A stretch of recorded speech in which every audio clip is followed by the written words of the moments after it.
This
Well, hello there. I want to make sure that you can hear me. I think everything's okay. It seems like everything is working today. What's up, everybody? How's it going? I'm ready to hang out for sure. I'm so ready to do the hanging out part of the day. This is my time of the day of hanging out. What's up, Baphomet? We got Don't Woo My Oh Well. Hey, Amy, what's up? We got Winter Nightmare, Junebug, hello, Tally, Taya, Jellybee, Hellhound. Oh, we got the Morningstar System, Quantum Cactus, hello, Nuvenol, Davey Sockrocker, what's up? Oh, we got a $10 donut right up top. Thank you so much. Random Xander, thank you for having the courage to speak up and speak out. Keep being your awesome self. I will do my gosh darned best. And I should probably reset this to be accurate for today. Cool. Thank you. That's a good way to start. You know, it puts us all in a good mood. Not that we weren't before. Okay. Yes, this music is free of royalties, Dank Cat Lord. What's up, PETA? Hello. Yeah, it's the goth in me. Yes. I mean, I found this at a thrift store, and I was like, I'm in the mood to wear it today. What's really funny is that the skirt that I'm wearing is like pink and orange and green. Like, this is top half, bottom half is totally different. Excuse me. It's supposed to be Totly, but this doesn't give me the apostrophe. Oh, that's a bummer. I should, I don't actually know if that's something that is even possible for me to fix. What's up, Christy? Hello. And then, of course, I've been ignoring the YouTube chat. How's it going over there? We got Anansi, who says that they might not be able to stick around for long. FOJ027 says, hey all, anyone else coming inside from the cold/massive dump of snow? I decided not to go outside today. I don't think actually I've left my apartment since Tuesday. I just haven't gone outside since Tuesday. It'd be like that sometimes. What's up, Emma? We got Morgan. There's Phoebe, Gremlin Lord, Lauren. Hello, Lemon Balls. All right. We got Liam, Jimsy. Website chat isn't working for me. Sometimes you got to clear your cache and you got to clear your cookies. Sometimes those are things that got to happen. We got Zesty Voyage. Hello. Oh, thank you, Morgan. I appreciate you. I appreciate y'all. Outside is the devil. True, Amy. Why would I do that? Yeah, clear your cache by donating to Lux. True. Can't argue with that. I don't think I want that behind my ear. Sometimes I just decide to part my hair on the opposite side. I don't actually know if it looks good. There's a reason why I started parting my hair the other way. Ugh. Here. Put it over here. There we go. Does that feel more normal? That feels more normal to me. But I'm ready to hear opinions about it. Oh my God. I'd clear my cache if I had any. Yeah, honestly, I get it. We're getting close to rent being due. And it's probably going to be a little bit close. But next month it should be better because I have food stamps now. So I won't be wondering if I'll be able to pay my bills. I'm just trying to budget very smartly. What's up, Elk Owl? How we doing? Yeah, I'm psyched about my my ability to find cool shit at garage sales and thrift stores. It's pretty cool. But this I've had since forever. I have 2 of them, but I just choose to be asymmetrical. I was wearing a different glove earlier, but I decided to switch off of it. Anyway, not here to talk about my fashion choices all day. Thank you for your compliments, but that's not what we're here for. What we're here for is, honestly, we're just chilling for the first bit as per usual. I like the starting at 5 o'clock thing because I feel like I naturally get tired at 9 p.m. So this way we get 4 hours. We got 1 hour of just talking about whatever. And then we have 3 hours to spend the rest of the time. I do not have a P.O. box. Here's the thing. A P.O. box costs money. And I don't have enough extra each month to feel confident doing that yet. I might just try to knock it out of the way. Elgal with the $20 dono. Thank you so much. Says, been enjoying your content a ton lately. You deserve a tip from me. I can't say whether I deserve it, but you gave it to me. So thank you. I appreciate that. I think it costs $30 to open a P.O. box, which I think, I can't remember if the $30 is the amount that includes the $10 key fee. Like, I don't know if it's $20 to open the P.O. box and then, well, because it's like you're paying for a subscription to the P.O. box, effectively. You're paying for like 3 months or 6 months of contractually being able to use it. And then there's like a $10 key fee. So that's what getting a P.O. box is about. So I can do it. It's just a matter of like, do I have, 20 or 30 or perhaps like $40 to get one. What's up, Anansi? I'm here just not able to chat much. Yeah, no worries. I didn't get water. God damn it. I was like, okay, I'm juggling a lot of different stuff as I'm starting stream here today. I managed to get most everything except the goddamn water. It's fine. I'll grab it in a sec. No worries. Davey Sockrocker with the 30. Okay, for the P.O. box. Okay, listen. I'll do it next week. I will open the thing next week. And then you guys can send me stuff. I'm probably not going to have it like publicly listed. It'll probably be a thing where like, if you DM me, I will give it to you. But it's not going to be public because I don't want someone to send me like dead animals or anything weird, like I don't want to be at risk.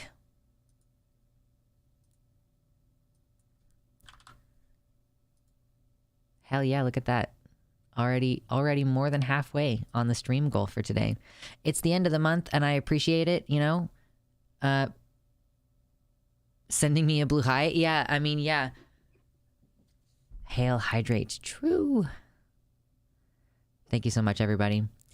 Lauren is asking if you can donate plasma if you're underweight. So here's me personally. I would not recommend. I would say if you're underweight especially, I would not recommend donating plasma. When my partner and I were donating plasma together on a regular basis, do you know what almost always happened? After we finished donating plasma, we would get into a fight. It's not like good for your mental health, I don't think, to donate plasma, especially if you're underweight. So that's just my personal experience and prerogative. I know that people need money, so I'm not going to tell you not to. But yeah, it was not a good time. Yes, as Tali says, plasma can also be pretty hot. Be careful. Thank you, Dark Canuck. Thank you, I appreciate. I was wearing another glove earlier, and I took it off because I was doing like something in the kitchen with dishes. And I'm just like, I'm not going to put it back on. They won't let you do it if you're underweight? Okay. I would imagine that they wouldn't want you to do it if you were underweight, but whatever. Oh no. It's not good if you're having freezing issues on the... Was it the stream or was it your computer?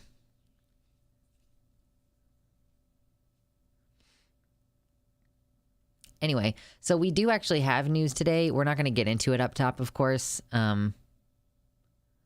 But I also just want to bitch. I was going to complain about Xenogender stuff again. Oh, the compy? Okay. Sorry your compy's freezing. That's not good. I think I need to get in there and, like, clean my computer. And then also, I would like to... I really need to start, like, figuring out how to, like, what needs to be upgraded in there. Figured that out. That's a mood. Bitching is my specialty. I mean, listen, I don't really... Do I complain a lot on stream? I mean, like, we certainly talk about a lot of negative stuff. And I think this is like a question that I've asked myself before. Like, am I a very negative person? Am I, like... I don't know. I feel like I have a lot of fun with stuff. What's up, Jade? Welcome in. What's up, Rose? Okay. This is like one of those things I'm insecure about is like, am I too focused on negative things?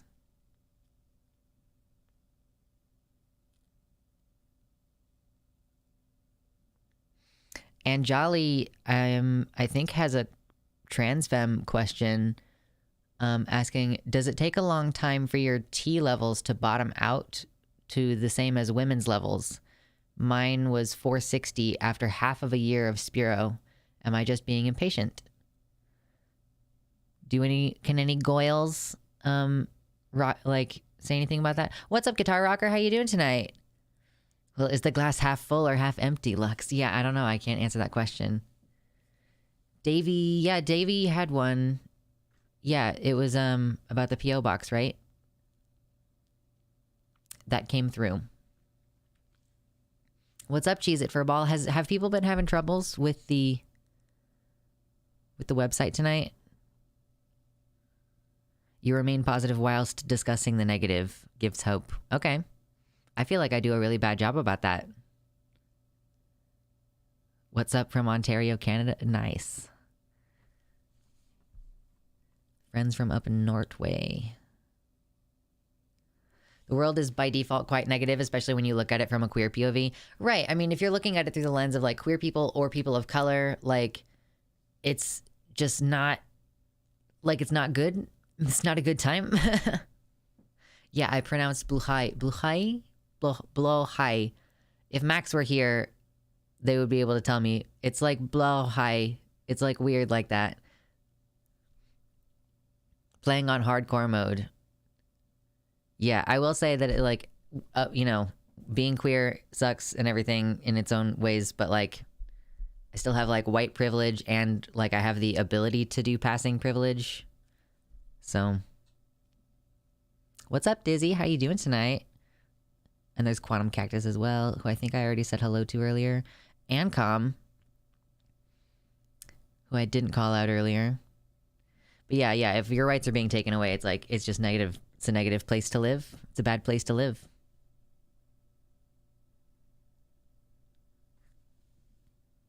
I keep having tennis balls dropped on my back.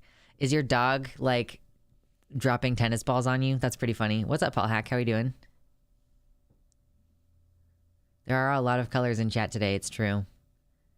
Because Guitar Rocker is like my primary video editor. And that's why she gets to have a green name. Or not green. It's not green. It's yellow. All the other ones are green. It's a rainbow. For me, it only displays website chat when I'm logged off. That's super weird. Peppo Comfy. Peppo Comfy. I thought about playing with makeup today and then I just never got around to it. Yeah, okay, well, so about the xenogender discourse, okay, I just like still have conversations happening on Twitter. Because we talked about this, a week ago, but I keep tweeting about it because I'm salty. So then I keep having like, it's weird. It's like twice now it's been someone who has 21 in their bio, at least twice. I don't always check their bios, but two of the bios that I've checked, I'm like, okay, why is it people in this particular age range who are like beefing with me about xenogenders? So because of the fact that I keep talking about it, I keep being like, oh, you know what? I was editing. Yeah, because, you were finishing the liver and Cox thing. That was a positive segment for sure. And that's why I prioritized that between the two in the VOD that I sent you. But yeah, I was editing the video where we responded to, what the fuck is his name? Hunter Avalone.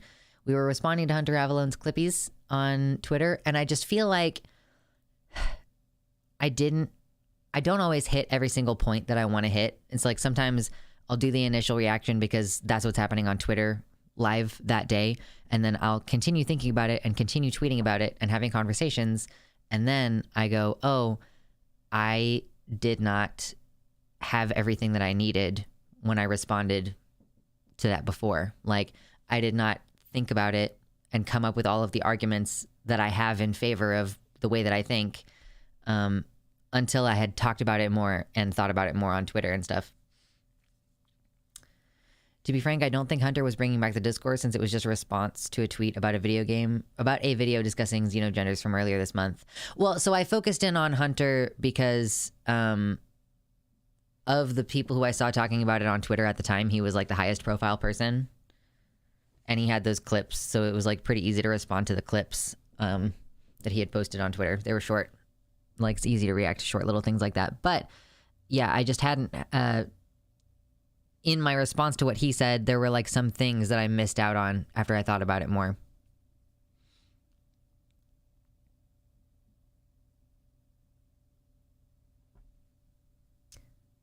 Some of the anti-xenogender people seem transmedicalist from what I have seen, saying people need dysphoria to be trans. Yeah, I mean, I made a comment on Twitter. I like posted, hey, being anti-xenogender is like basically the same as being anti-non-binary in general. Like, how can you be okay with the concept of people not aligning with male or female and then get mad when people like have a specific gender word?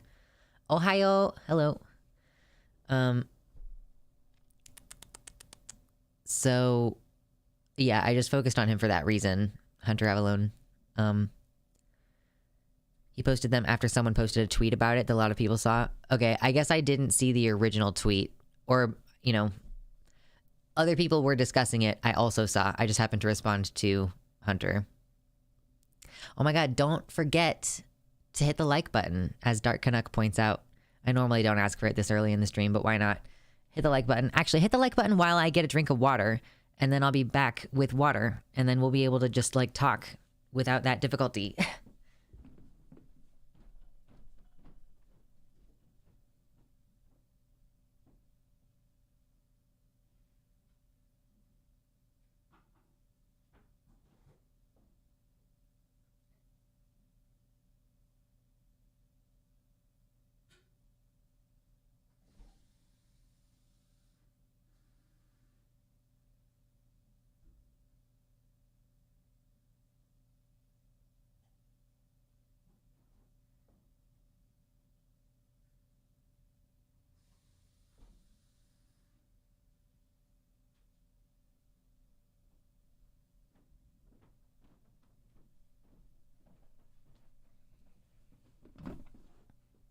Do you have a drink of water? You should have one, okay?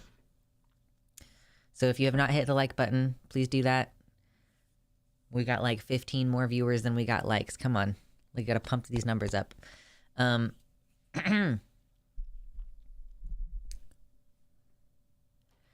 Dizzy said, normie cis people are miserably boring to talk about gender and queerness with. It's exhausting. The only thing worse than the xenogender discourse is the bi-pan lesbian and he-him lesbian discourse, because it's not against chuds, it's against actual children. Yeah, we just had, oh God. Oh, what is her name? Its name. Both its and she, her. Maya. The one who hacked the no-fly list. Doesn't it identify as like a bi lesbian, and so one of the responses to it cracking the code was a bunch of people getting pissed about bi lesbians again and its pronouns. Like, I managed to only see a couple people talking about that rather than any of the actual primary discourse. I am so glad that I got to miss that.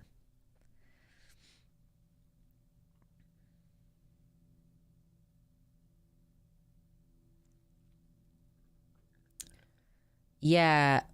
Oh, well, I saw that tweet from Hunter. I'm blocked now.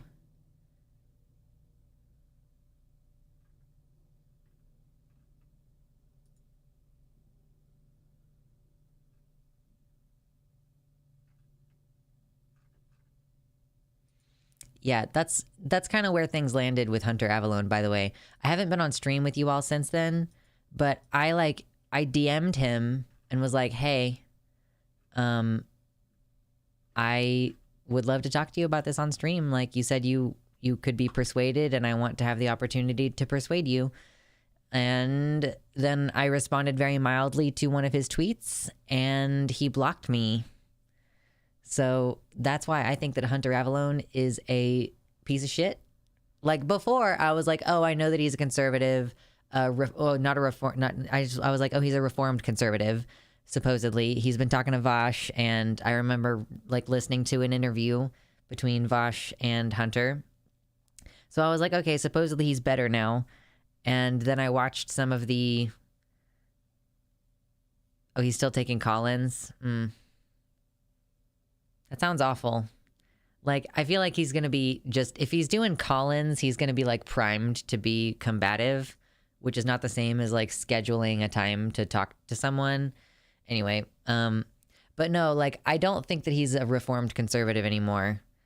After seeing his behavior about this, like the way that he argues about xenogenders, he is making a reactionary conservative argument every time he talks about it. And like every single argument that he makes against xenogenders can and also has in the past been applied to other more now acceptable types of trans people. There are arguments used against xenogenders that are also used against binary trans people and binary like transgenders. And more often, there are arguments used against xenos that are also used broadly against non-binary people as a concept. So the fact that he keeps using those same types of arguments, despite the fact that he supposedly has moved on those issues, the fact that he doesn't recognize that he's using exactly those same arguments, and the fact that he's blocking people who are trying to have conversation with him about this on Twitter, like, I think that he's just a piece of shit. Like, I think that he still is fundamentally reactionary and like leans conservative. And yeah, I think it's pretty irritating. As a fan of both you and Hunter, it is unfortunate that you got blocked the way you did. Like, I don't know if you saw it, Emily, like the actual exchange is he said, he was like, oh, I spoke to so-and-so on stream and I changed my mind because now, like, you know, xenogenders might be, you might, if you're alluding to a cat gender, you are still ultimately alluding to a feminine gender because cats are feminine in the way that we conceptualize them philosophically. And I was like, okay, so what you're saying is that you haven't actually changed your mind at all? Like, you're still, you know, you're still putting non-binary people on a scale from masculine to feminine and like insisting that our genders exist in relation to masculine and feminine, but for a lot of us it doesn't. Like, I didn't go into all that detail right then. Like, basically all I said was like, so you've just shoehorned in non-binary people onto a scale between masculine and feminine. And then I replied to that saying like, I would still love to talk to you about this. I know you probably got a lot of DMs this week, but I think that we could, you know, talk about it or whatever. Just alluding to the fact that like, hey, I've already DM'd you, and that DM was a polite thing. I was just like, hey, you know, you said you could be persuaded on this and I would like to persuade you. We talked about it on stream, da-da-da-da-da. I mean, it's not, I don't think it's untrue that cats are associated with femininity. Like, cats are associated with women and dogs are associated with men. I think that that's fair.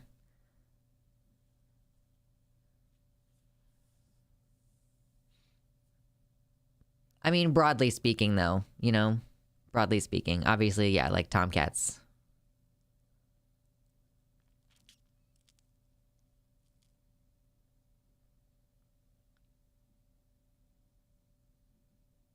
And like, yeah, certain types of dogs are associated with women, like tiny frou-frou dogs are associated with women.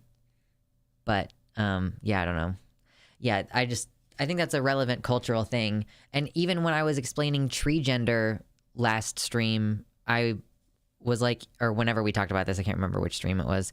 But yeah, even when we talked about this on stream before, I was like, tree gender, you might say, is kind of similar to a feminine gender, but it is still supposed to be like also not human. Like, I don't know.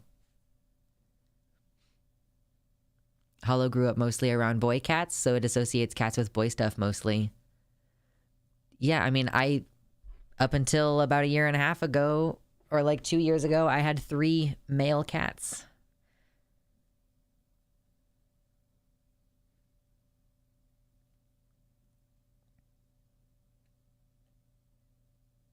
If cats are girls, why are some called Tom? Yeah, I don't know. Names don't have genders. How dare you say such a thing? Transphobic, Davey.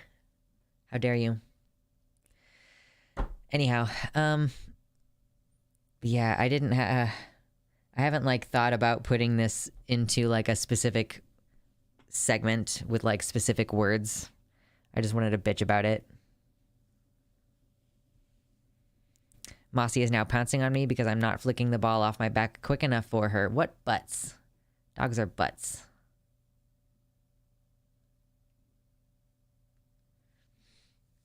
Oh my god. My hair is annoying me right now.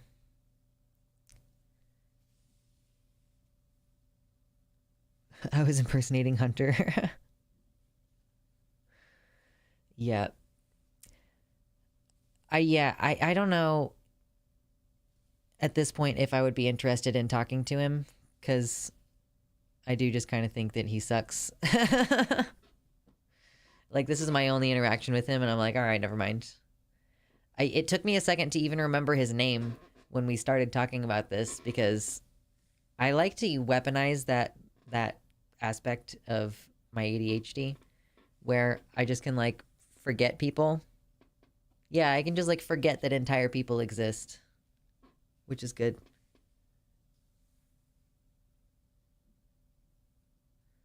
I kind of had a similar experience, Dizzy. Dizzy says, what's funny for me is that I never had an issue identifying with girl and girlhood, but I hated identifying with woman and womanhood. Yeah. I'm a man, not a boy. We got some people with the other. Dank Cat Lord points out there are 14 people watching who have not liked the stream. How dare you?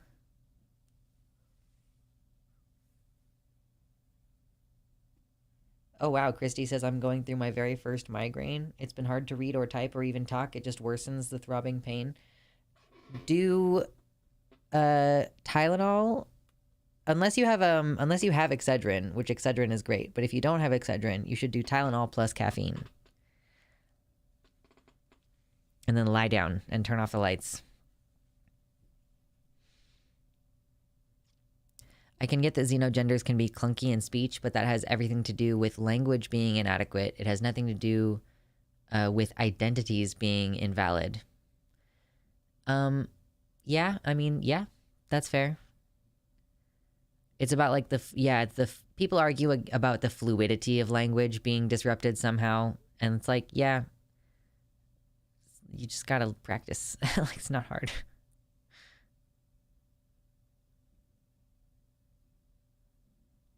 I'm a trans girl and 26 years old, but don't like being called a woman. I like girl, that is all.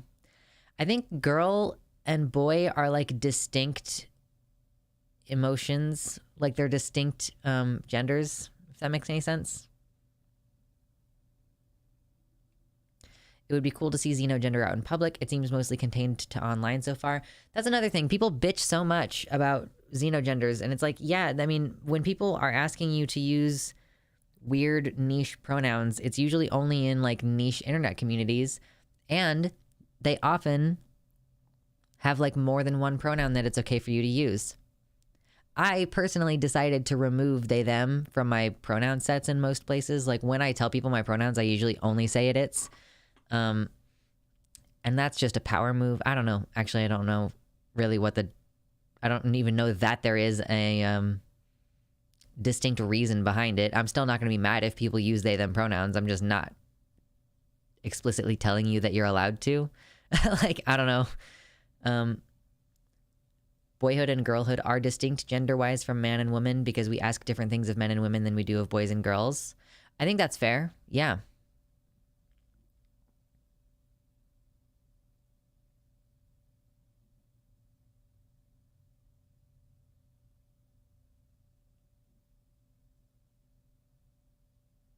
Like a secret menu at a cafe, but for pronouns. True, exactly.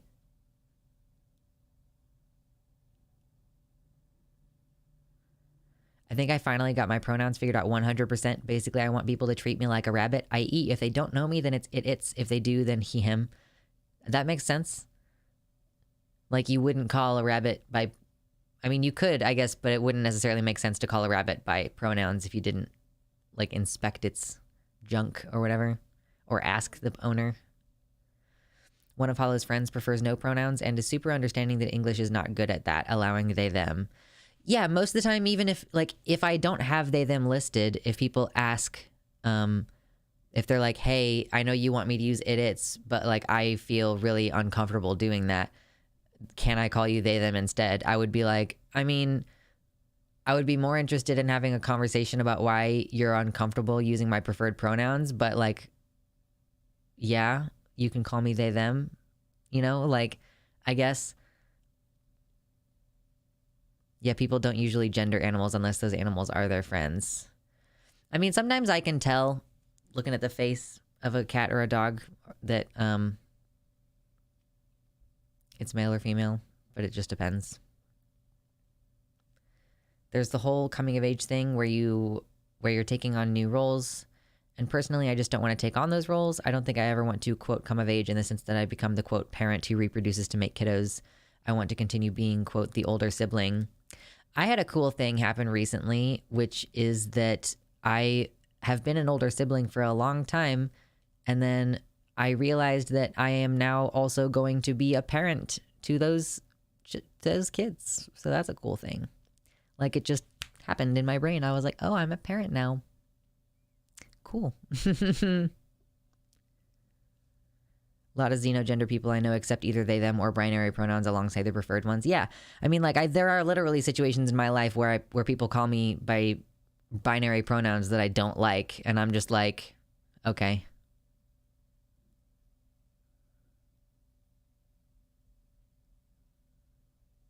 Wait, what did I say that makes it sound like I'm pregnant?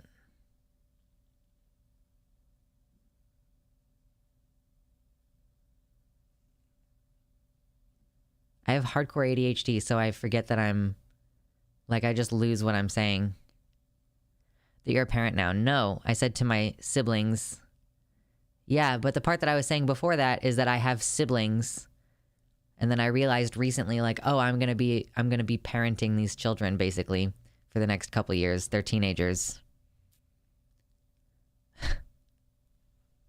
There is, like, a sequence of words that I thought that I hit on all of them, but might have dropped something important in the middle there. My bad. Yeah, they need to be taught how to drive and stuff that my parents are just like not able to do.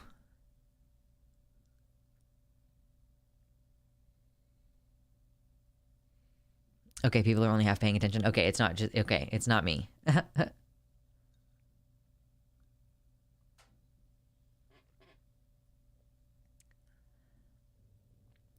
Age doesn't necessarily have anything to do with which label I prefer between boy/man. For me, boy just feels more passive, which I feel fits more right. I guess that's fair. Man is too assertive. What's up, closeted skeleton? A little bit late. Yeah, no worries. We always like spend this first hour just kind of dicking around. Oh my gosh.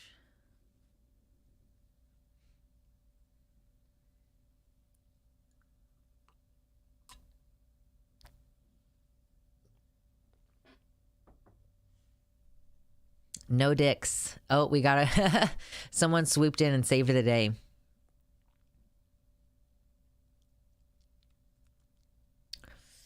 Oh, gosh. You know what else I have today? Is a delicious little thingamabobber. Yum. Dicks is in all caps. You gotta do it in all capitals.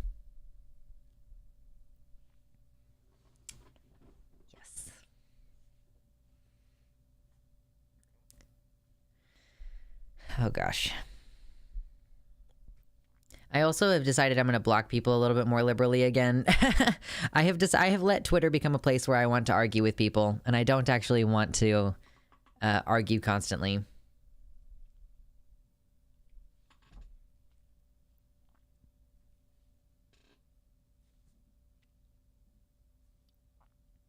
Okay, my throat felt weird for a second. It's really bad to let Twitter become a vessel for your misery. I mean, it's really bad because it's like a thing that I do early in the morning. I'll go on Twitter and see my responses. Hello, Guitar Rocker. Welcome back. I love Twitter because I make it work for me by not interacting with people. Oh, but not interacting with bad people. True. I don't know if it's snowing. I shut the curtains earlier, so I don't know. Is it supposed to snow tonight? That's a good question. Not that I plan on going anywhere tomorrow either. Planning on just staying in. Probably like as much as I humanly can. Okay, I don't know. I don't think it's supposed to snow tonight. Cool.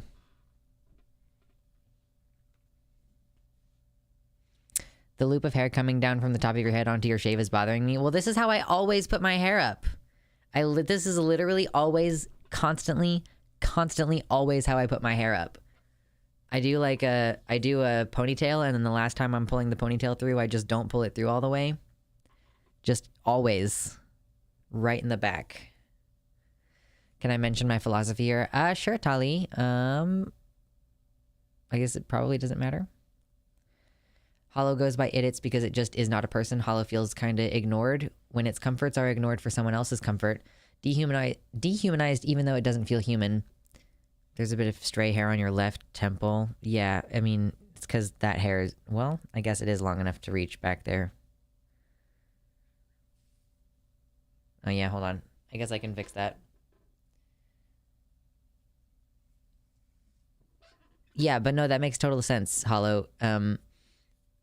That's why I say I would generally like to have a conversation about why someone is uncomfortable with using my preferred pronouns.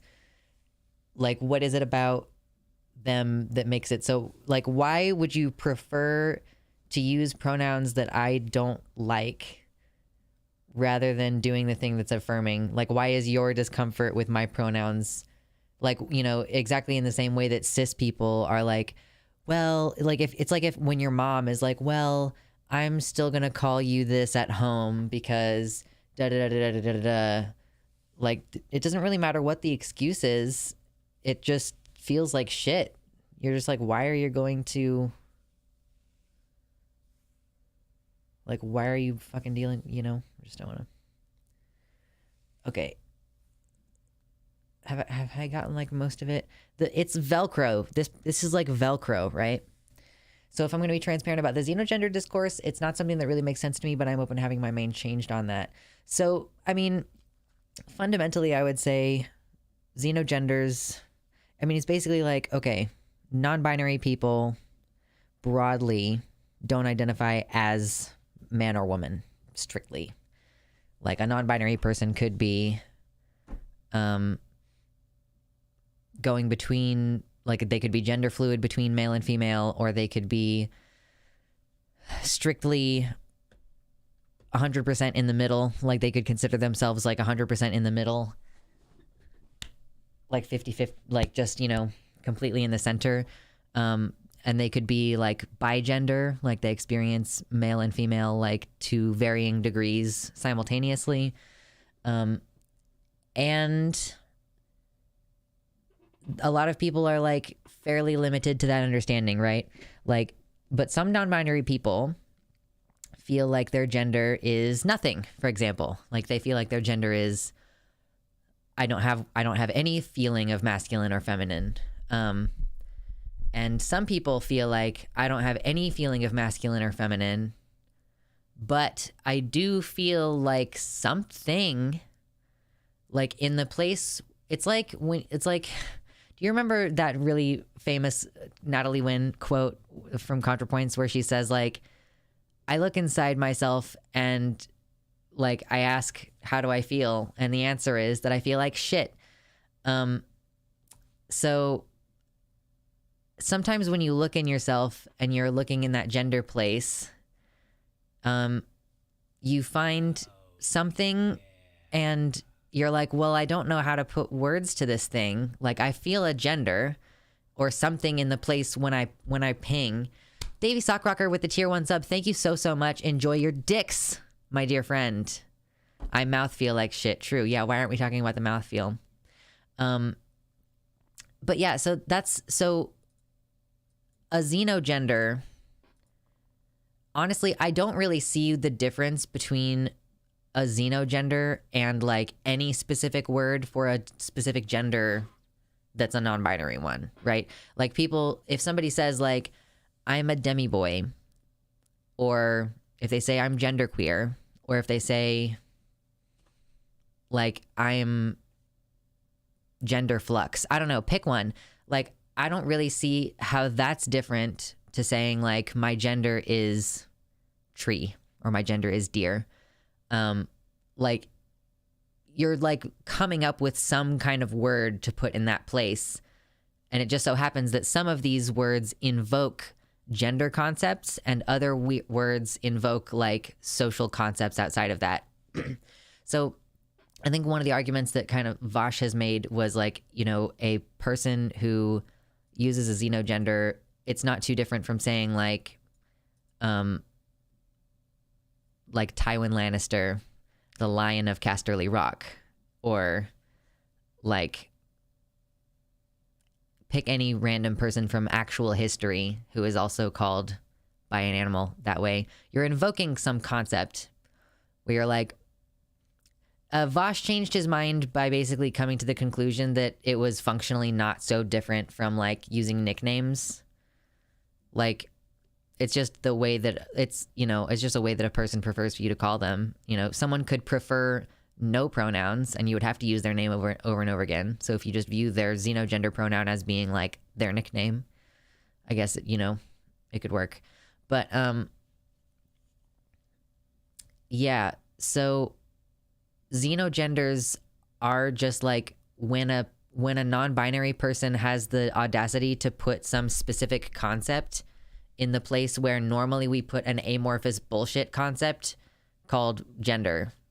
Like, it's not like saying I'm a lion is any more concrete or any more or less concrete and meaningful than saying like I'm a woman. Like, what the fuck does I'm a woman mean? They're like, they invoke things about your personality, except that woman doesn't actually tell you very much about a person's personality. Like, if you were to tell someone I am lion gender, I think that says a lot. That tells you a lot more about who the person is, rather than like saying that you're a woman. Because a woman could be butch or femme. She could be into fixing cars or into makeup or both. Like, she could have a dick or not. Like, I honestly think that telling someone that you're a lion conveys like more descriptive information. And when people say like, oh, you can't just put anything in the gender, like you can't put personalities traits in the gender spot. It's like, well, why not? Like, woman is just a part of your personality too. It's like, it's just, it informs like the way that you like makeup. It informs the way that you like cars. Being a woman who likes cars is a very particular flavor of thing. So like, it just like is a part of your personality. Yeah, who keeps even making these rules? I mean, there are people who just insist that gender always has to refer to like this masculine versus feminine thing. And I'm like, well, I'm not, my gender isn't masculine or feminine, and my gender isn't in between masculine or feminine, and I don't have no gender at all. My gender is like somewhere else off of this like little tiny spectrum here. And it's also not zero. Like, I don't have a zero gender. My gender is like over there somewhere. I know that people identify with things like certain animals all the time. I guess I never saw them as gender identities. Yeah, I'm just saying that like you can, because gender is bullshit and nothing and it means nothing, like you might as well put anything in that spot if you have a hard time articulating your gender within the presently like existing framework.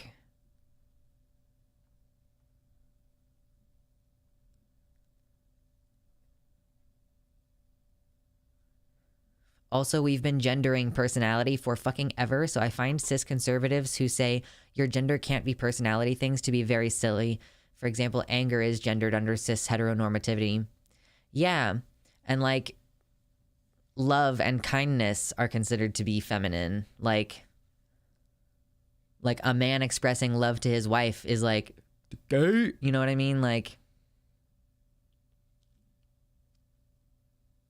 man equal angry.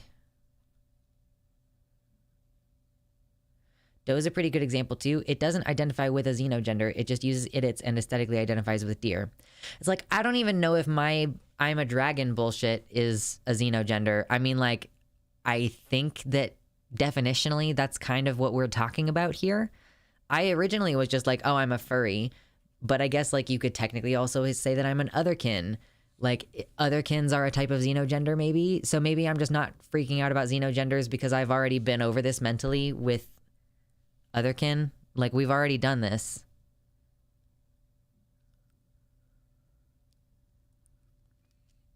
Congrats, Lux. You arrived at Toxic Masculinity 101. True. Otherkin are a type of alter human, I think. But I always thought that people made the same kind of argument against otherkin. Like, otherkin, like, your gender can't be an animal.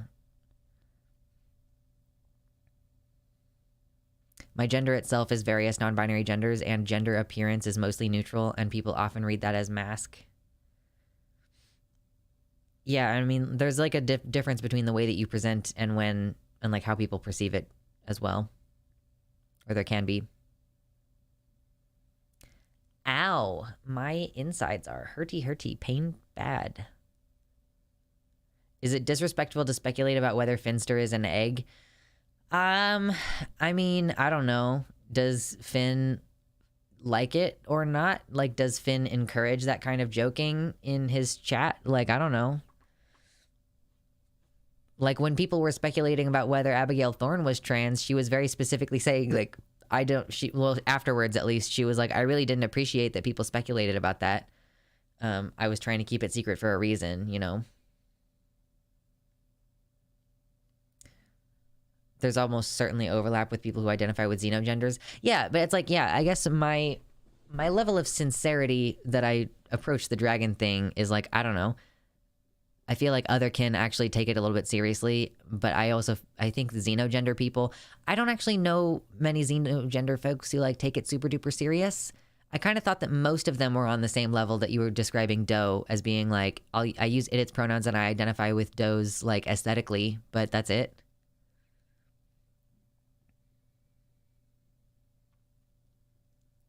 Hollow thinks that joke is fine within Finn's chat. He has an emote for the joke, but keep it to his community. Yeah, I would say generally, like, don't like seriously speculate about whether Finster is an egg. If you want to joke about it in his chat, that's fine.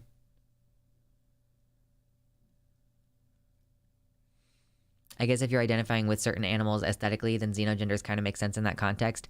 I mean, it's not just aesthetically, like, because it is conceptually, like, this is, I would say spiritually, but I think I'm talking to a bunch of fucking atheists here. Like, Mersh isn't here, so that's at least one Christian we normally have, and they're just not here. But, like, it's like, if I don't resonate with woman or femme or masculine or man, like dragons in their turn, I think can be associated with both masculine and feminine traits. It might just be the ones that I have, like, familiarity with. Like, the main dragon from the Inheritance series, which is like the blue dragon book cover, you know what I mean? It turned into a terrible movie called Aragon that doesn't actually exist. I don't know what you're talking about. There is going to be there's going to be like a Disney Plus series of Aragon, and I'm excited about that. No, you're good. It's a good opportunity to talk about it. Don't worry about it. I appreciate your questions and stuff. So, yeah, so the dragons that I'm alluding to usually when I'm invoking the concept is like, she can be like caring and thoughtful and nurturing, but she can be like impatient, and like dragons in general can be like impatient and short-sighted, but they also have like long lives. So at certain ages, they become like very patient and slow and understanding. So, like, I associate masculine and feminine traits with dragons, which is kind of why I identify with, I guess part of why I identify with them, because in their turn, like, dragons can be both and anything and all. but like they aren't explicitly masculine or feminine. Aragon was garbage, it's true. Yeah, I don't know what you're talking about. I'm not entering my goth era, to be clear. I just don't dress up very often.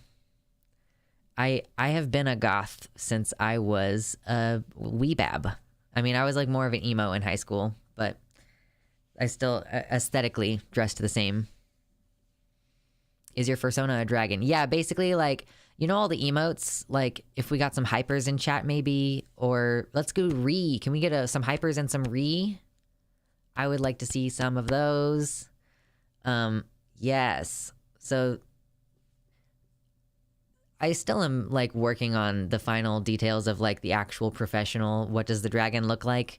But it's fundamentally, at this point, a black dragon with green eyes. I'm entering my scene era in my mid-20s. Nice. Aragon is a ripoff of better series like Tales of Earthsea. Well, I never read Tales of Earthsea, so I don't care.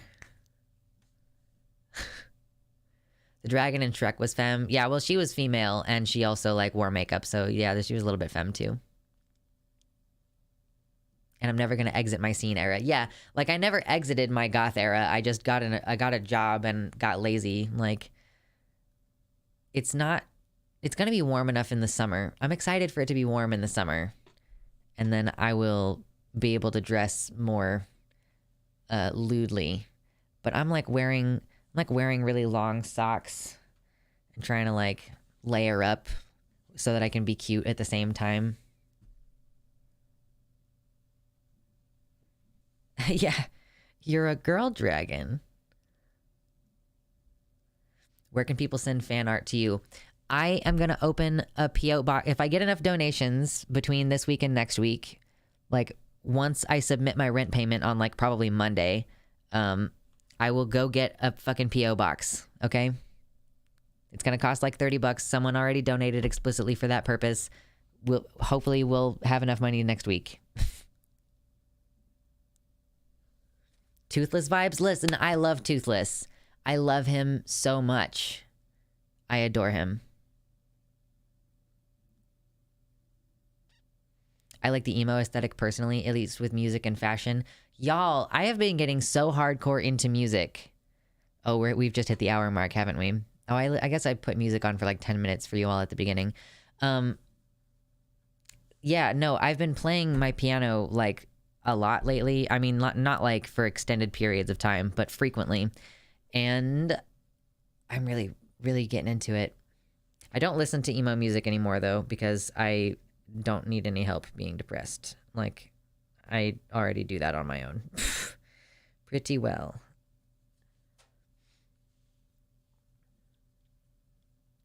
Oh, are you familiar with therianthropy and otherkin?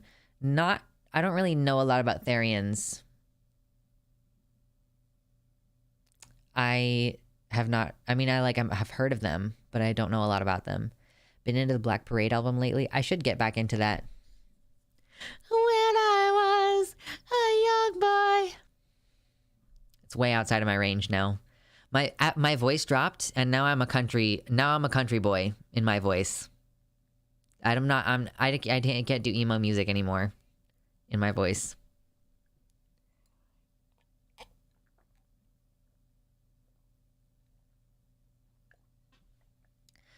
Water is good for you. Okay. Don't ever sing again. I actually can sing really good. I just sang bad on purpose. Everybody tell Tali. Tell Tali. I'm not going to sing correctly right now, but everybody knows that I can sing. Oh gosh, I've listened to a little bit of MCR. A lot of what I listen to is Motionless in White, A Day to Remember, Parkway Drive, and Dream Shade. I feel like I listened to A Day to Remember at one point.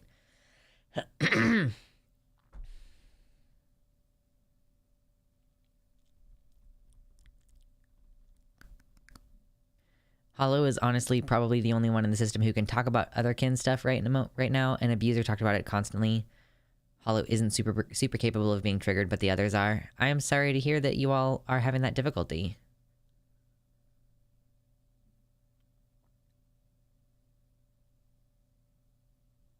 do singing. What do you want? What do you want? I mean, like, oh God, where am I even? Where am I? Usually I just default to Josh Turner, because that's easy to do. I'm trying to think of what are some good songs.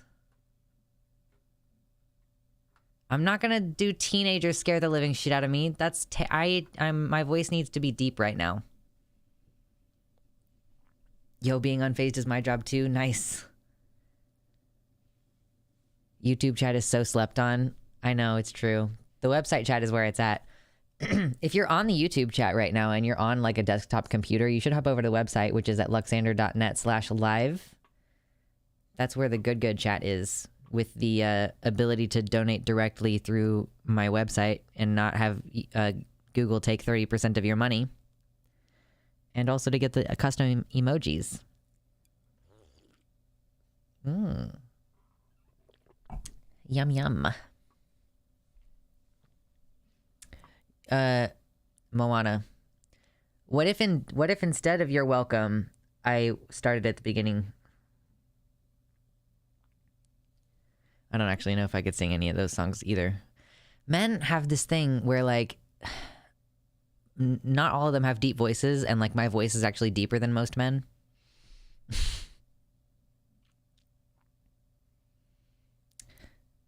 Cheese It Furball explained what Therian is. Where did you explain what Therian is? Did I miss it? Oh, Therian was an earthly animal in a past life? Really? Therian is specifically like...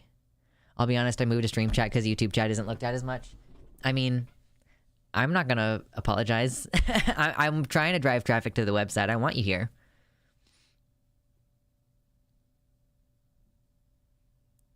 Proud member of the YouTube chat group.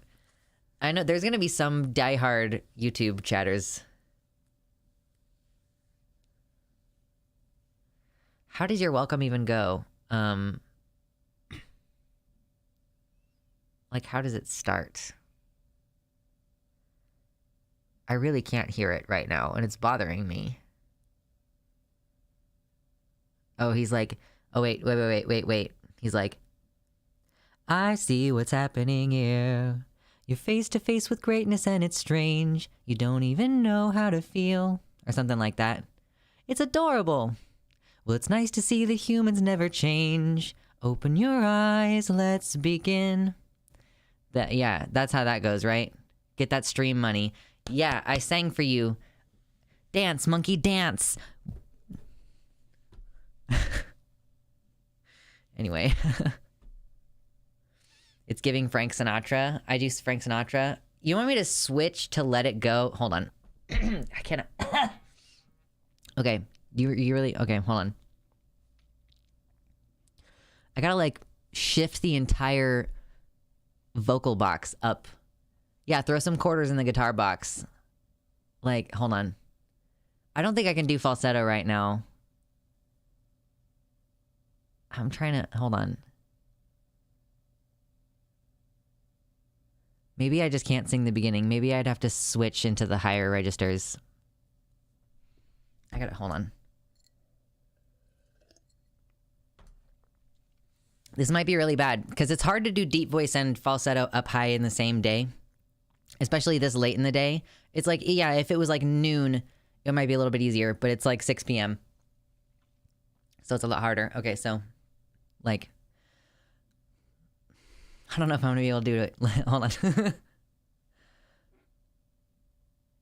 By the way, what is the stream gonna cover? We got a lot of random news. We're gonna talk about Terfs, and we're gonna talk about... I don't know if I can sing that high right now. It would be extra better if you put your horns on. I do have the horns. That's true. I could do that. Oh, God. Yeah, so here's the thing. I don't think I can sing Let It Go today. I don't think that I can hit that note right now. Ugh.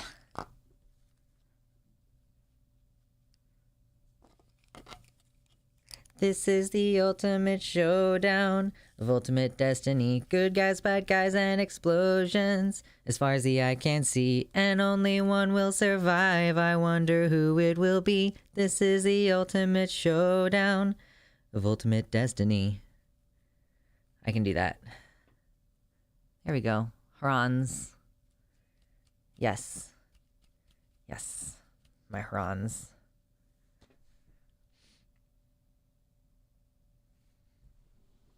I also just lost the game. So, I don't know if anybody else did that. Thank you. I left my arm warmers.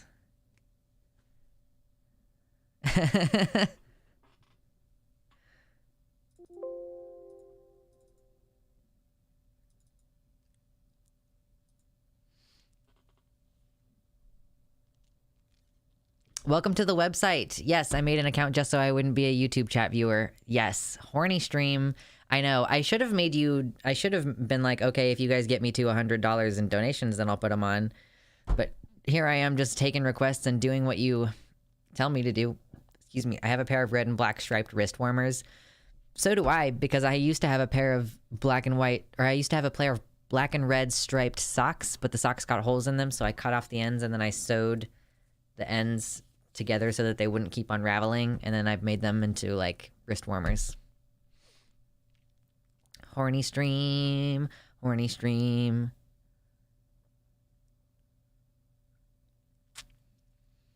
Wait. What else? Wait, what Baphomet? What did you say? Not all Therians believe in reincarnation or past lives. To the best of my understanding, Therianthropy is very literal, not in the sense that I believe that I am physically a rabbit, but my mannerisms and behavior and personality and worldview are so heavily defined by me being a rabbit that it actually feels like an intrinsic part of what and who I am. So I think, if I'm not mistaken, that makes me a Therian. All of that being said, though, I've noticed that a lot of Therians bristle at certain details and specifics of what is and isn't Therianthropy, so it is a pretty confusing thing to try to explain. Also, I'm usually pretty hesitant to define myself as one. Yeah, I just feel like I don't know about it very much. I have no wrist warmers at the moment because Amazon is crap. Oh no.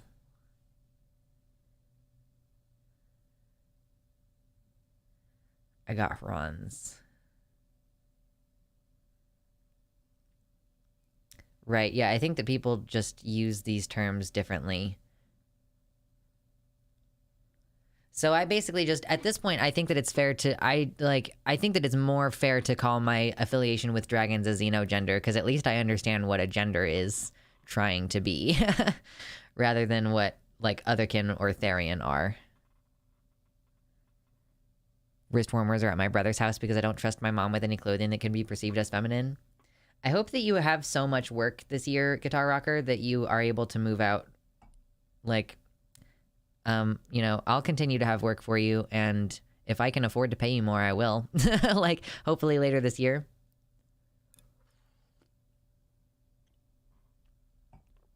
Everyone deserves warm wrists. I know. Warm wrists and hands. Okay, so the things that we're actually going to talk about today, since people are curious about the actual politics and da-da-da, it's been like an hour. We've been hanging out for like an hour, whatever. I want to talk about these things. We have an update about the person who flashed at Parliament recently. We had a right-winger going mask off about gender-affirming care. She had an outburst at me over a jacket and it almost got violent. That sounds fucking shitty. I really hope that you can move out soon. Holy shit. Merkin Lady. Yes, we have an update about Merkin Lady. And we have an article to read about trans women in sports.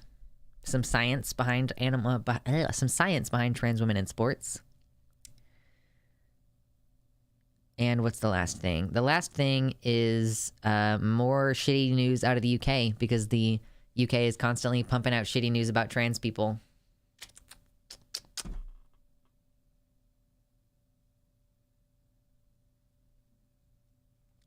People's experiences with gender and sex are always so unique that it can be extremely hard to discuss what those things actually even really mean. Yeah, that's why it's like you can just put anything in the gender slot and it makes just as much sense as putting man or woman in the gender slot.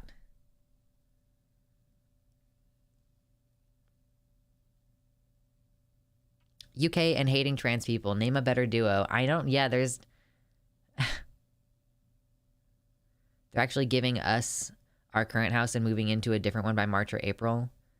Us as in me and my little brother. That's awesome. I'm glad that, you know, you're gonna have a place to live, like, pretty guaranteed. They're gonna, like, sign it over to you guys? That's cool. By the way, as a Brit, the UK is not entirely shitty. Always makes me upset that a lot of trash comes out of here. Yeah, I've noticed that there aren't a lot of Americans who talk about the news coming out of the UK. I mean, I might be wrong about that. Please, actually tell me, have any of you all who watch other streamers or other content creators, are there any other American leftists talking about the news coming out of the UK?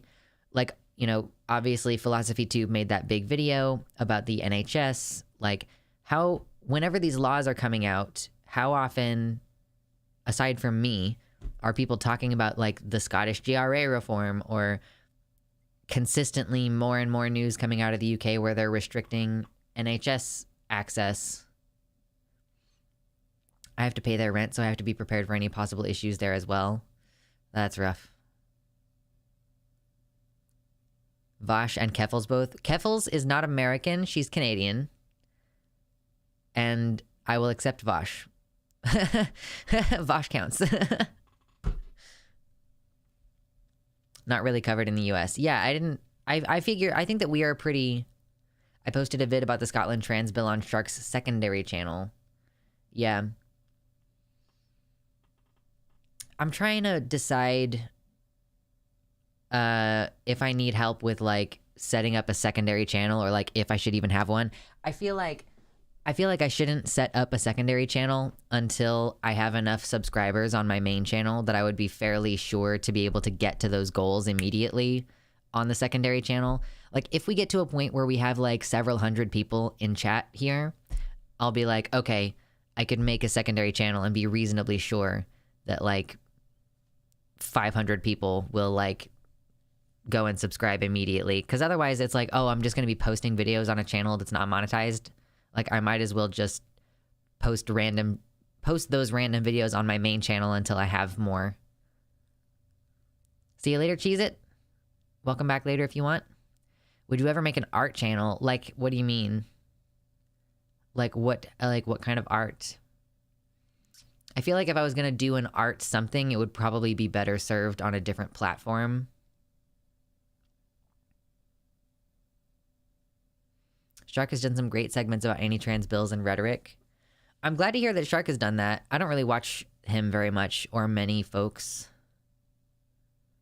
I'm going to have difficulty discussing otherkin/Therian topics. Guitar stuff, like animation or something. I don't do animation. Also, Alec Gunter has made some good content about trans issues. That's true. Alec is a friend of the channel and a cool dude.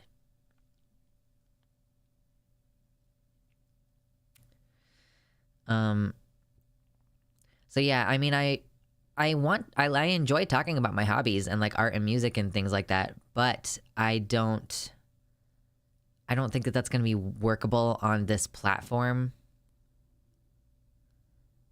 No worries, Jimsy. No worries. Also, Xander Hall. Xander Hall is based. Thank you, Davey. They are long. My horns are quite big. Can my hair come down now? So yeah, we've got some news tonight. I'm just so resistant to talking about news. Xander Hall talks a lot about anti-trans legislation. Xander Hall has some sus takes. What sus takes does Xander Hall have? I've always thought he's pretty cool. What's up, Mersh? Welcome in. Maleficent vibes. You take that back. My horns are way cooler than Maleficent's horns, okay?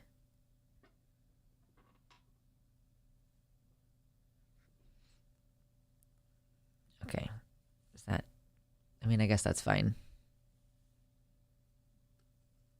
That's more or less how it would work in real life, so... I guess I could deliberately pull some of the hair in front of my... I could pull some of the hair deliberately in front of my horns, but I don't know if I would like that. Just need to get you some cool wings and you'll be complete. As a matter of fact, There is, I mean, they're kind of shitty Amazon wings, but there is a set of wings on one of my Amazon wish lists, if you want to check those out.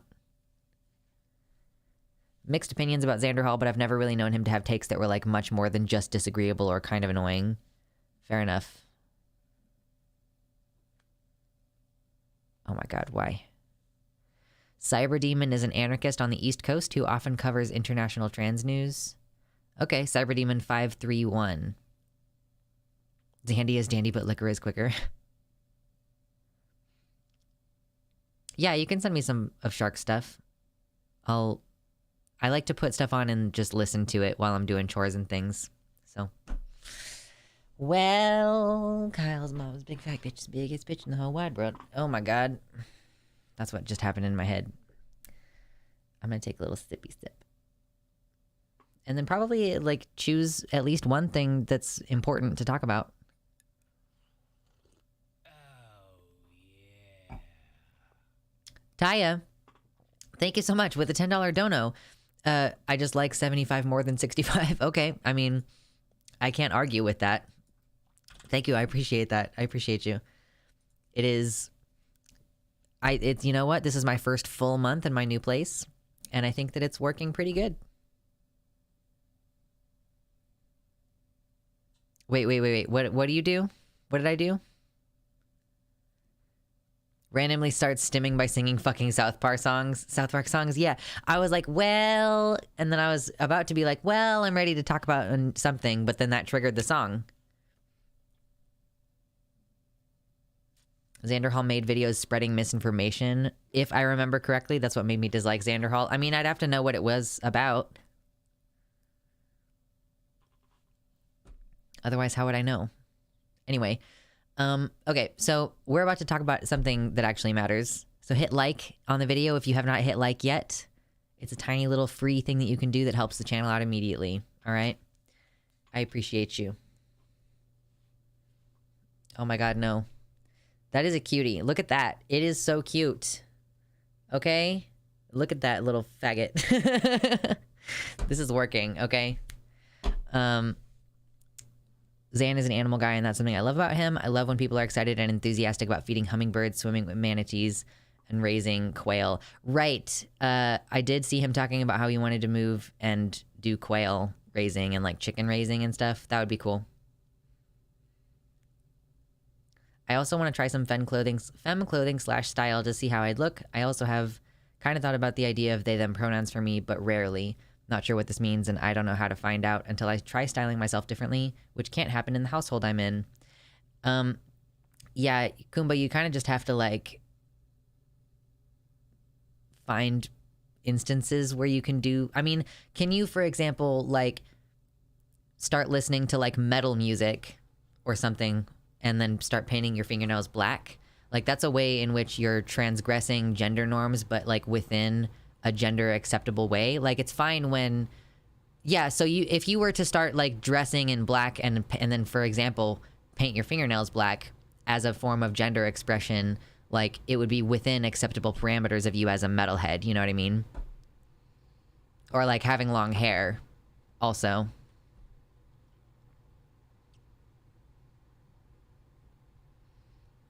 Yeah, long hair, metal band shirts.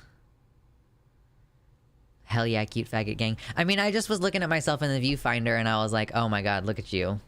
It's ridiculous. My mom has weird takes on metal, so IDK how feasible that is.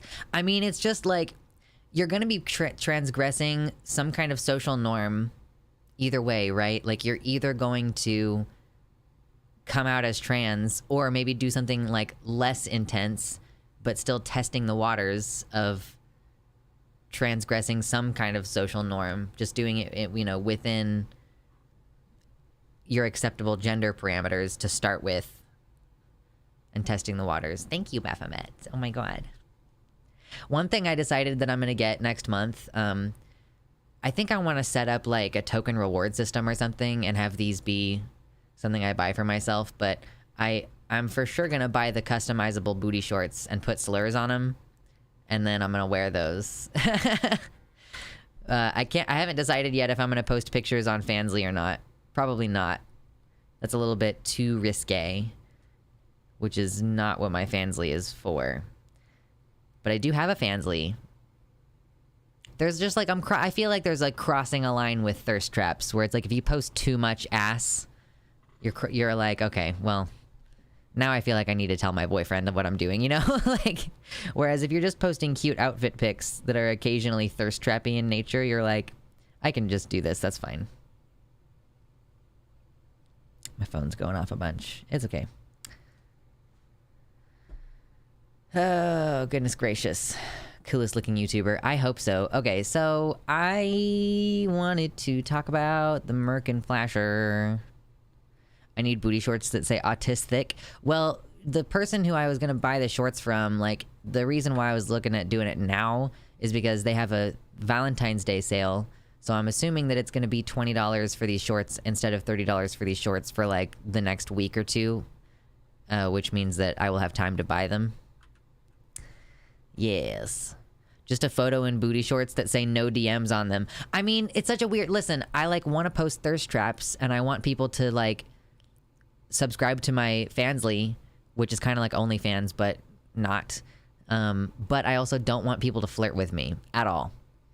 Like, I don't want people to flirt in response to that, but I just kind of have to tolerate it because I know what I'm doing, you know? Like, I know what I'm doing.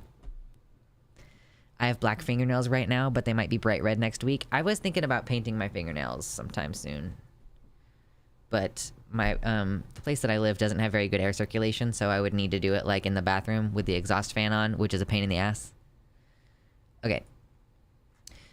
Do you all remember that lady a few weeks ago when the Scottish gender recognition reform passed, and they made it so that it's a little bit easier for people to get the legal recognition for their gender? Because what a gender recognition certificate does is it allows you to change the gender on your birth certificate, and so that means that, like, when you get married, you will have that correct info on your birth certificate, or on your marriage certificate. You're required to be referred to by those terms on your wedding day. Like, if you're a trans woman and you're still legally male, if you're getting married, like, because it's a legal proceeding, you're required to be called husband and he and stuff like that. Like, because that's how it works. So you're not able to get married in dignity, and then your death certificate also would not be accurate. You can change your passport and everything else about your functional legal gender without a gender recognition certificate. You can use the bathroom without a GRC. So GRA just made it to where, like, now you can get those couple of documents changed without so many requirements as before. And in response, this lady was like, if you will not be decent, then I will not be decent. And she flashed what seemed like her pubes, but she actually was wearing tights and a merkin, which is like a pubic wig. And now that woman who flashed herself in front of Parliament, really, is running for a elected official position. She was ejected. Hold on, let me... She was ejected from Holyrood for flashing MSPs during the gender recognition reforms debate, and now she's standing for election. Her name is Elaine Miller. She protested against the legislation, which was overwhelmingly passed by Scottish Parliament last month. She carried out a demonstration in the chamber by attaching a pubic wig to her tights. During the protest, of course, she shouted, "If you are not going to be decent, I am going to be indecent." Police investigation was launched following complaints about the incident was later dropped. Police in Scotland said that no criminality was established. So because she wore tights, like, you can see the seam of her tights right there. She wore tights and she put a wig over her genital area. So because she didn't actually flash her genitals, I guess she didn't actually commit a crime. So, as first reported by Holyrood magazine, Ms. Miller has now put herself forward to stand in a council by-election in Edinburgh. The election will take place in March and was triggered by the resignation of former Lord Provost Frank Ross, who fell out with many of his SNP colleagues at city chambers. Ms. Miller is hoping to be elected in the Corstorphine and Murrayfield Ward as an independent candidate. Speaking to Hollywood, Ms. Miller, a comic and physiotherapist, wow, a comic for sure, said she was, quote, not a career politician. She added, quote, but I do believe that this area needs a strong local champion, one unafraid to stand up to vested interests and speak out for everyone. This is why I'm standing for election. I really don't know if she understands how fucking stupid she seems. Like, I don't know if you understand how much this damages your credibility, especially as a woman. Like, this is the picture of an angry feminist doing a crazy stunt. It's just that she's doing it in response to trans people instead of against men. But this is the kind of shit that I can imagine, like, second wave feminists doing. Like, you look hysterical, girl. Like, you look ridiculous, girl. And I don't know why these women think that just because they're doing these things, like, against trans people, means that you don't look like a fucking idiot. I'm interested to see what happens. I'm curious to see if she actually succeeds in her election. I fucking doubt it. Running as an independent is really difficult as well. I mean, well, I don't actually know if that's the case in the UK. I know that you have a bunch of different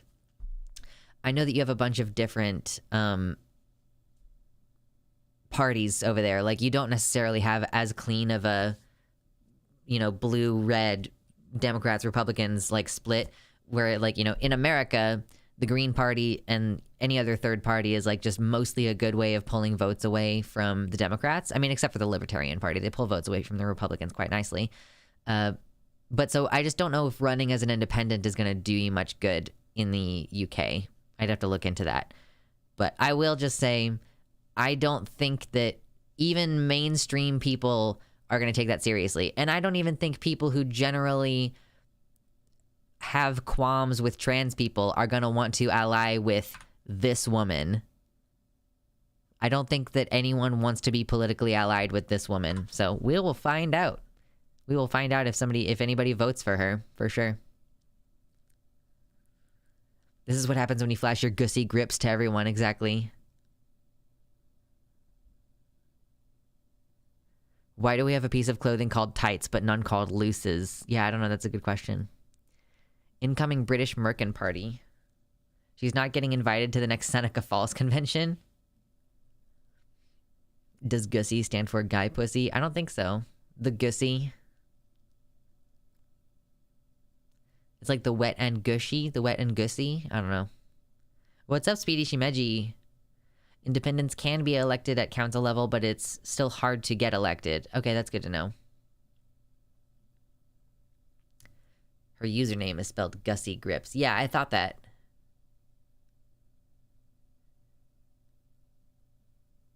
Side note, the wings are ordered. Oh, listen, I'm excited about that. Also, I've like if you enjoy this outfit, I do have an Amazon list that is explicitly other stuff that I can accessorize with and wear. And I'm probably going to make a better habit of posting that link when I post on Fansly, because it's like, that's the main reason, is like so that I can use those clothes to take cool outfit pics for Fansly, and therefore continue to expand the variety of content that I provide on the internet. But I'm excited about the wings, because I can just wear those during stream. Ooh, I keep forgetting to turn on the lights. The lights and the colors behind me. Do we want to do that? Do we care? I can turn on the lights. I'm so lazy. Just winging it. Exactly. Yes, I gotta turn on the fucking lights. Alright, hold on.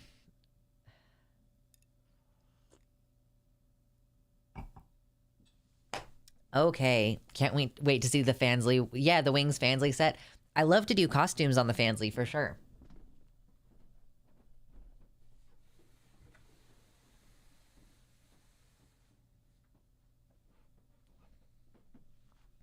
Where's my remote? There's my remote. I finded it. Are we liking the bisexual colors? Are we gonna stick with the bi colors?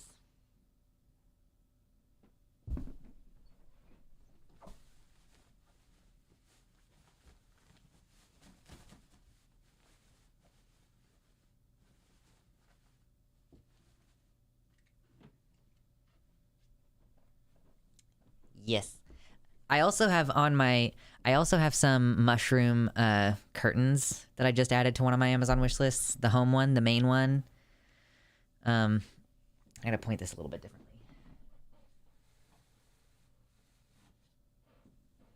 Also, my birthday is gonna be in March, so I'm gonna definitely have a whole bunch of stuff that you all can get me for my birthday in March. Ooh, oh my god. ASMR fungus pillow. I know. Isn't it so great? I'm getting into mushrooms. I know that there's purple in the bi flag, but why everyone says purple light is bisexual? There's also red and blue. I always thought that it was pink, purple, and blue. So, that's one of the lists. The two lights that I have here right now, it's pink and blue. Like it's both pink and blue, but because the two lights are like right next to each other, they kind of blend together somewhat. But they are at a slightly different angle. So I guess with the shadows, you can kind of tell that there's like two different shadows. Magenta. I can get away with red, like certain shades of red. Yeah, for sure. I am having such a good, enjoyable, chill hangout with you all tonight. But like, yeah, so we're not limited to purple. Like, green is fine, except that it's just like an unsettling color in film language. Otherwise, I would enjoy using it for the nature aspect of it, but it just doesn't work. Like, you just can't do that. And then there's like, this is kind of more turquoisey. Hot take, I dislike the colors in the pan flag. It makes my eyes bleed. I need to make my own pan flag. Honestly, Davey, whether or not you like the flag is one of the legitimate reasons for choosing to be either bi or pan. Like, there are people, because bi and pan, like, they can mean the same thing, more or less. And I've known people who are like, the definition of pansexual fits me more, but I hate the flag, so I just identify as bi. And I was like, listen, that's valid. So, and then there's just blue. Like, we could do dark blue. I don't really like that a whole lot. And then there's like lighter blue. And then there's an even lighter blue. Yeah, that's like a really light blue. This is what the white one looks like. I did vibe with turquoise. Some people like the pan flag. I know. And then there's red. Come on. Red. Yeah, the white does kind of look blue. And then this one is like orangey red. Orangey red. And this one is like the purple. And then this one is pink. And then we have orange, like a lighter orange. And then yellow, which I kind of like yellow.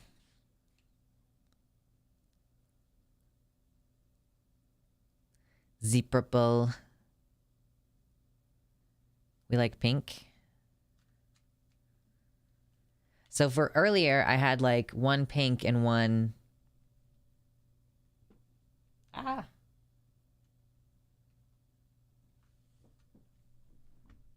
It's hard to get only one of them to change color, you know? Like, they tend to want to both change color because they're right next to each other.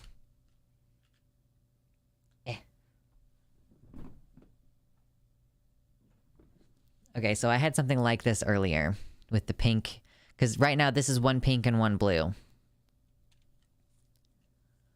I genuinely think America has the best flag I've ever seen aesthetically. Can I still enter the gates of heaven? No, I don't think you can. I don't think you're allowed. Hot take, multisexuals should do away with the bi-pan omni differences. Just call ourselves pan, but keep the bi colors. I mean, I can't disagree with that. My room is mood lit by a lava lamp, but I think it's dying. The wax is just a dome at the bottom now. You can get a new bulb. Have we talked about the Keffel/Bad Empanada drama? No, and also I hadn't planned on it. What happened? I don't even know what happened. That's part of the bisexual lighting, is that it's usually the blue and pink/red from different angles too. Yeah, that's why I do it the way that I do it. Like, How is this turning up right now? Let me see. I think this one I thought was a little bit too heavy on the pink. And so I switched the purple to the other light.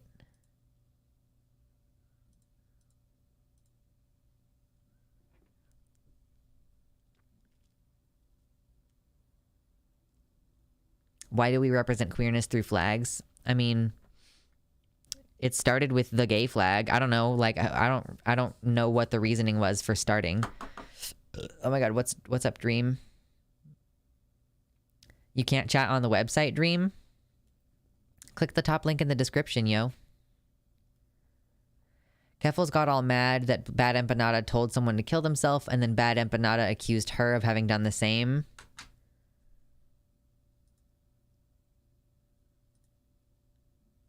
Oh my God, flags are a simple signaling system. I guess if you're on Opera, the website doesn't work too good. I represent queerness through fucking true. Speedy Shimeji says that Bad Empanada and Keffels had a convo and that basically Bad Empanada gaslit Keffels the whole time. I just don't know who that is. I know who Keffels is. I don't know who BE is. I'm on Opera on the website working just fine. Okay, hold on. I was going to do this. Okay, is this how I had it before? Be glad you don't know Bad Empanada. Yeah, he told a rando that he disliked to kill themselves, whereas Keffels told an abusive stalker of hers to kill themselves. I see. There's a somewhat of a distinction here. This is looking so different on my two different monitors.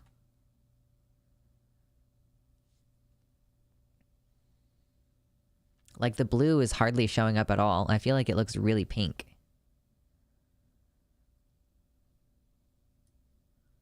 Whoop, not what I wanted.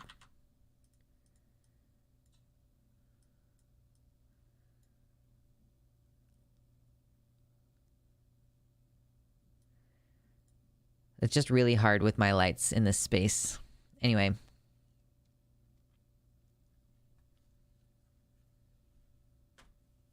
Bad Empanada is this insane Aussie guy who moved to Argentina and pretends that moving to Argentina means he's not a whitey white boy anymore, and thus he can call rando black men he argues with KKK members. Oh my God, that's insane.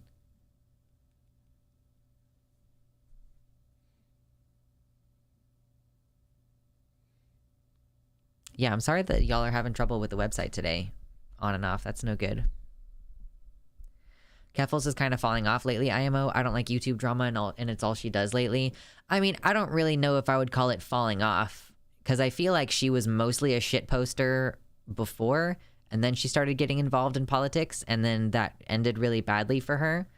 And so I can kind of see why she's talking about drama and shit posting again. I was actually surprised that she got back in to talking about politics at all. Like, I was shocked that she did that.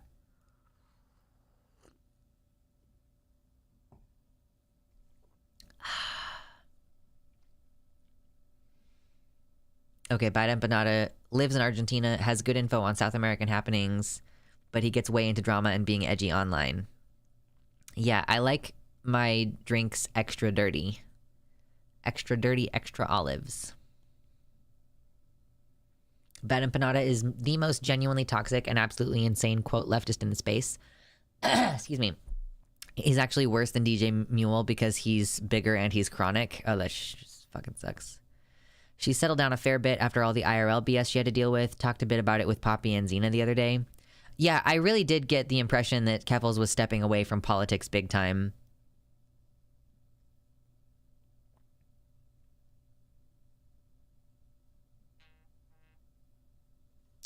I did only hear about her during the Kiwi Farm stuff, but the drama's not for me. Yeah, I mean, that's fair. I can understand why she does what she does, and also I don't really care to watch that content either. Like, I just personally am not someone who watches that type of shit. Bad Empanada has also done the xenogender discourse before when being shitty to someone who was pro-Palestine but dared to say anti-Semitism is bad. Yeah, Keffels is the bravest motherfucker this side of the Mississippi. She is a cool person, and she's gone through a lot of shit. Like, let's see. What else do we have for tonight here? I am taking forever to get around to shit tonight. Oh, do you want to hear about how some fucking Republicans went absolute mask off about their, the attacks that they've been doing against trans people?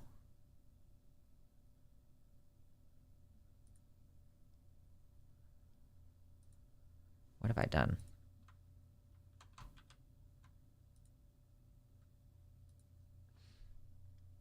I am sickened but intrigued. I desubscribed from Kevels between her doing disability stuff and making fun of D-trans people. I should see if Lady from the account Support D-trans wants to talk on stream sometime, because I need to set the record straight about whether I think that D-trans people are bad, period. And I think the only way that I'm going to functionally do that is by talking to a D-trans person. And talking to a D-trans person who doesn't fucking suck, so that we can agree about things and like just talk like normal human beings.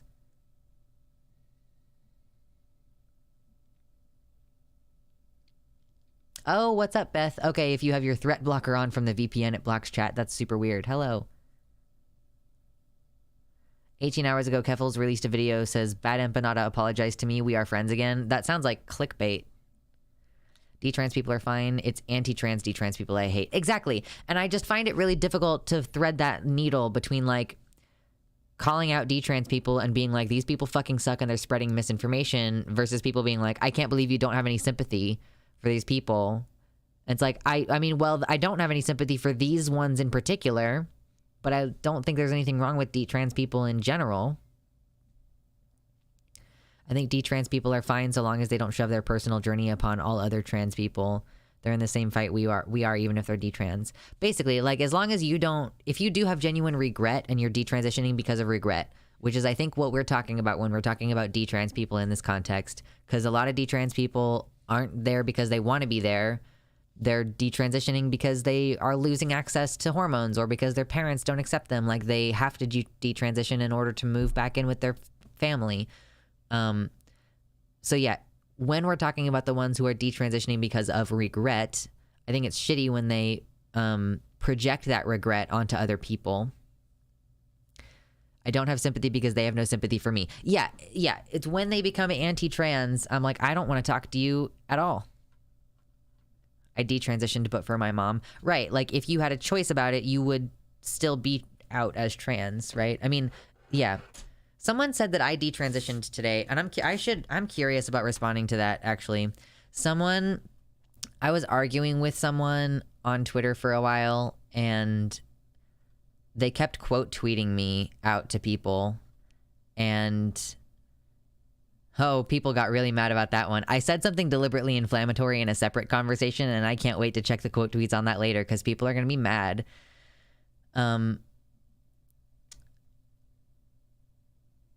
Oh yeah, I ended up blocking them. But someone was like quote tweeting me, and then someone responded, oh, that person like detransitioned because they're just a cis woman who wants attention or whatever. And I was like, I have not detransitioned. I've taken different levels of hormones and I'm currently planning genital surgery. So, right. I don't give sympathy to people who lash out at me because they're hurting. I don't have the energy to keep my head above water while you actively try to drown me. I will be kind to you the moment you stop attacking me and apologize for fighting against trans rights, though I am forgiving, but I won't make the first move. Right. Exactly. I'm like, if you just stop what you're doing and then like apologize, I'll be like, cool. I have a lot of sympathy for you. Like, when I've responded to Casey Miller's tweets where they're talking about like they're being super doomer about how they'll never pass as a woman again. And I'm like, here's like 5 tips I have for you off the top of my head about things that I know that you personally are struggling with. And here's ways that you could approach that and solve it. But the thing is that Casey Miller doesn't want to solve the problem. They want to bitch and complain. They want to wallow in their bad choice and their regret. They admit that they've transitioned for all the wrong reasons, and like they just are unable to face the fact that they made a bad choice. They made an uninformed choice. quote tweeters are cowards half the time. I do think that quote tweeters, I'm just going to start blocking people who do this. So it's going to be, okay, can I tell you something that I said that was really fucked up earlier today? Like, I said something that was really fucked up, and I said something fucked up on purpose. And people quote tweeted it a lot. Are you ready? There is a universe in which people would probably be pretty sincerely angry at me for saying this. Casey Miller just seems like a grifter to me. I mean, they really do. It's why I bully Casey Miller. I have no sympathy for a whiny little bitch when all the trans women I know are struggling with the same shit, but have no support from cis society. I don't actually know that Casey Miller is the type of person who will have support from cis society, because it's something that's at support D-trans. Her name is Lady. She's mentioned before, is that like, as a D-trans person, you don't actually get social acceptance. Like, you're still considered like a fucked up person by gender criticals and transphobes. Like, you don't actually get sympathy. In my head, I don't really consider people truly detrans unless they're of the actual regret variety. A trans person hiding their identity, again, doesn't negate their transness. I feel the same way. Yeah, I don't dislike detrans people. Quote tweeting Jimsy is like, so on Twitter, you can, Tali, I have like an entire video elucidating the difference between bi and pan. Like, we're not going over it today. You can either reply to someone on Twitter, or you can like reply in a way that like it shows up primarily on your timeline as a tweet that you posted, and then the tweet that you're responding to is quoted and like embedded underneath your response to it. Are we canceling Luxander? I think that you all might cancel me over this. So here, I'm going to zoom in a little bit to try to see if we can hide from... Yeah, it's on my YouTube, okay? So here's the deal. I posted a tweet that was like, quote, "Xenogenders aren't targeted by transphobia." And I said, again, this is just the same argument as we've already seen against non-binary people as a whole, which ignores that many non-binary and xenogender folks are actively transitioning and non-passing. So, like, if you say xenogender people are not subject to transphobia, it's the same thing that people used to say about non-binary people, where, like, people just assume that non-binary equals non-transitioning, which is not the case, right? And so people responded to this being like, what, like, how? Transitioning into a tree? Listen, Dizzy, we're going to get there. We have a narrative. We have to establish the lead up into the thing that I said, because what I said was in response to one of the commenters, okay? So this person says, was it this one? Yeah, okay, it was this one. Liv says, passing as what? A tree? Which was a stupid thing to say, right? And my response was, the point I'm making here is that many people who identify as xenogender are also trans and non-binary and on hormones, not that they're transitioning into non-human entities. Like, all I was saying is that they are transitioning genders by hormones the same way that normally trans people do, whatever. And then Liv said, yeah, because changing sex is a real thing and identifying as non-human is not. Hope that helps. And then some hearts. And here's where I said something really fucked up. Here's where I said something really fucked up, okay? Okay? Here's what I said. Let me tee it up.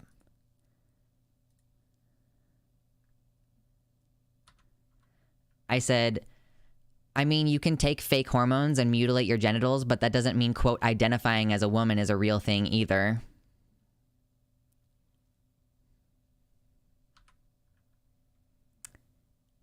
I'm bad. I'm bad. I'm bad. So you understand why I said that though, right? Like, because the thing is that these people keep saying transphobic shit. And I was just like, well, I'm just going to do the exact same kind of transphobia that you're doing and just do it at you. I actually don't know if that person is trans or not. They don't have a trans flag or even any pronouns in their profile. There are 13 quote tweets right now, and I'm not gonna read any of them.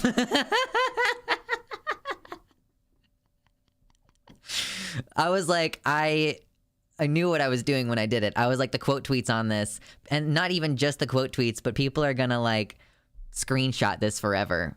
And there are gonna be whole people who make videos about this. Oh, Beth. Okay, so so it's, first of all, wait, what do you mean by you don't get it? So it's funny because it's a fucked up thing to say. It's funny because I just said something intensely transphobic and gender critical. Like if Liv says changing sex is a real thing, identifying as a non-human is not, well, she's just saying your identity isn't a real thing. And then I shifted the goalposts, because it's the thing that bothers me so much about all the arguments against Xenos is that they, all of the same arguments that you would use against a Xenogender person are arguments that can and have been used against other trans people who are more acceptable kinds. I think the only reason I don't like it is that I'm triggered because of the people who say that unironically. I understand and agree with the logic and structure. Yeah, I mean, it was supposed to be upsetting. It was supposed to be really upsetting because I'm like pointing out like, okay, well, what you're doing is exactly the same as what gender criticals do when they're talking about trans women. So I knew that I was doing something fucked up when I did it. And there's 13 quote tweets. So I'm assuming that people were mad as I intended for them to be. I did a Vosh. I did do a Vosh a little bit. Is that what Vosh would do?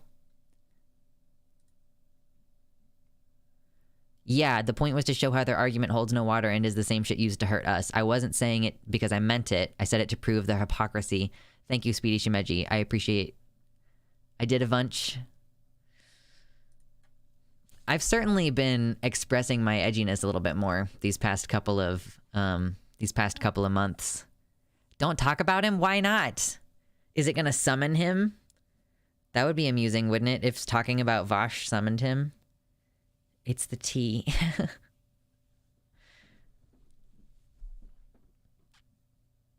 Looked at the quote tweets and saw the word too cute for the first time. What's that mean? A too cute is a person who believes that you don't need dysphoria to be trans and that you don't have to medically transition to be trans.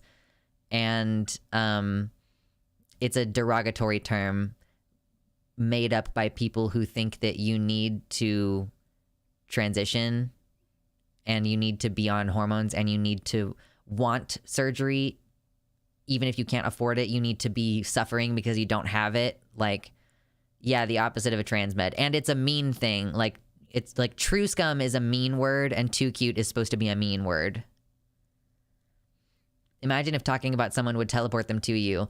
Tali, no, I meant more in the sense of like, if he would show up in chat or something. Like, I don't know. Has Vosh ever responded to one of my videos on stream? I really don't think so. I really, really doubt it. He has like 12,000 viewers in just like a random stream. So I don't think he's ever... I know that he's watched my content off stream, but I don't think he's ever responded to me on stream. The dragon smokes turfs and tenderqueers. I would chew on them. I'm big stompy dragon. Poof, poof, poof, poof, poof. What's up, toenails on toast? That's an interesting, interesting username there. Hype energy, y'all. We can summon him. Summon him. I should have a stompers. Yeah, we've got Wiggles. We should have a stompy dragon, like, emote that moves and goes stomp, stomp, stomp, stomp. That would be awesome. I think smoking turfs would give you bad guts ache. I bet. What's interesting, the toenails or the toast? I mean, it's all of it together. It's the toenails on toast. Like, that's, you don't usually see them there, you know? Wiggles. Yeah, but Vosh is lame, so Vosh fans are lame. A Lux fan is worth 10 Vosh fans.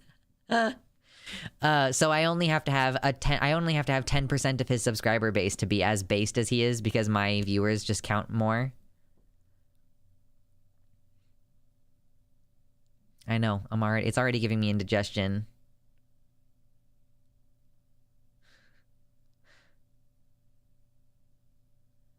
What's up, Allison? Says, hey, howdy, finally got a subsidiary for breast augmentation. Now I can't sleep. Ooh, okay. So are you going to be able to get that scheduled soon? That sounds awesome. Hey, don't be mean about Vosh. I like him. Hi, Lux and Toenails. Like 90% you've had this conversation. Listen, I have ADHD, so I don't remember things. Toenails on Toast says, a friend was arguing with a vegan and she said, you could eat your own toenails on toast for all I care. And I thought that's a great idea for a name. I mean, fair enough. What if the toenails are still attached, just being dragged across the toast? That's also odd. Reply from the initial tweet. Yes, exactly. The same argument because NBs are just GNC people and this doesn't make them trans. Hence, they are not a target of transphobia. You're learning. Did I respond to that, Kumba? Because I responded to a lot of them and I was like, okay, yeah. Like, good to know that going on hormones and planning fucking genital surgery means that I'm just gender nonconforming. Like, we're learning new things. What's up, soy boy? Oh my god. I have cramps.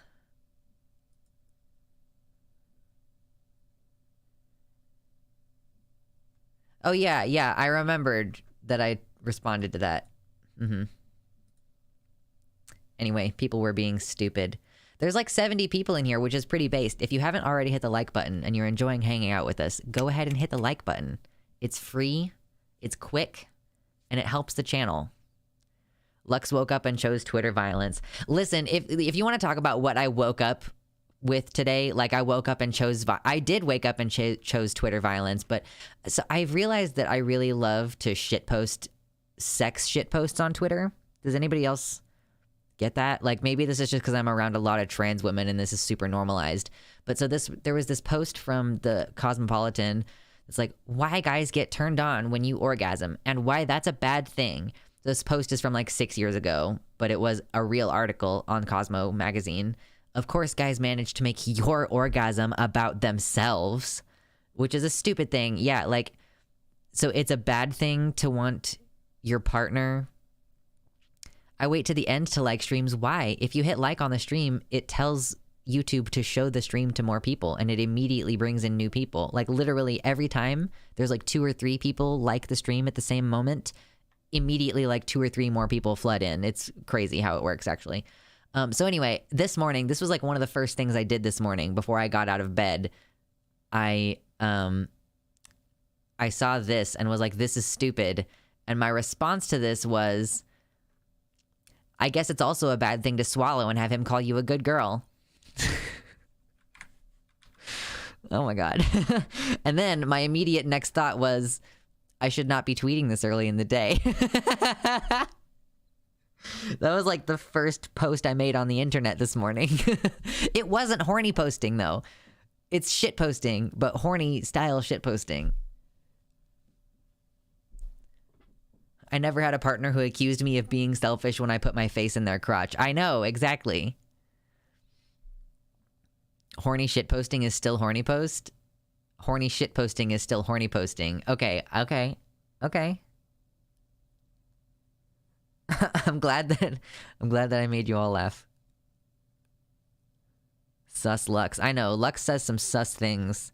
One of the best things I did for my Twitter presence was making it so that only people who I follow show up in my notifications. So like people, I have like 13 quote tweets on that very edgy thing that I said, but none of that showed up in my notifications. I have to go out of my way to find it. My orgasm, mine. Exactly. The horns truly help. You triggered all. Wait. What is Pee no Jutsu? Pee no Jutsu? What is that? That's a Reddit? What is that Reddit? Hold on.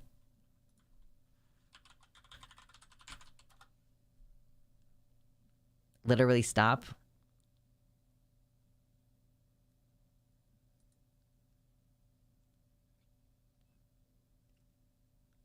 Okay, this is a shitposting subreddit.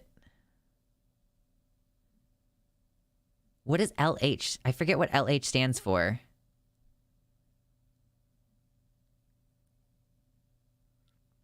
If I hit like before I watched, it's like complimenting the chef before he has even cooked the food. It's more like complimenting the chef halfway through the meal when the chef stops by your table and asks how you're doing. How is your meal? 69 concurrent viewers. Nice. I'm getting Chinese food. I pulled LH means lighthearted. Okay. I pulled out some ground beef from the freezer earlier, so I'm probably going to eat spaghetti again tonight because I enjoy eating spaghetti. That's something that I like to do. Okay, I originally came to Twitter not with the purpose of talking about this more. So that is why I never get a reply when I post. Yeah, so sometimes, yeah, like I go and specifically look for comments.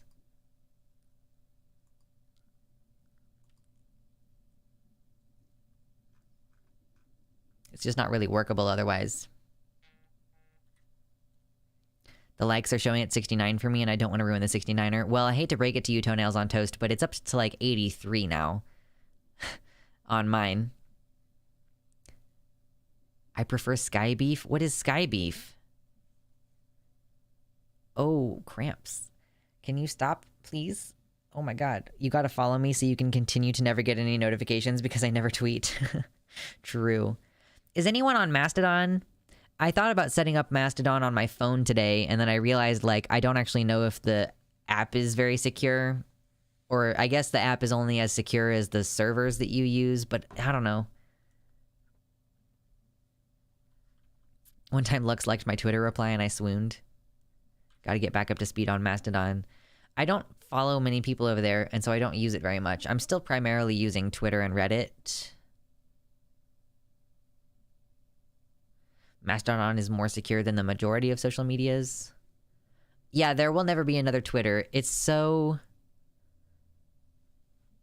unique. Okay, hold on. So you all know for years, there's been like, hold on. Wait. Me, Luxander, on about 10 Mastodons. I'll stick to Twitter until it's gone.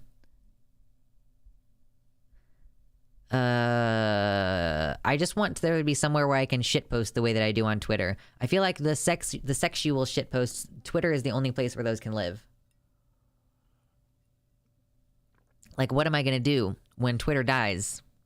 Am I not gonna have sexual shitpost, like, place to do that? I don't know.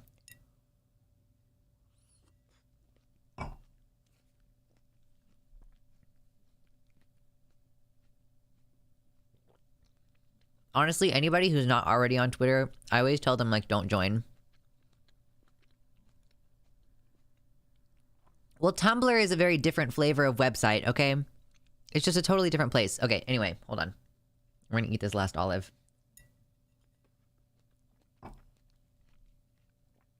I feel like if anything does move into Twitter space, it's just gonna be an add-on of another site with an existing presence. There are so many social medias trying to beat each other already.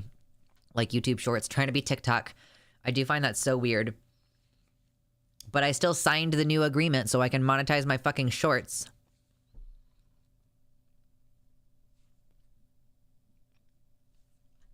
There's horny people there, I promise. It's just about whether you're cultivating, like, that kind of, audience.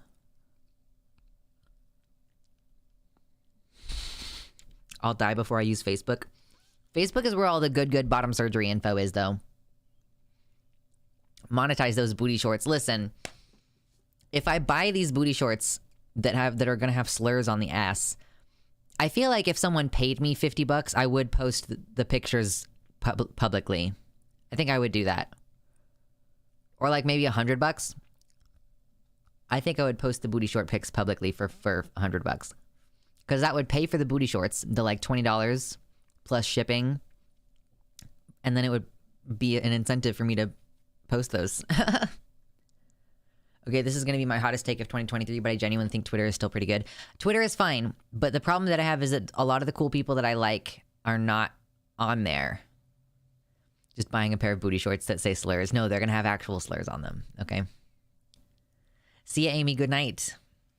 Slur clothes. Yes. And maybe someday I'll get like a crop top that has slurs on it, but we're just going to start with the shorts. Oh my God, excuse me. Cool. Okay. For the entirety of the past year that I've been a streamer, basically as my main job, we have been talking about bills that have been introduced repeatedly trying to limit access to, I mean, one of the main things that they do is try to limit access to kids getting access to care, right? It's usually about, oh, stop trying to groom these kids, stop trying to turn these kids into you types of people. Like, you know, they really do believe, I think, that there's no such thing as being gay or being trans, that the only way that you can become these things is if you get like brainwashed into it somehow.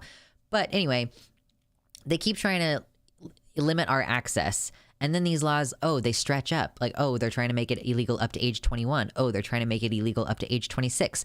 And then, oh, in some places, such as in Florida, when they at first declared, okay, well, we've decided that this is actually, I think that this happened first, that they just decided that medical care, that gender affirming care was not scientifically proven to be good medical care. So that was part of their justification. What's up, Gayfesh? Welcome in. That was part of their justification for making it illegal for kids to transition. But in Florida, they also took it off of Medicaid. Like, if you are on state insurance, so like most trans people who like are disadvantaged, like I would probably be on Medicaid if it weren't for the fact that I live in Kansas and Medicaid has not been expanded. So because I have not submitted myself to a government inquiry on whether or not I'm disabled enough to qualify for care, and because I don't have children, I can't access health insurance through the public whatever. But if I were on the public whatever, in Florida, I would not be able to get hormones covered by that at all. So any adult who is within the poverty range that they need to use public insurance also can't access healthcare. So it's like, oh, you know, it's weird. You keep saying that it only applies to kids, and yet you keep doing shit that is making it obvious that you are actually trying to limit the rights of adults to access gender affirming care as well. Well, as it turns out, they're just outright admitting it in the New York Times now. I haven't clicked through to the actual article, but I wanted to, I guess, just look. This is where I first came across this, was Alejandra Carballo saying they're just outright admitting to this, that they want to ban all gender affirming care.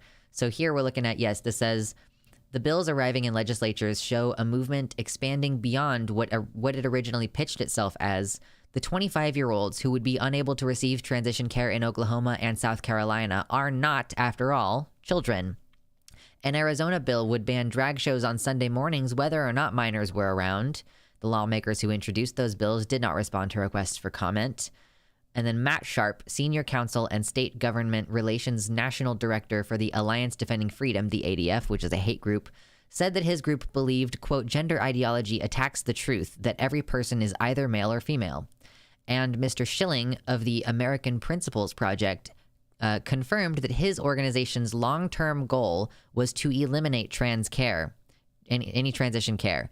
The initial focus on children, he said, was a matter of, quote, going where the consensus is. I don't know if there's actually anything further in this article. Is this going to make me pay? Please don't make me pay to access you. I don't care about paying to access you. Shush. Go away. Let me see if I can find this. Hold on. Give me a second.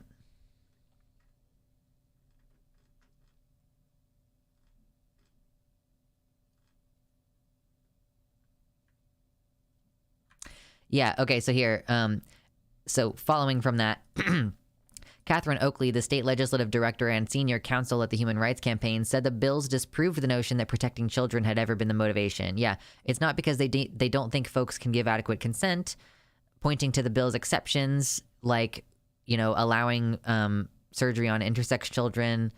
Like, that's, I didn't know that they were just gonna, like, come out and say it. They're really going mask off with this. Like, Mr. Schilling of the American Principles Project, which I've never heard before. I've heard of the Alliance Defending Freedom, but I hadn't heard of the American Principles Project until today, confirming that his organization's, long-term goal was to eliminate transition care. The focus on children was a matter of going where the consensus is. So this is kind of like how abortion rights went away. Like, I don't know if you all recognize that, you know, it's just going to continue happening. They're going to continue shotgunning laws. Like, they're going to propose 8 laws and hope that one of them passes. And they're going to try to sneak in by being like, okay, well, it's reasonable to say that a third trimester abortion should be illegal because that's when there's a fully formed baby kicking inside there. So, any reasonable person would say that we should be able to make that illegal. And then once they have their foot in the door, like, oh, well, now we actually decided that we want to make it illegal starting at 20 weeks, which I know is halfway through the second trimester, but it's already illegal starting at 33 weeks, so it shouldn't make any difference to make it illegal starting at 20 weeks. And then they keep rolling it back and further back and further back again. And it's the same bullshit with transition care, which they're going to make it, certain people can't get access to it, like children, because, they can't make the choice, protect the children, right? And then it's just going to continue creeping. Suddenly children means up to age of 21, which they can justify up to age of 21 because that's when the smoking age is now. Or they can justify up to age 25 because that's when your brain is actually scientifically done developing. Like, they're just going to continue trying to take away all of our rights.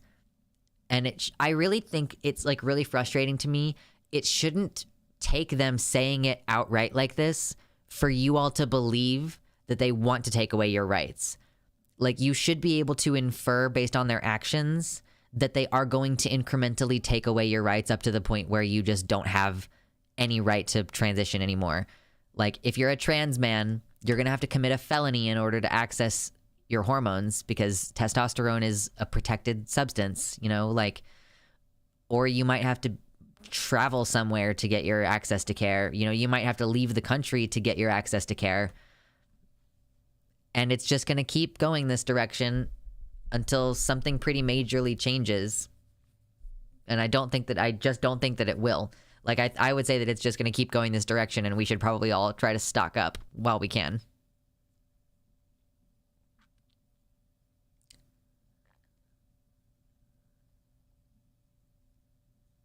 More dark money with a new name. Yeah, what the fuck is the American Principles? Yeah, American Principles Project wants to keep you from getting APP.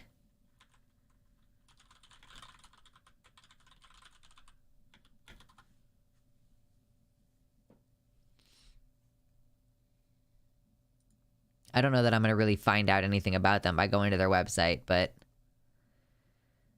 let's see. Let's read their Wikipedia a little bit. The American Principles Project is a populist conservative think tank founded in 2009.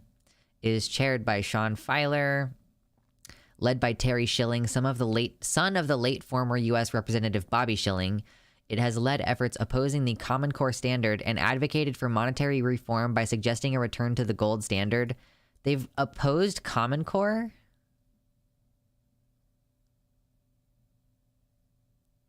Why? APP has also focused much of its programmatic efforts on opposing the teaching of critical race theory and transgender topics in public schools. I'm not surprised by that.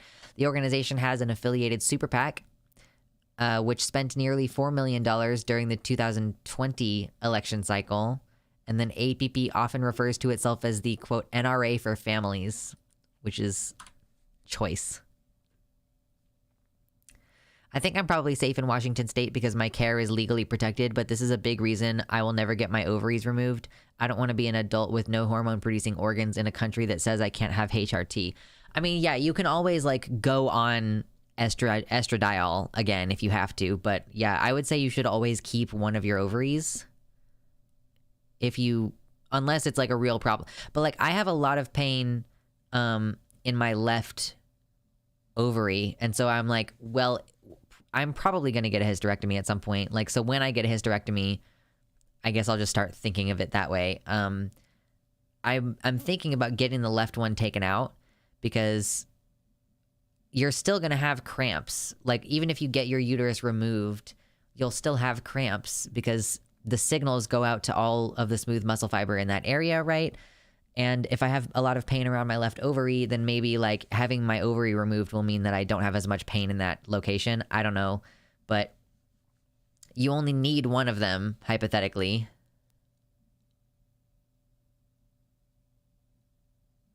I don't have a problem with my ovaries, thankfully. I just want the uterus and potentially the vagina removed. Yeah.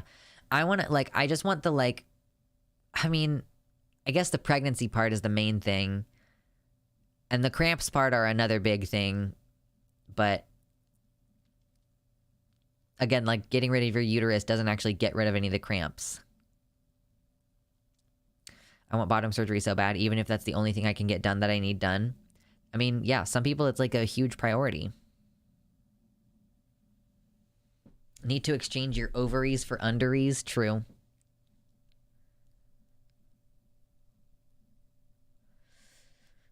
Oh, man.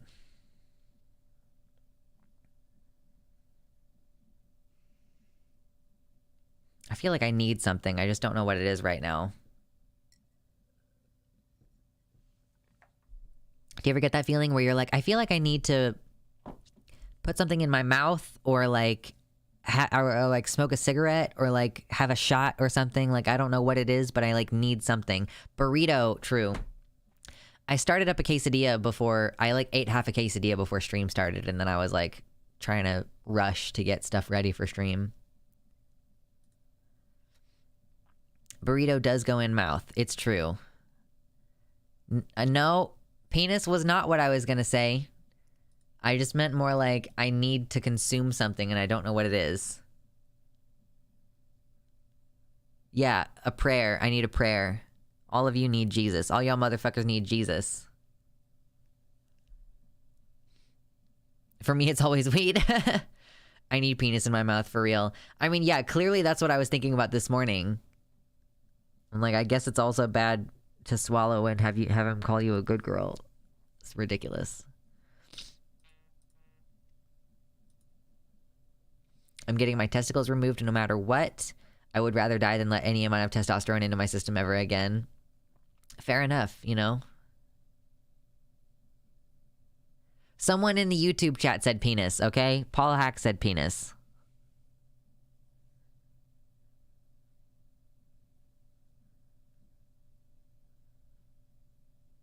I'm getting old enough that I'm not having periods and I don't have any ovarian pains, etc. When I was younger, they used to hurt. I know, they suck. Speaking of penis, I want some in my mouth now too. Dicks! Smuggy chat, smuggy chat. Wee wee. I should put that on my fucking Go XLR if I can. If I could manage to put like a pew, like a sound effect on there, that would be pretty good. I just don't have most of this set up, you know? I'm like, frankly, even most of the time I forget that I have stuff on here. It's like, oh, a little bit of echo. Oh, let's put a little bit of reverb on it. Oh, there we go. We got a little bit of reverb, okay?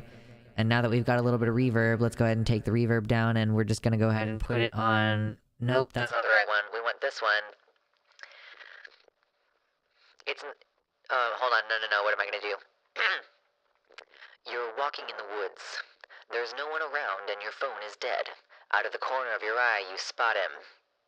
Shia LaBeouf. You should put penis music on a soundboard. How do I do penis music on a soundboard?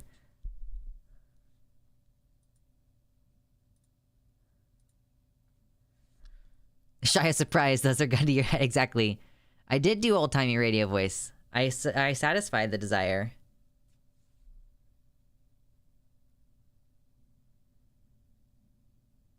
Lux no sleep stream when? Wait. What do you mean Lux no sleep stream? Is that when you try to stay up all night?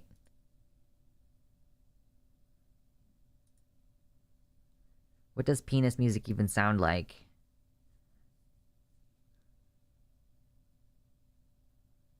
No sleep like the subreddit? Is that a subreddit? Oh no. There's 1 hour of penis music. Oh dear, what is this?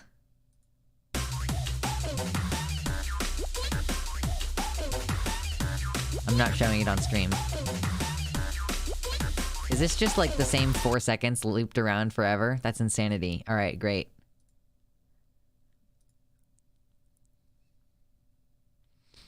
Creepypastas. Oh, no sleep is creepypastas? I guess we could do that sometime. Would you all like spooky stories?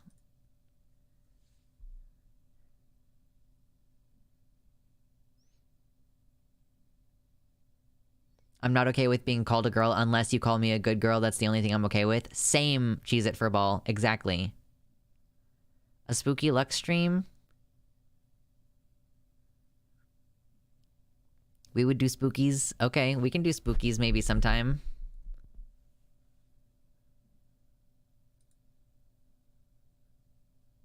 Add a girl might be the same as good girl.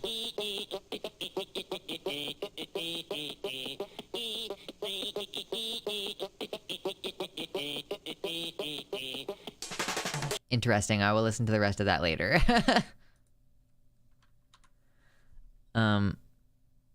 Actually goes hard when you don't listen to the looped version. Okay. Dono goal met equals spooky time? Well, I wasn't planning on doing a spooky stream tonight. I guess, like, that's the kind of thing that I would probably plan for.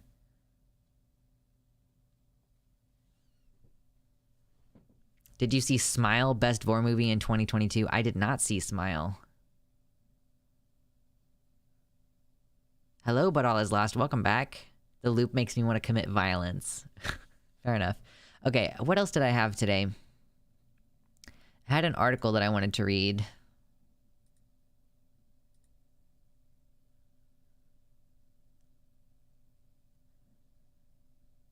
That's what I mean, like, as a reward.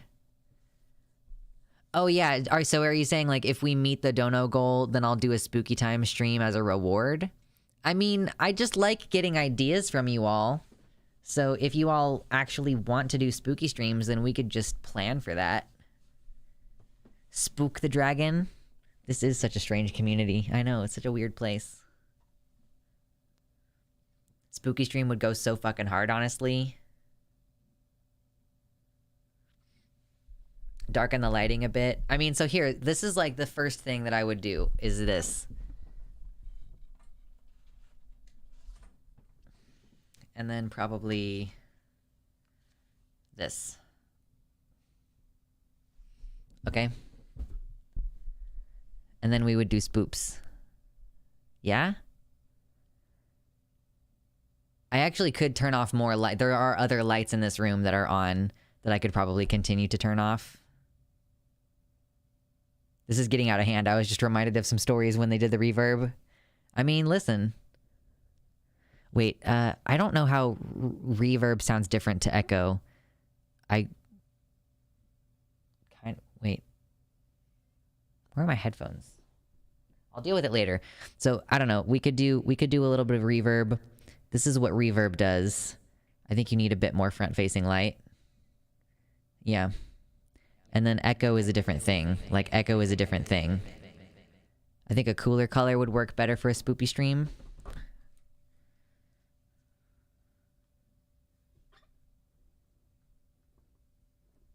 What about this?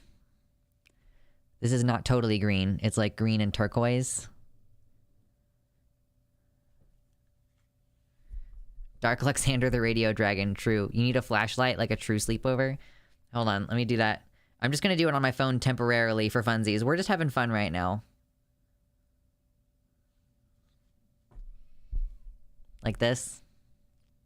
Spoopy.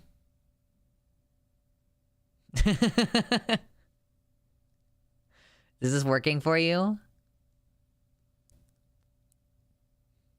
Okay, but I don't want my phone's flashlight to be on for that long. So I'll have to get an actual flashlight. It might be worth lighting a candle for spooky streams. The thing is that candlelight doesn't actually show up on stream very well. Like, it doesn't really show up on camera super well.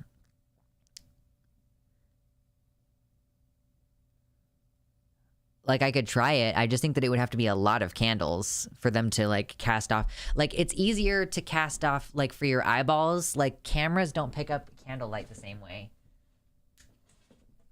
There we go. Turn that back on.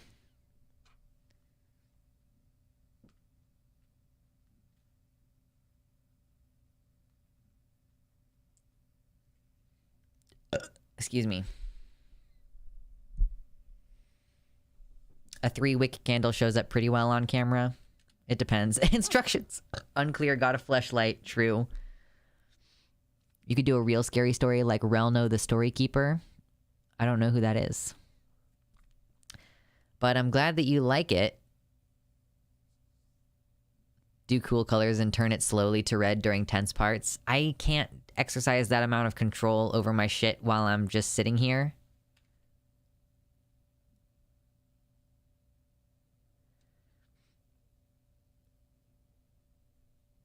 Do a real story like trans healthcare in the United States? Yeah. And just do it in spooky version. That would be fun. Anyway. Oh my god, I'm so crampy.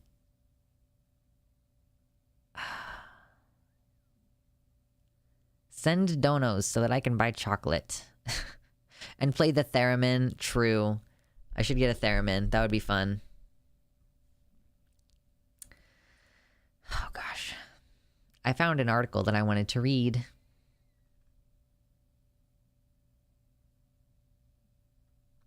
I read a great no sleep entry about a night guard at a storage facility. It was a winning combination done well, but I don't have a link. Maybe we should turn this into a segment. If spoopy is really the thing that you all want. See, me being the dumbass that I was, I thought that doing like a segment where we laughed would be desirable. But no. Nobody's out here demanding that we laugh and do like a try not to laugh section or something. No, you all are like, freak me out. Apparently, is what I want. Night of the Living Terfs, true. So, hold on. I love spoopy more than anything else. Oh, I can laugh at spoopy stories? Okay, well, you're just weird. We laugh when we're spooked. Okay. Well, we've also heard, amongst all the other stories that we've heard about how trans people are so spoopy and terrible and bad for the world, we also hear about like, oh, trans women have a terrible, terrible advantage in sports. Like they're so spoopy to all of the cis women. They're so bad at scaring the cis women off of the sports. And oh, if you let trans women participate in sports, then there will be no such thing as women's sports anymore. So I thought a cute little article came across my timeline that I thought we could read. And the title of this article is Trans Women Athletes Have No Unfair Advantage Under Current Rules, Report Finds. This is from Cycling Weekly. The byline says, the performance advantages from social factors, training, and access to equipment are far greater than testosterone, this paper concludes. I'm Spooper. Thanks for asking. All things considered, I couldn't be better, I must say. Okay. A report on trans women athletes in elite sport has found that if UCI rules are adhered to, there is currently no substantial evidence of any biological advantages for trans women competing in elite women's sport. It found that there was little evidence that biomedical factors related to male puberty, such as lung size, bone density, and hip-to-knee joint angle, predict an unfair advantage. But there is some evidence that social factors like nutrition, training, and access to equipment may have an effect.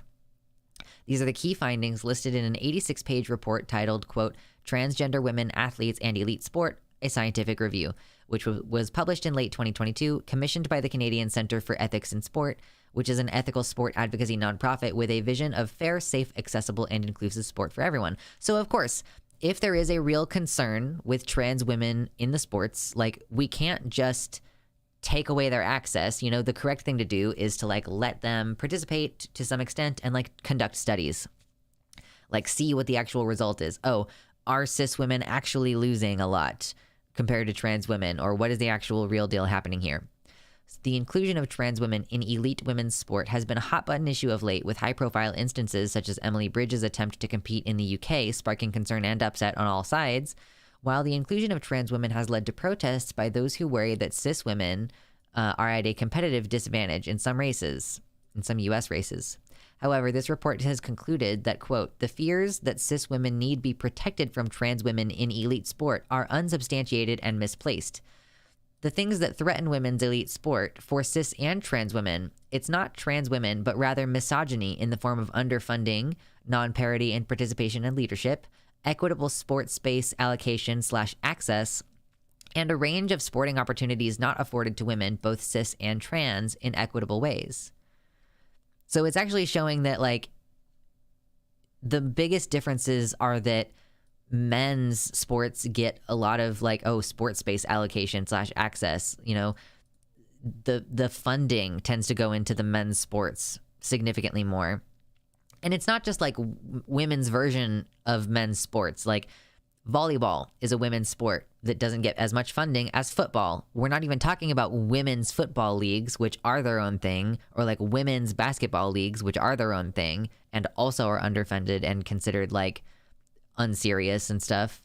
So yeah, this report is an in-depth review of all of the scientific literature currently published between 2001 and the end of 2021 in English, and which regard transgender women and their participation in elite sport.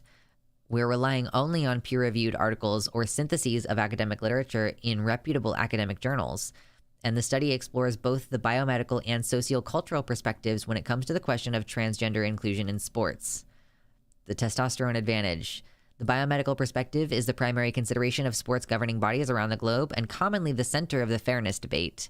Many trans athlete inclusion policies, the UCI's included, look to testosterone level boundaries and medicalized interventions, such as the suppression of testosterone suppression and supplementation of estrogen, to level the playing field. After reviewing the scientific literature of the past decade, however, the report finds that not only are these boundaries arbitrary, the studies are flawed and inconclusive. Yeah, these boundaries are arbitrary. Like, cisgender women can fall outside of the range of acceptable testosterone levels, right?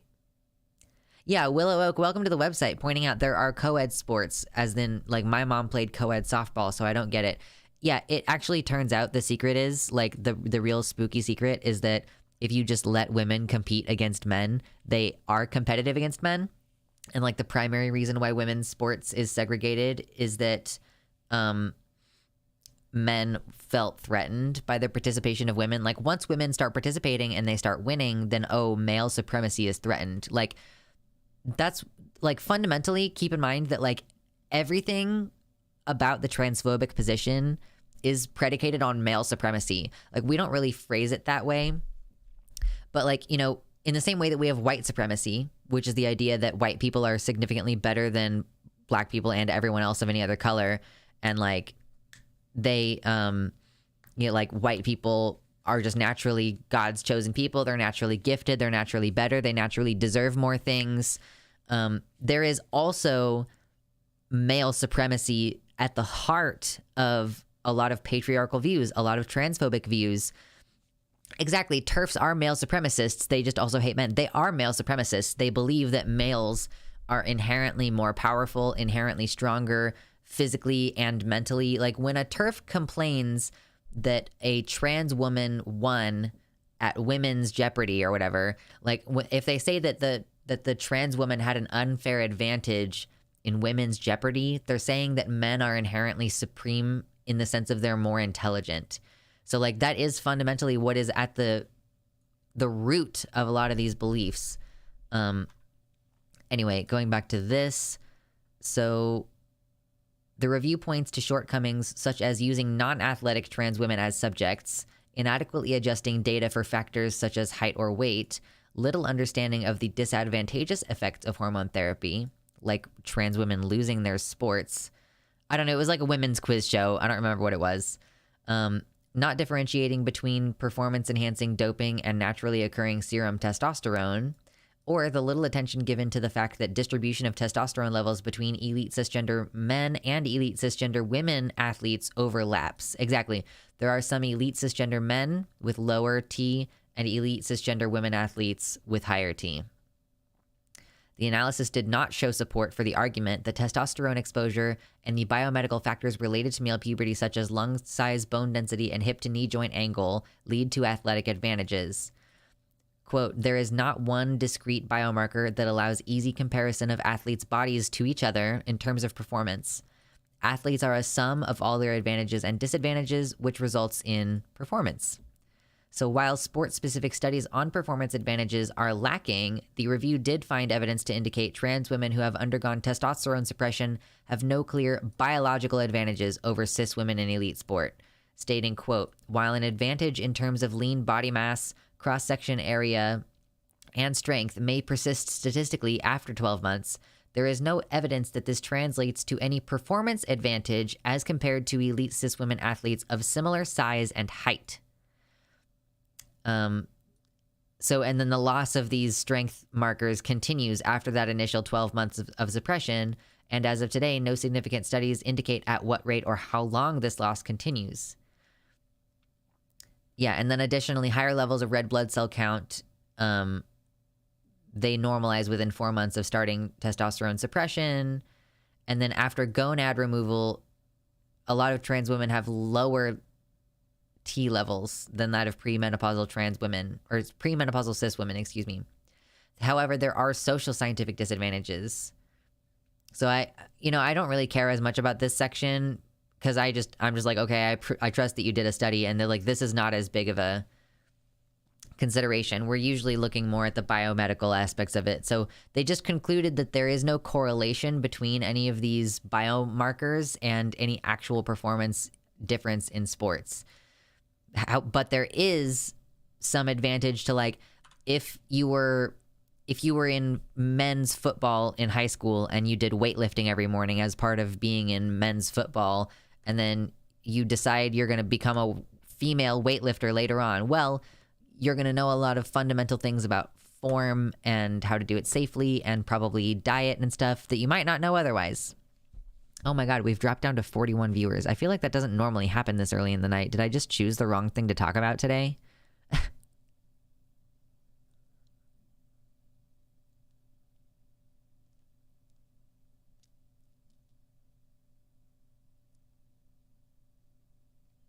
Yeah, you should just do weight classes. It's gender neutral. Just go off of like time, probably sleeping. It's so early though. Usually we don't have a big drop off until like 9 p.m. and it's not even 8 p.m. right now.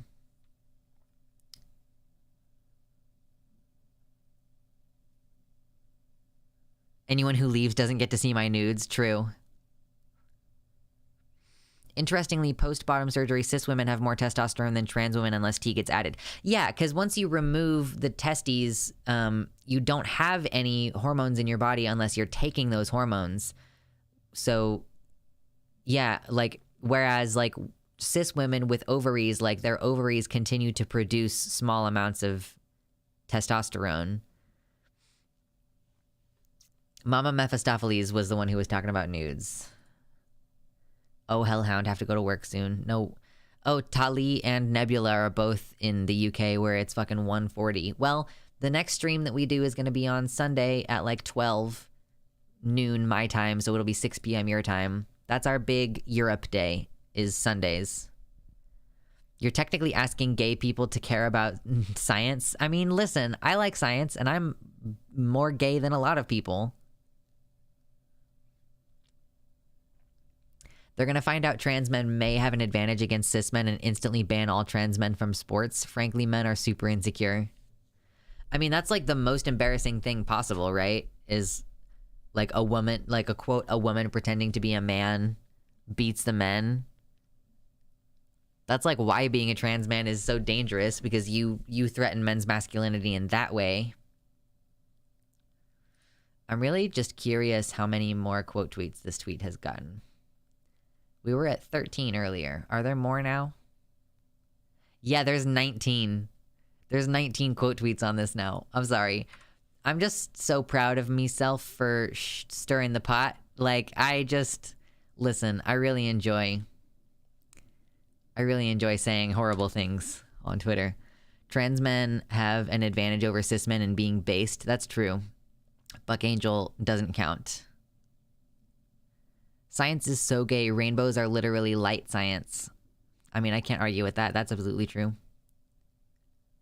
Hey, if you're just coming in and you haven't yet hit the like button, hit the like button really quick. We had like a drop in viewers and then a rebound in viewers. And whenever we get some likes, we always get a couple more viewers. We're going to keep hanging out for like at least another hour. Usually that's how long things go.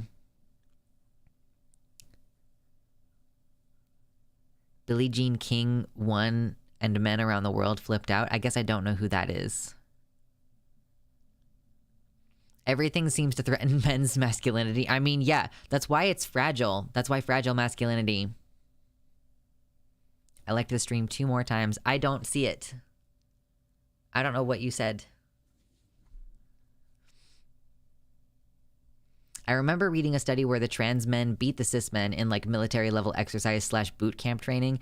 Here's the thing. I do actually think that there's an advantage to being smaller and to having a better, like, I really do think that women and like cis women, trans men, like, I don't know if this is applying to trans women because I've never really thought about it before, but as a person who's trans masc and who's smaller, I feel like I'm better able to modulate my strength. Like, I have been like cutting wood, like splitting wood alongside cis men. It's a joke. I don't use alts or anything. Okay, I see. Like, a man will like swing an axe and like get the head of the axe like stuck in the wood, whereas like I consistently like hit the top of the wood and it splits perfectly. Like, I just think that like you can use your strength differently if you're smaller, and like being faster is an advantage too.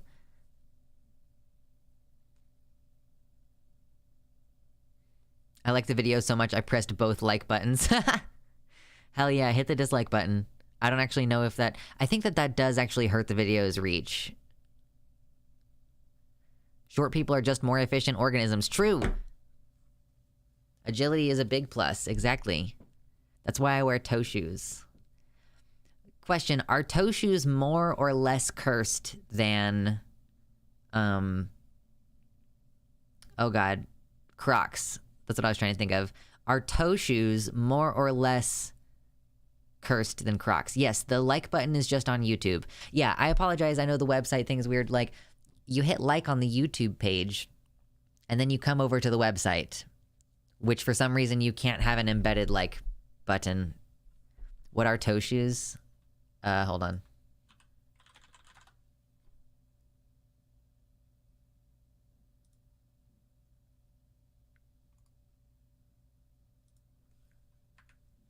Toe shoes are like this. Like this. And this. And that. And this. Toe shoes. I really like them. They're comfy. And they help you grip the ground.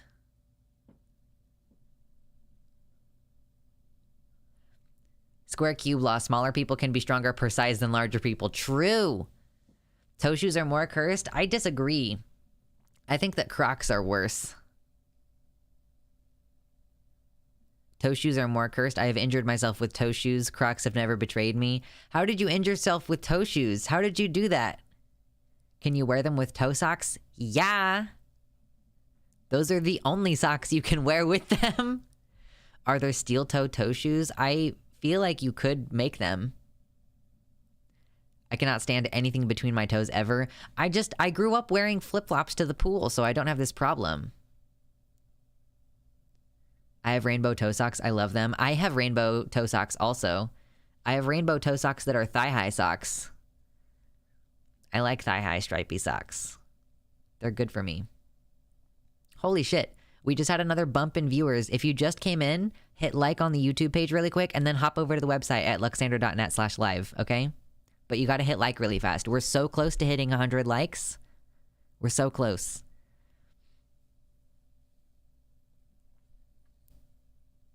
It's like an invisible hug for each toe. An individual hug. It's an invisible and an individual hug. A stick punctured the webbing at the top of the shoe when I tripped a little. I mean, that has happened to me when I was wearing sandals. I actually do. I have a scar on the top of my foot from wearing sandals and having a stick, like, shove itself into my foot, basically. Oh shit, yeah, polio as a child would definitely make it hard to wear toe shoes. Open-toed shoes fucking suck. Sometimes it's too fucking hot for real shoes. Okay, I do have one last thing that we can talk about that is a serious topic, and then other than that, I don't have anything else serious left, unless people have requests, which we have had recently a couple of times that people have been like, hey, I'm specifically requesting this, or I can always check the stream recommendations box here and see if there's anything here. Oh yeah, this is relevant to the next segment, so I'll go ahead and open this. Oh, this tweet doesn't exist anymore. Never mind. I guess this tweet doesn't exist anymore.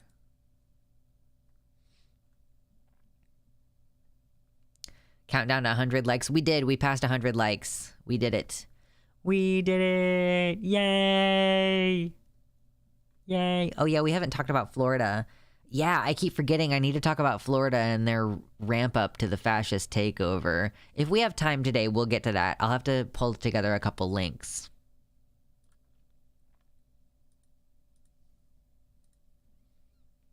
Cis men often overly rely on upper body brute strength and never learn to maximize leverage and core strength / leg strength. I mean, that's true. Did you see the quote, ladies, what's stopping you from removing this ball discourse? I did. Well, I at least saw the post. I don't know if I saw a lot of the discourse.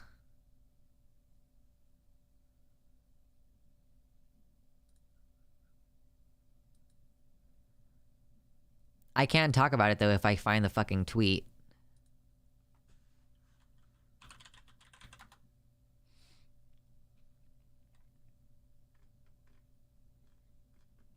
Does anybody know where the tweet is?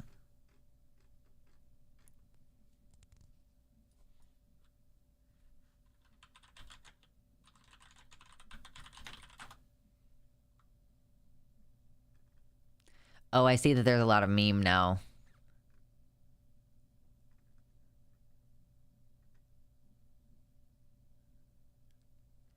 All the women's flops I've ever owned fit like garbage. I mean, that's fair. I made a nude parodying that tweet and nobody in the Gone Wild Reddit seemed to enjoy it. Oh, that's a bummer. So someone posted this and was like, ladies, what's stopping you from removing this ball? And like, the answer to that question is pretty straightforward. Like, what's stopping you from removing this ball? A lot of misogynistic laws preventing women from getting hysterectomies. That's what this pouch is. It's like, it's two things. The first thing that it is it's your uterus. And the second thing that it is a little bit of extra fat that your body deposits right there in order to protect your uterus.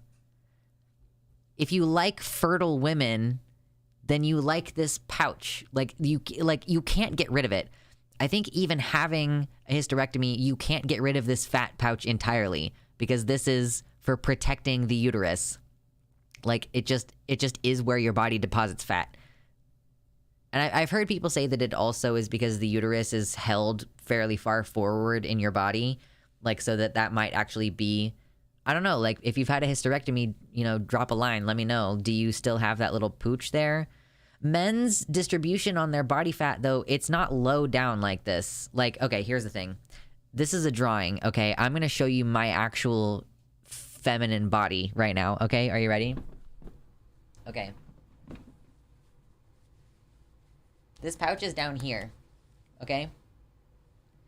Like, do you see, like, the top of my belly is, like, relatively flat, and then it's all down here below. This is my belly button. It's all below my belly button. Men's body fat is all here. It's, like, all across this area.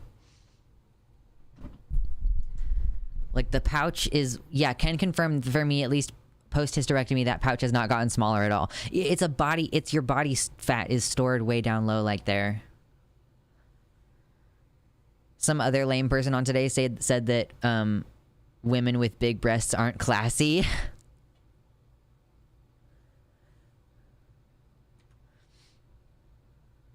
It's also guts, I think. Well, I mean, yeah, you do have guts down there. Men get them cum gutters from working out the abs.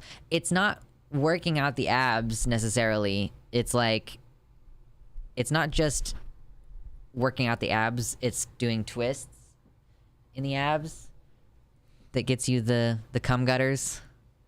Is that affected by hormonal changes, though? Yeah, I wonder if HRT is what's making my body also do that. So yeah, excuse me. Body fat distribution is one of the things that changes when you're on hormones, which means that like body fat distribution is what changes the shape of your face after a couple years on T. Like your face change or E. Your face change doesn't happen immediately because that's a facial fat difference. And also like when you notice that your ass and your thighs are getting bigger when you're on estrogen, that's because of hormonal changes. And it's entirely possible that you'll get like that specific little pouch right there if you're on estrogen as well. And like, yeah, why would you... The whole thing about tummies that are nice is that there's no bones, it's so soft. Like, why would you bitch? Why would you bitch about how soft and squishable and grabbable the tummy is? Like, this is one of the sexier parts of the human body, I agree. It's part of the niceness of the hips and the ass and the belly, you know? Like, it's one good unit. Cum gutters sure is a term. Yeah, they're called obliques. It's actually called obliques.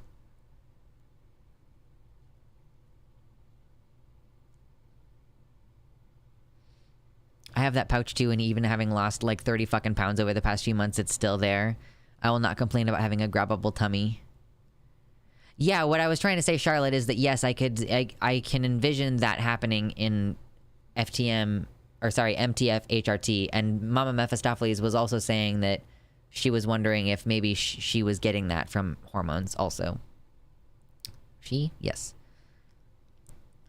I felt like tea made my tummy flatter, like, real quick, but I became maybe just because I was less bloated because my cycle slowed/stopped. I think that can make a difference, too. Like, it's bloating as well.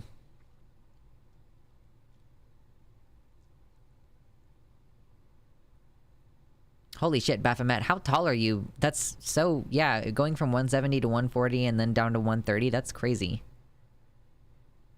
You're correct, Quantum Cactus, yes. The V of muscles pointing down to the crotch. Those are... It's called obliques. Like, it's spelled this way. But it is... Oh my god, yeah, you're really underweight, Baphomet. You're taller than me and you weigh the same as I do. But they're also called cum gutters. Estrogen is closing my thigh gap pretty fast. You gotta have, like, the nice... It's bad when it chafes... But if your skin is nice and moisturized and you're like rubbing your thighs together, that's good stuff. Oh my god. Ugh. We're back up to 59 people. Hell yeah. If you haven't yet hit like, do that really quick. I'm just curious. I'm always curious to see how many likes we can get on these ones where I'm not really trying that hard to stay consistent on the... I mean, yeah, we still have more news. But I'm not like trying hard to stay on topic today. Smack that like button. Smack it. Singe that like button. I really wish that I hadn't quit nicotine. I do miss vaping for the dragon reasons. I miss vaping. I smacked that like button silly. Oh no. I really crave nicotine now. All of a sudden. Oops. I made a mistake. I'm 5'4" and shorter in my wheelchair, and I will still kill you if you come for me. I'm tiny and full of danger. You can run over people's feet. You know? That's what's dangerous. I'm off tea right now, and it's kind of hard not to feel kind of fat, even though I literally weigh exactly the same. For sure. Being bloated, oh my god. Like, I start out the day in the morning feeling skinny, and then throughout the day, like, every time I eat, I'm just more and more bloated. I'm out of Vyvanse. Oh shit. I'm on Ritalin, and it's going pretty good. I like Ritalin pretty good. I can fucking break shins in my chair. The footrest is a metal bar. That's metal. It's pretty cool. Wait, does this work the way that I think it does? Was there a beep just then? Ritalin me this. True. I can do a little spin and break your damn legs. This is like how... my partner has really, really long hair, and he'll, like, put his hair in a long ponytail and then, like, smack me with it. Like, he'll whip his head and, like, whoosh, like, hit me with his hair. Hello, Charlotte. Yes, welcome to the website. We like having you over here. Oh my god, my insides hurt. I feel that. I think I might start doing nudes in the morning, but I also look like messy garbage in the morning. True. You like my demon voice? I don't do it very often.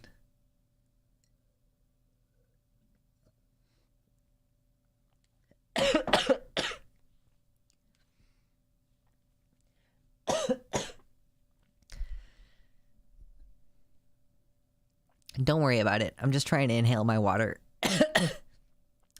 Yeah, my horns were 3D printed. So I could make more of them, and I could make different ones. Do you have padding on the base, or is it just straight plastic on your skin? So for right now, it's just the plastic on my skin. I've been considering like making it into a headband or something, but for now, it's working, just being stuck to my head. Like, it's curved in such a way that it's quite comfortable. Davey, oh, no, not Davey, Decoy Duck, with the 5 gifted tier 1 subs. Thank you. I appreciate that. No comment, apparently. Getting us to the dono goal. It's that time of the month. I gotta get this fucking P.O. box set up because you all keep asking.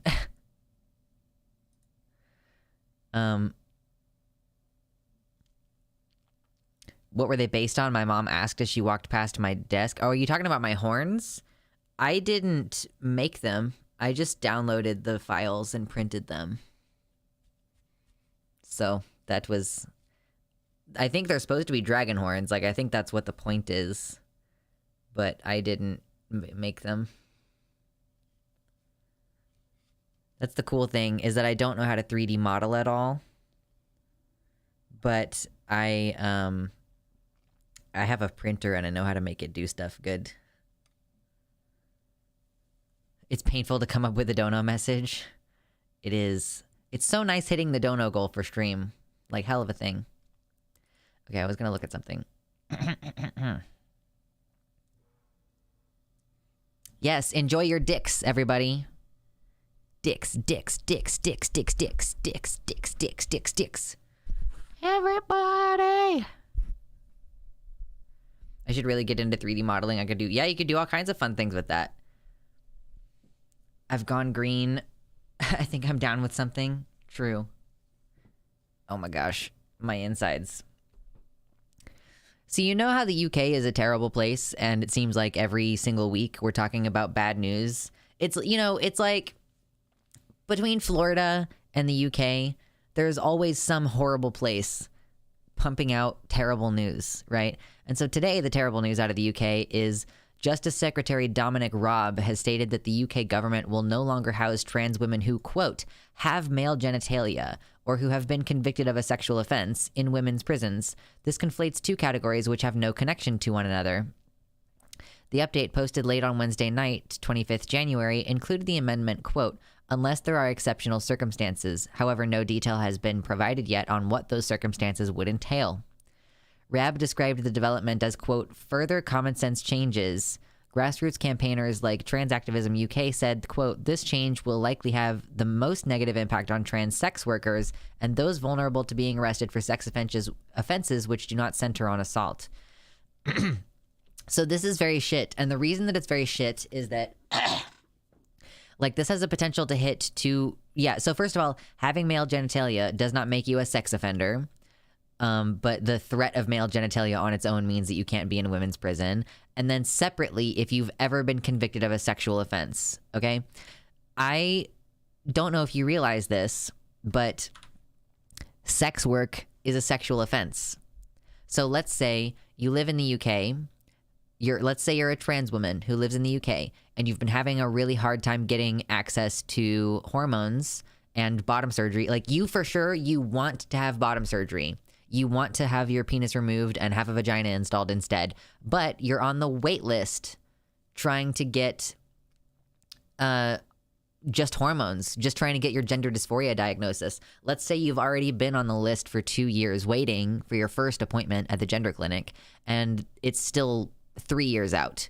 Like, that's the estimated time that you're going to get your appointment is 3 years from now.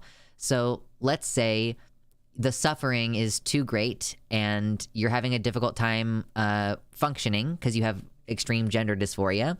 Let's say you are having a hard time keeping a job because you want to dress like a woman and you look like a trans woman very obviously, so you can't keep a regular job.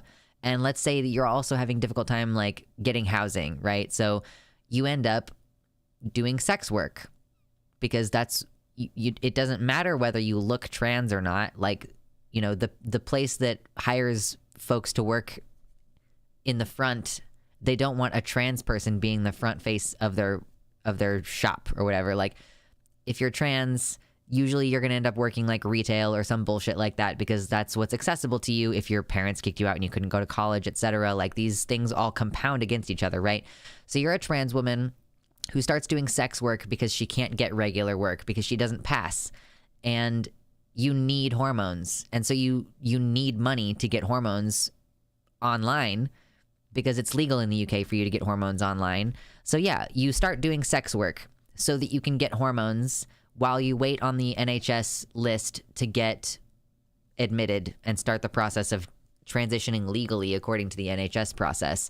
So you still have your male genitalia because the UK's National Health Service is taking a really long time getting you even onboarded in the first place, much less scheduling you for surgery. And you're doing sex work because you can't get any other work. You know, there is a lot of discrimination against trans people in the workplace. So you start doing sex work and then you get arrested because you were out on the street, you know, doing sex work. And then you get put in prison for a sexual offense. And because you conducted a sexual offense, like, even though it wasn't violent toward anyone, you were doing survival sex work because you couldn't get any other jobs, because you needed to access hormones. Like, you needed to access hormones in the first place in order to pass to get a regular job. So you had to get a shitty job in order to get the hormones so that you could then pass enough to get a regular job. Like, it's a vicious cycle. So instead, you get put in a men's prison, which effectively, what this law does is this means that the effective punishment for any trans woman who is pre-op or has been convicted of a sexual offense, basically what the government is saying the appropriate punishment for you is to be raped in prison. Like, if you don't think that trans women are at a higher risk of being raped in a men's prison than they would be in a women's prison, like, here's the thing. Trans women are more likely to be raped in a men's prison than they are to rape someone in a women's prison. So you're condemning every single trans woman who gets arrested and put in prison. Like, you're subjecting every single one of them to a very high degree threat of rape.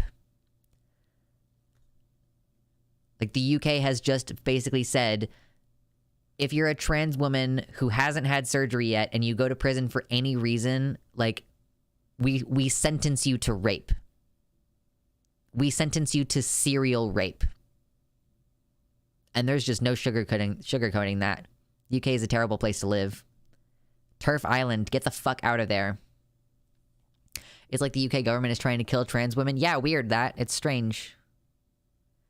Putting a femme trans woman in prison is, 100% guaranteeing they will be raped. It's cruel and unusual punishment. It's literal torture.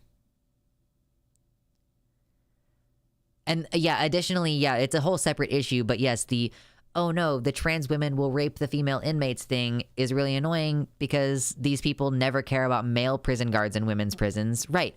Natalie Wynn talked about this in a video where she was saying that, like, cis women in women's prison will exchange, or at least no. Maybe this was an Abigail Thorne video. I can't remember. I'm sorry.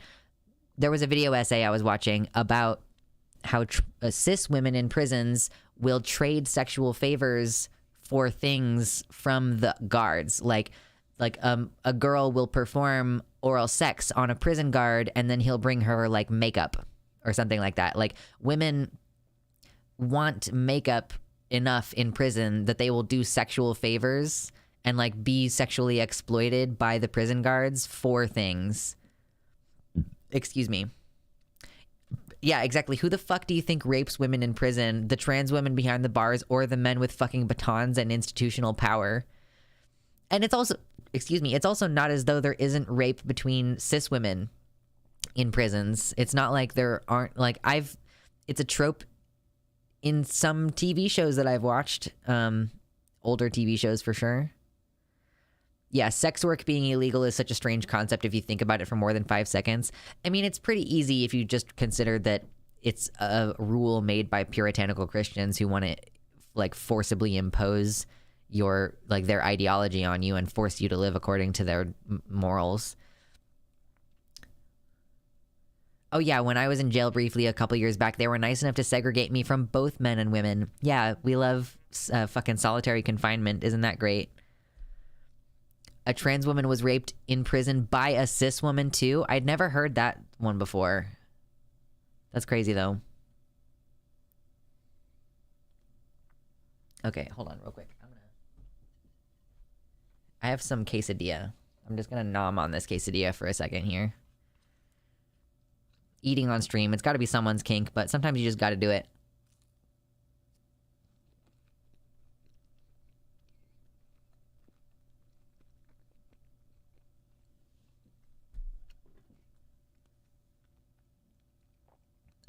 Remember when Britain was cool? Yeah, me neither. Yeah, I don't know. It used to be cool conceptually, but I think it's probably always sucked.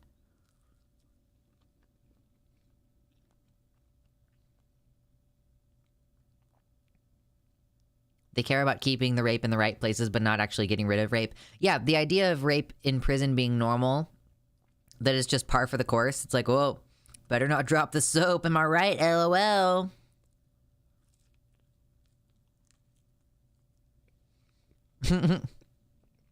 What's up, Athiat? Yeah.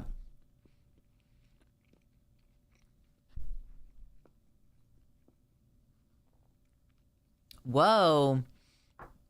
I didn't know that. Okay, so Dizzy says there was an article that the Terfs were sharing around about a trans woman that 2 cis women inmates were pregnant by. I remember that, but I guess I didn't look into it and see that one of those was consensual, but the second one threatened the trans woman to fuck her or else. Holy shit.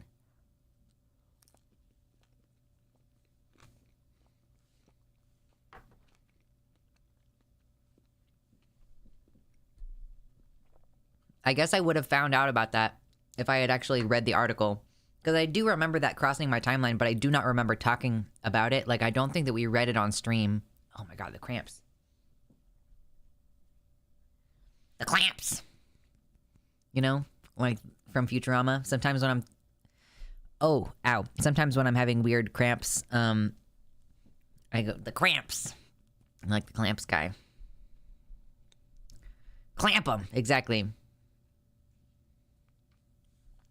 It all comes back to misogyny, IMO. I was just arguing with my family that even if there is a bio difference between men and women, having half the countries on Earth not even having a women's sports league is probably a bigger impact on the results of sports than any trans people could cause.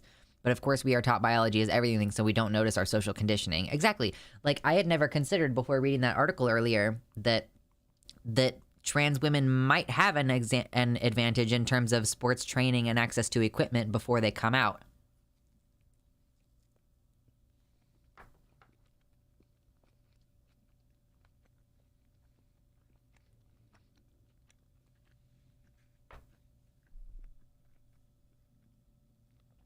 I did not see Lily Simpson's video on the transphobic Futurama episode. You're talking about that one where Bender becomes a lady robot?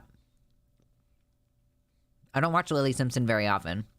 I follow her on Twitter, but that's it. Jaybird says, what about teens who have sent images to a similarly aged partner? I have heard that can be counted as a sex crime in some places. Yeah, I think that technically if you take photos of yourself and you're 15, you are in possession of child porn, even though it is a picture of your own body.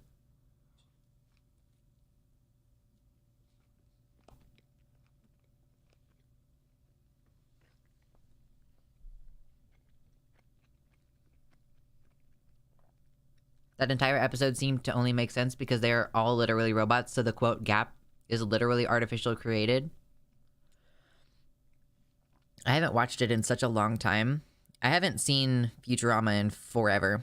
It's good, I just haven't watched it in a long time.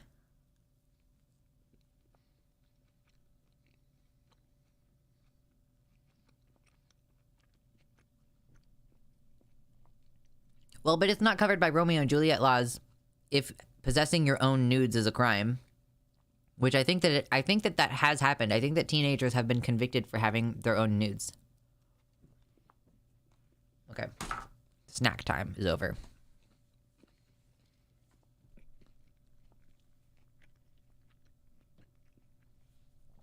Yeah, I'm sure that I still have nudes that I took in high school. TBH, pretty sure the Futurama episode was just making the transphobic joke because at the time even left-leaning people considered that acceptable. I don't know. I haven't watched it in a long time. I would need to revisit it for sure.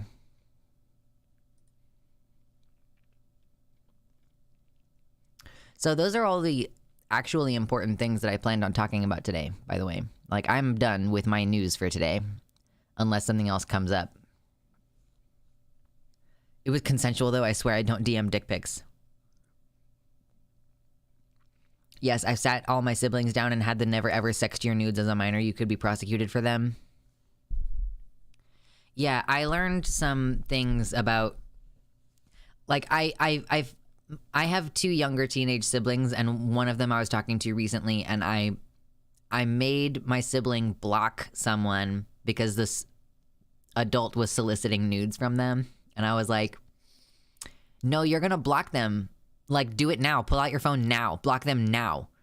This is what I was saying about, like, I'm gonna be playing a bigger role in my teen siblings' lives, is because my parents are not involved enough. Like, God bless them, they're not involved enough. Yeah. To be fair, my teenage sibling did what I told them to do immediately. So we at least have an understanding that I'm not going to ask them to do anything that's unnecessary. I'm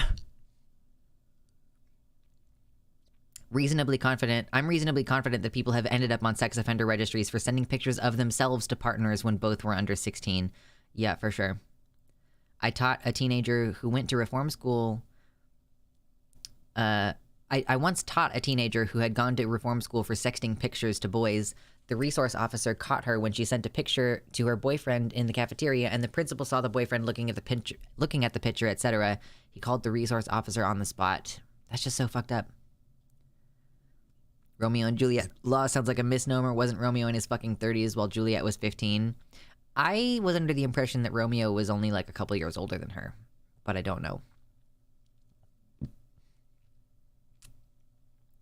The law will not protect children. The law will punish children with a lifelong place on the sex offender registry for sexting their own nudes to someone. Yeah, I have, like, personal friends who are on sex offender registries for, like, stupid-ass reasons. Like, truly stupid fucking reasons.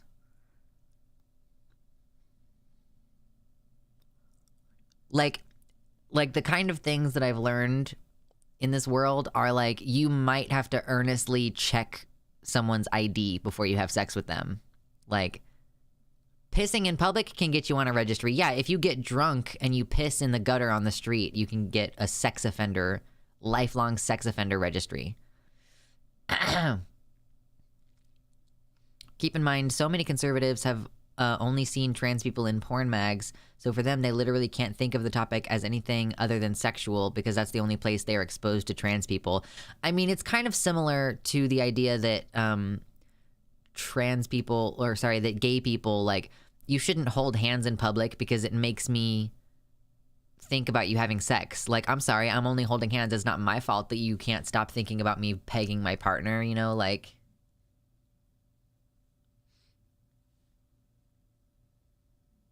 The original name of the play was called Justin Roiland and Juliet. Yeah, true.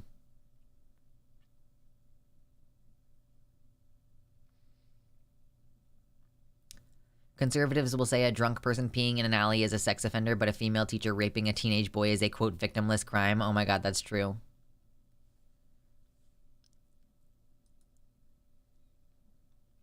What is this?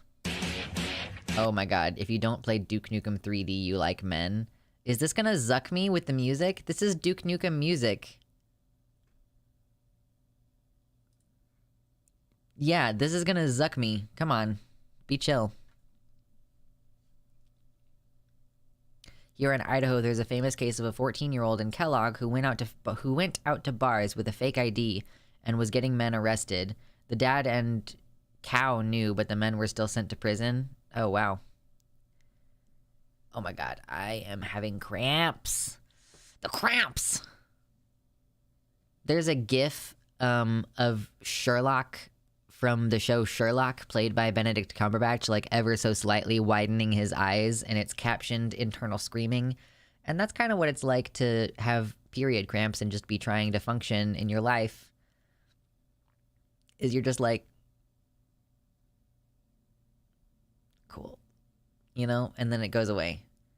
It's so weird because I had them really, really, really bad on Sunday, and then I was like fine for several days, and now I'm cramping really hard again. It's super weird. People have to pee. It's not optional. It's a biological necessity, and we have all pissed in a bush once in our lifetime.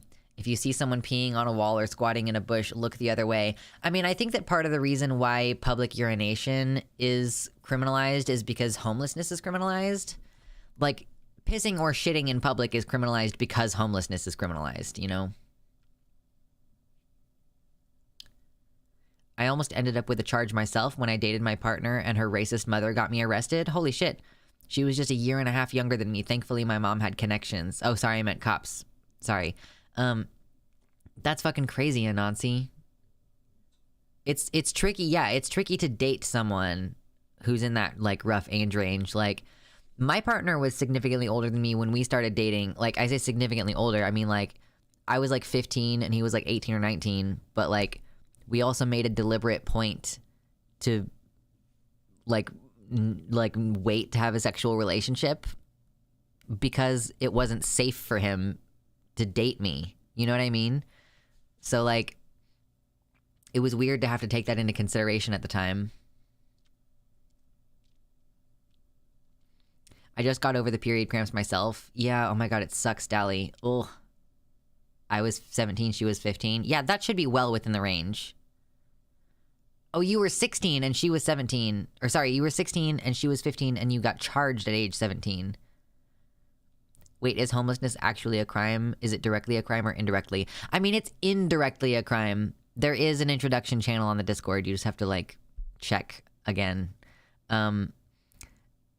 Yeah, so homelessness, obviously, like, being homeless can't be a crime. But if setting up a tent on the sidewalk is a crime, and pissing on the sidewalk is, or pissing on a bush in the park is a crime, if sleeping on a bench is a crime, then homelessness is a crime. In some places it can literally be a crime, though most places they just imply it's criminal. Yeah. And that doesn't even count the ways outside the law that you're punished. Like, it's really hard to get a job if you don't have an address, and that's not like a legal making homelessness illegal thing, but it is like a how to keep you stuck there kind of thing. Digging through a dumpster, also illegal. If it's illegal to just exist in public space and being on private property is trespassing, then where do you go? Right, like if you stay in the park too long, that's loitering. But then if you go pass out, I worked for a pizza place at one point that had like a dine-in area, and there was this guy who would like come in and pass out on the booth, like on the chair of the booth, and I always just wanted to let him be. He wasn't hurting anybody. He was just resting. Like, if he came in, I would just pretend like I didn't notice that he came in, basically. Because I didn't like the idea of calling the cops and, like, having them... Or, like, even telling the guy to get out. Like, it just seemed fucked up.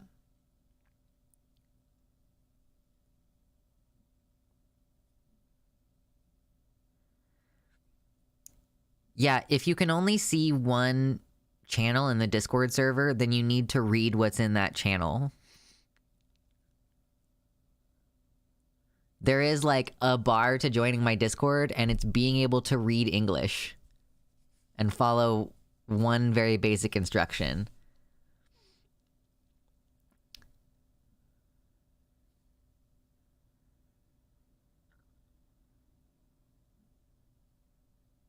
Just powering through cramps. Hope it gets better. Get snacks and medicines. Make a hot pack.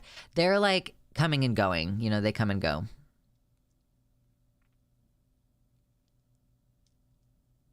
I mean, Soy Boy, it was roughly the same age range. Yeah.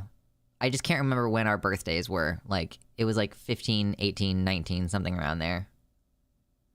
Vagrancy laws were imposed on homeless black people after slavery was abolished. I didn't know about that particular intersection, but that's not surprising to me.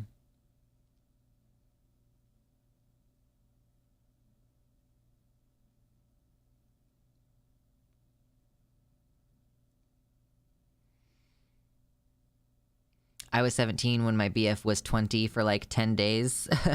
and then your BF turned 21, or then you turned 18.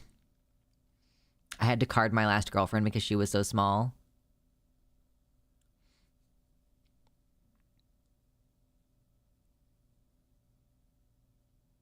Oh, wait, shit. What are you saying, Violet? White-collar crimes are hardly treated at all compared to poor people, on top of the legal system often stripping poor people of legal representation or arresting with no charges until people confess. It's especially bad in Japan. They have a crazy 99% conviction rate because they can literally torture people who haven't been charged until they give a false confession. Holy shit. Oh, I mean, we just did not wait around. We were little dummies. Oh, I see what you mean.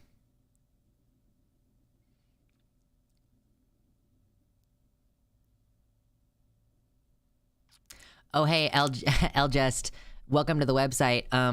So here's the thing that was happening. You're referencing the very inflammatory thing about when I called it genital mutilation. Here's the thing. The thing that I was saying was not a sincerely held belief. I keep experiencing this thing where people keep saying that they're not being transphobic towards xenogenders. And so what I was doing there was like when the person said, because what Liv said was, changing sex is real, but identifying as non-human isn't real. And so I was pointing out by saying something inflammatory and transphobic that what she was doing was transphobia, but against a different group. Like, I was just making the point in a very blunt manner that they're making the same argument against, like, it's the exact same. Like, if you say identifying as a non-human isn't real, well, then how is that any different from someone saying you identifying as a woman isn't real no matter what you physically do? Like, you will always be a man physically. Like, because part of my struggle with the xenogender problem is that there is not one single argument that I've heard against xenogender people that I haven't already heard targeting binary trans people and non-binary trans people as a whole. So I just want to be clear that I was saying that to be deliberately inflammatory and to point out that what Liv was saying was transphobic and no different from someone transphobically telling a trans woman that her body is mutilated. I don't sincerely believe that. Does that clear it up for you, Elgest? You can continue to think that it was inappropriate of me to do it that way. Just some random fucking person on Twitter. I'm just being specific about the conversation. Because if you're just now coming here from Twitter, then you will see that's the person I was having the conversation. Oh, is that you? Okay, well then, Liv, you were being transphobic, and I was pointing out that your rhetoric is exactly the same as transphobic rhetoric that says that what trans women are experiencing in their minds isn't real, and that anything that they do to try to align themselves with their gender is like a fake facsimile, you know? You know, I'm gonna very quickly get tired of you being in this chat, though, because, okay, whatever, it's possible to change sex with sex hormones. First of all, my original point, Liv, was that most people who identify with a xenogender are transitioning with sex hormones. Like, I identify with a xenogender, and I have been on sex hormones, and I am going to probably get genital surgery. And don't do anything yet, Baphomet. Not yet. Thank you for being prepared. But you also, like, body modification can be outside. Like, you don't have to just do body mods that are explicitly for the purpose of affirming your gender in a masculine or feminine way. Like, I could get tattoos to make it look like I have a type of skin texture. Like if you're if you're a scaly, you could get tattoos of scales on your body. You could get your tongue split. I just don't think that someone identifying as a tree is anywhere near as true as someone transitioning into a man or a woman.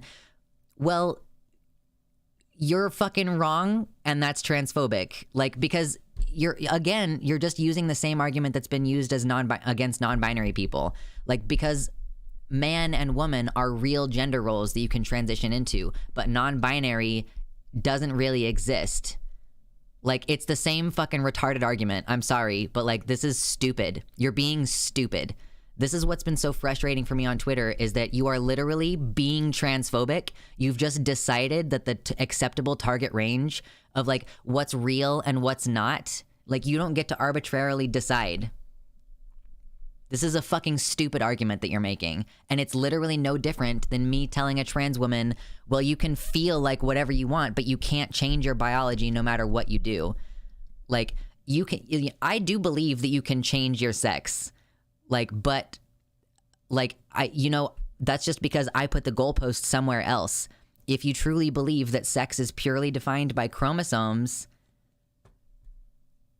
I only said you're wrong and transphobic after already, at least I've already explained myself. Okay, how fucking stupid do you have to be? Like, saying you're wrong and transphobic is me summing up after I've repeatedly already demonstrated. Like, when you first came in and I didn't know who you were, like, can you maybe take it back a minute? Because I did very calmly and clearly explain why you're wrong. Sex is not defined by chromosomes, but like, you can't decide that sex is not defined by chromosomes. What if I say sex is defined by chromosomes and you can never change it? Yeah, I'm loving how you came over here to cry about it because you got owned on Twitter too. Like, I don't actually have a different opinion on whether you can change your sex. I'm just saying that you've just arbitrarily decided that some types of things are real, some types of mental phenomenon are real. Like, what, like, would you change your opinion if you could have like leaves installed on your brain? Like, okay, I'm gonna throw something out there. Like, because tree gender seems to be the thing that you all fucking get so caught up on. If you could have photosynthetic, I've been discussing it with you. I'm literally discussing it with you. Can you maybe like actually engage with the discussion instead of just repeatedly accusing me of not engaging with the discussion like a fucking idiot?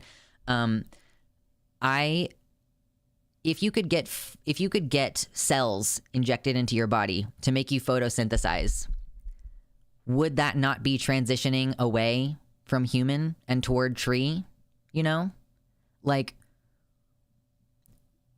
is it only because it's not physically possible yet that you think that it's not as legitimate? Or like let's focus on the tongue splitting. Like, if a person has like dysphoria because they identify as like a demon or a dragon, and then or a lizard, and they get their tongue split, that's like a gender affirming surgery, right? And they've made themselves less human, or they've made themselves more like the gender that they're targeting, or the xenogender or whatever, like the otherkin thing that they're targeting, right? Like, why do you think that that's less valid than someone having genital surgery? But you can't say that that's not dysphoria, because it often, for a lot of xenogender people, like this, it's a complicated sensation of like, I don't identify as male, I don't identify as female, but I don't identify as having zero gender at all as an agender person. And I know I'm mad.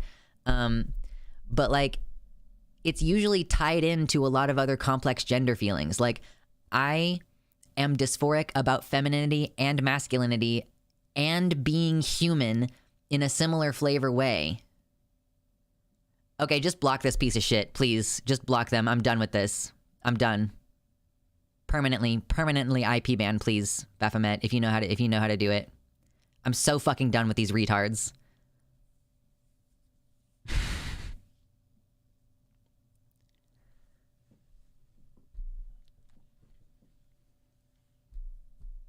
Excellent. I really think that this person needs a crash course on the general consensus of what gender even is. Yeah, that was a horrible mistype, Baphomet. Yeah, I'm glad that you were here to have the opportunity to do that. What a fucking moron. Yeah, Nancy, if you have an actual question, I'm sure happy to listen to it. I'll like explain myself to someone who's being an idiot, but then like when I get to the point where I'm ready to call them a slur, I just get the fuck off of it. I'm like, nah.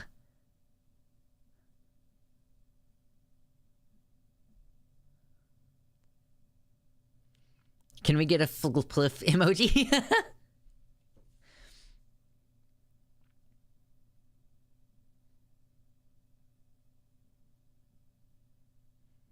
They flatly argued that they think non-binary simply doesn't exist in spite of science. I mean, they always say like intersex isn't the same as non-binary and also it doesn't count. I'm having a problem with what to do with what seems to me to be the dehumanizing aspect of it pronouns. I don't want to dehumanize anyone. I mean, Anansi, do you think it's more dehumanizing to use its pronouns, or do you think it's more dehumanizing to strip a trans person of their autonomy by refusing to use their pronouns? Like, do you think using its pronouns to affirm someone's gender is more dehumanizing than thinking that you know their gender better than that? Like, you know what I mean? Like refusing to honor their humanity by like recognizing their autonomy and their choice, you know? Like, I was going to say, as a Therian, you can abso-fucking-lutely feel dysphoric or euphoric about the things that deny or affirm your stereotype. Listen, like, if people think that you can't be non-binary, like, I absolutely can't have a conversation with those people about my wings itching. Like, which the second that I think about it or say it, like, they're going again. I just have a hang-up because trans people have been called its. I mean, yeah, I understand. Like, but... yeah.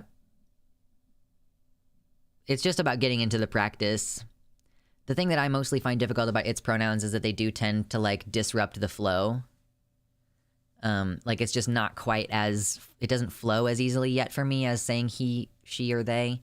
But it's just... yeah, it's just practice. It is as more affirming to me than he, him, as someone who identifies as male specifically because it affirms my inhumanity.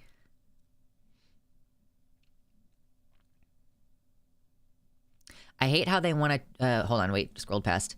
I hate how they want to deny someone's entire identity and dehumanize them, but when you call them transphobic and wrong, they're so offended. Like, why should they be extended that grace? Yeah, like, as though I'm wrong because I called them transphobic. Like, as though my invoking their transphobia inherently means that I couldn't possibly be correct. Like, maybe don't be transphobic if you don't want to be called transphobic, you fucking retard. Oh my god.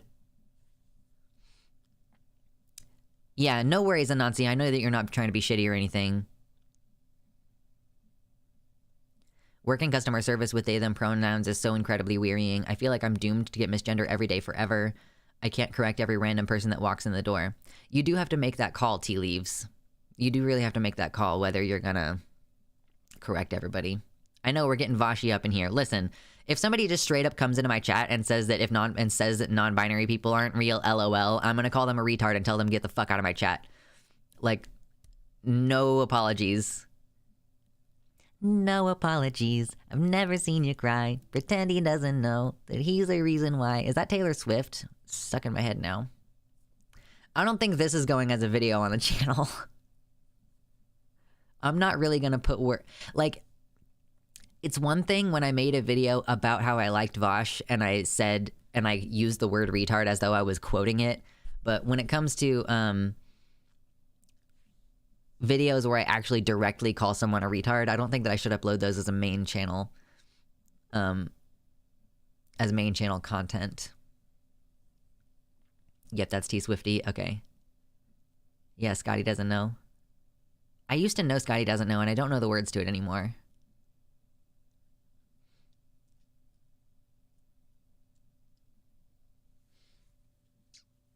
Correcting my dentist about my pronouns is tiring. She just forgets that I'm they, them, and it doesn't bother me enough to correct her because she makes effort to remember my chosen name over my legal name. You gotta, like, choose your battles, right? People are starting with hate and finding beliefs after the fact to rationalize their hatred. Yeah, it's called ad hoc. It's called ad hoc. Oh, man. We're still going strong with, like, 60 people in here. I try to avoid the R-slur, but there's moments of extreme frustration where the inhibition to use patterns I learned in 7th grade goes out the window. It's just the one word that I've decided that it's, I've just decided that it's acceptable for me to say that sometimes. Most cis people struggle to learn they pronouns, and I just give them space because they're usually trying.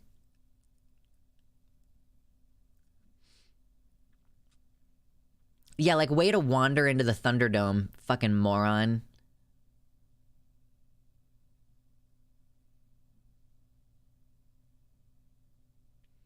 Yeah, Willow Oak says, I work on a hotline and I use they, them pronouns. I made the call not to correct them based on experiences of other non-binary workers, but it's still not great for my mental health.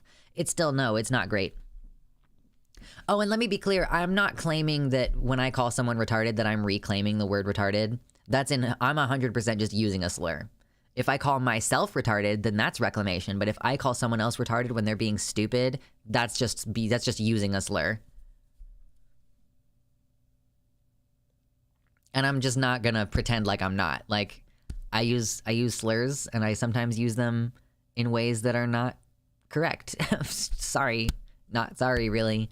Get the fuck out of here if you don't like it. I'm tired of woke scolds. They must have a shame kink because they came in here just to look dumb. Right, like why the fuck would you come in here? Okay, so maybe she didn't know. I think that Liv just didn't know that there were gonna be like 50 people in here ready to tell them to get the fuck out.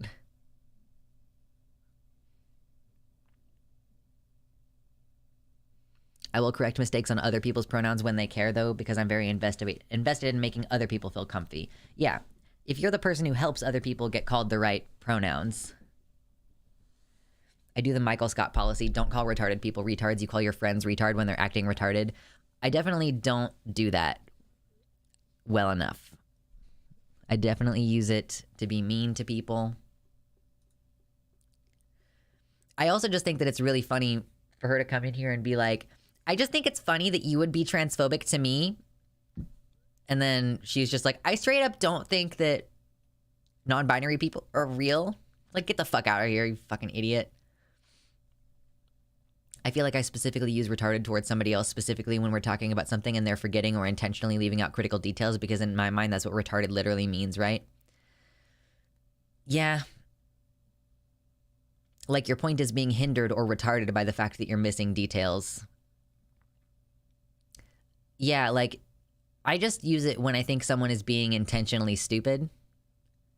I almost wonder, like, because there are times where I think, like, this person's being fucking retarded, and then I have this moment where I'm like, no, I'm retarded. They're being fucking retarded. Like, I'm like, why am I using this word that actually I think means, like, I think that being autistic is a good thing, and that people who are not autistic are doing stupid things all the time. I don't know. I feel like if you and this person had a one-on-one DM instead of being on live stream, it would have gone much better. Well, yeah, that's because if they really wanted to work something out with me, they would have DM'd me on Twitter. But instead, they came to my live stream to start shit with me, probably assuming that there was only going to be like 10 people here, because most trans streamers, to be truthful, most trans streamers don't have that many viewers.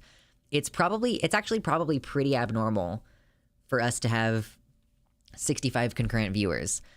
I'm really curious about looking at some other folks just to see what is normal. Like, Demon Mama has 200 or 300 people in her chat normally.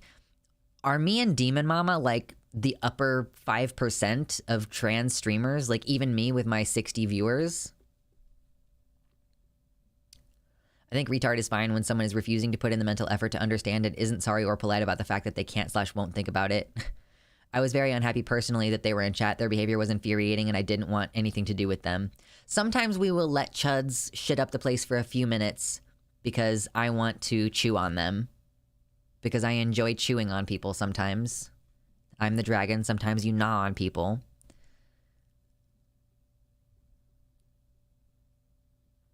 I don't understand what I'm looking at. Oh, this is just about the M&Ms. Dinners have been lonely since Tuck found out about the sneaks. Sad.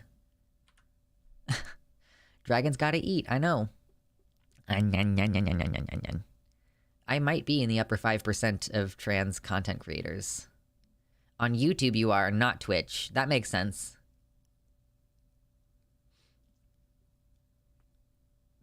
As a dragon, I prefer to roast them with my breath weapon, speech. True. I consent to being chewed. I should get some fangs.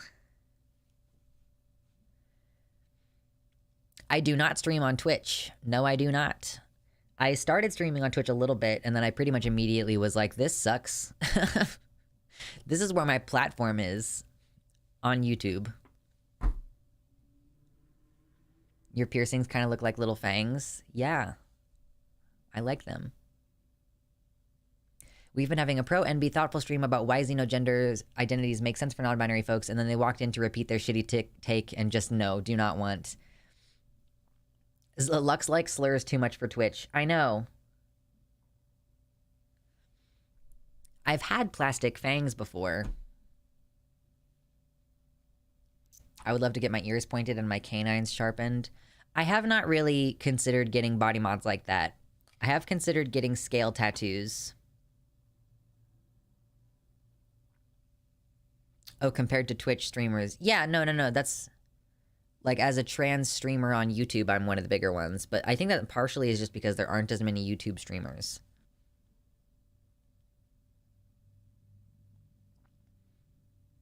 I have thought about getting my tongue split, but I just don't think I want to. It just seems like a huge fucking pain in the ass for something that I don't feel really highly motivated to get.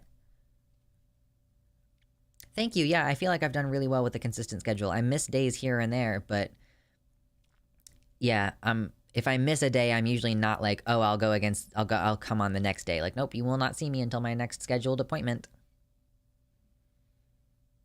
Yeah, not being on Twitch means we can have cracker discourse. I hate how every transphobic piece of trash always thinks they've done something with their moldy-ass 2015 takes. No critical thought or intelligence at all. Nox, my streams are currently on Tuesdays and Thursdays. We started a new time. We're trying out 5 p.m. Central Time as our start time on Tuesdays and Thursdays. And then on Sunday, we start at noon Central Time. We start at noon Central Time. So join us on Tuesdays, Thursdays, and Sundays. Oh wait, Liv accused you of being either a TERF or a too cute. Well, yeah, I used a really TERF... I said some really TERF shit to her, so it makes sense that she would accuse me of being a TERF. Wyvern Wednesdays. Oh, but I'm off stream on Wednesdays. I'm a bit sad I was busy and missed thoughtful Xenogender takes and only got the repeat of the nonsense from Twitter. Oh, well. Yeah, no, Athia, you would have to watch the whole VOD because we've talked about it, like, peppered throughout the entire stream today. Like, the entire stream today. 3 on weekdays and 9 a.m. on Sunday. Where are you, Nox?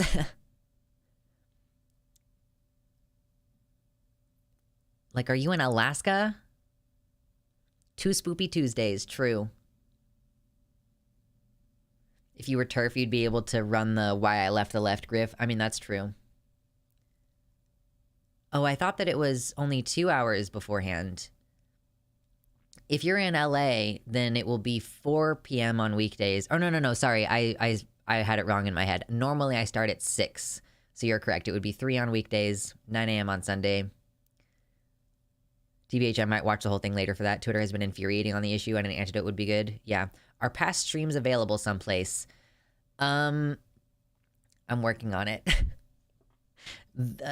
Most of them are unlisted on my channel. So if you go to the Discord, you can get the link back to the video. But I've been uploading to them to the VOD channel, and I'm just trying to decide whether I want to have a VOD channel or if I just want to host them on my main channel.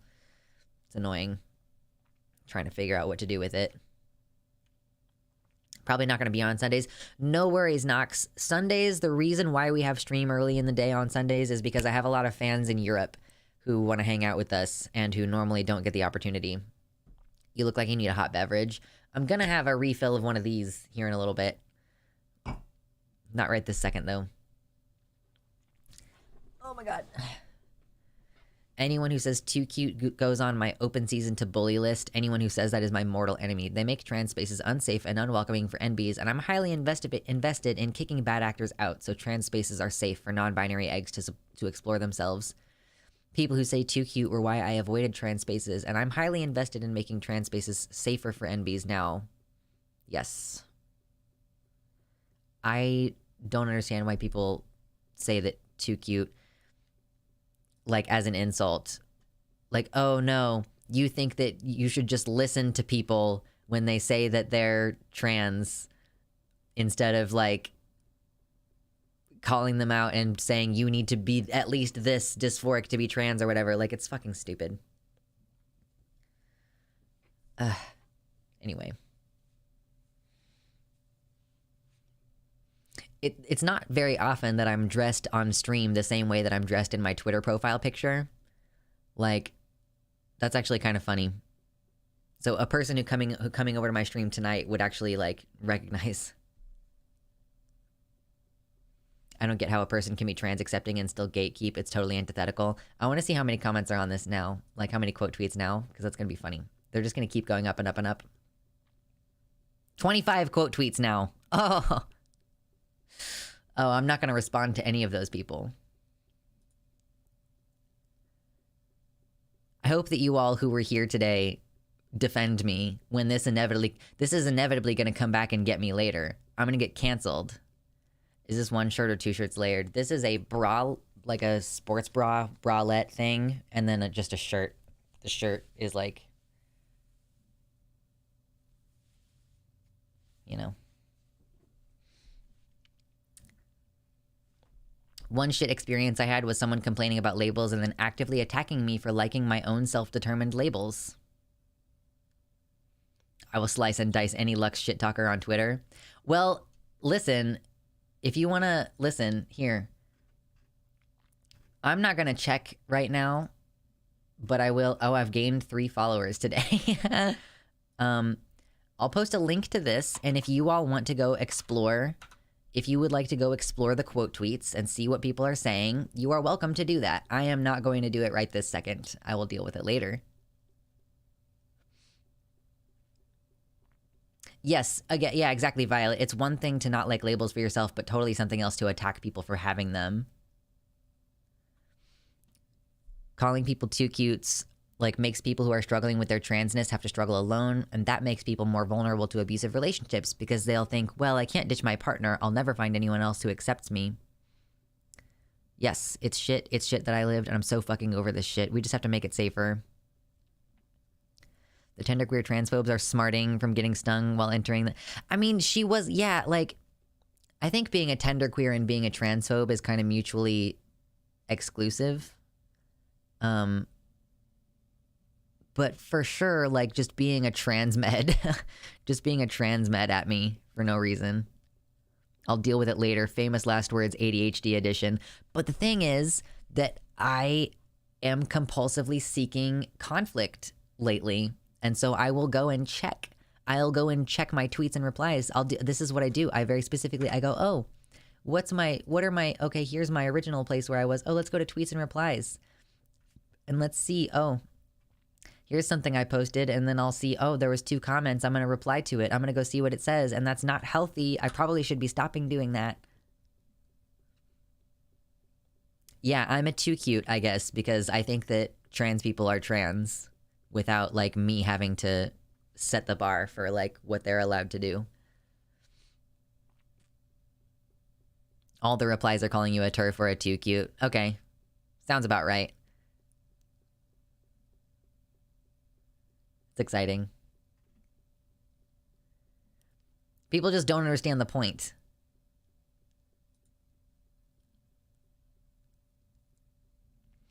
I think some of them are pretending to be sensitive leftists and are transphobic as hell. I mean, fair enough.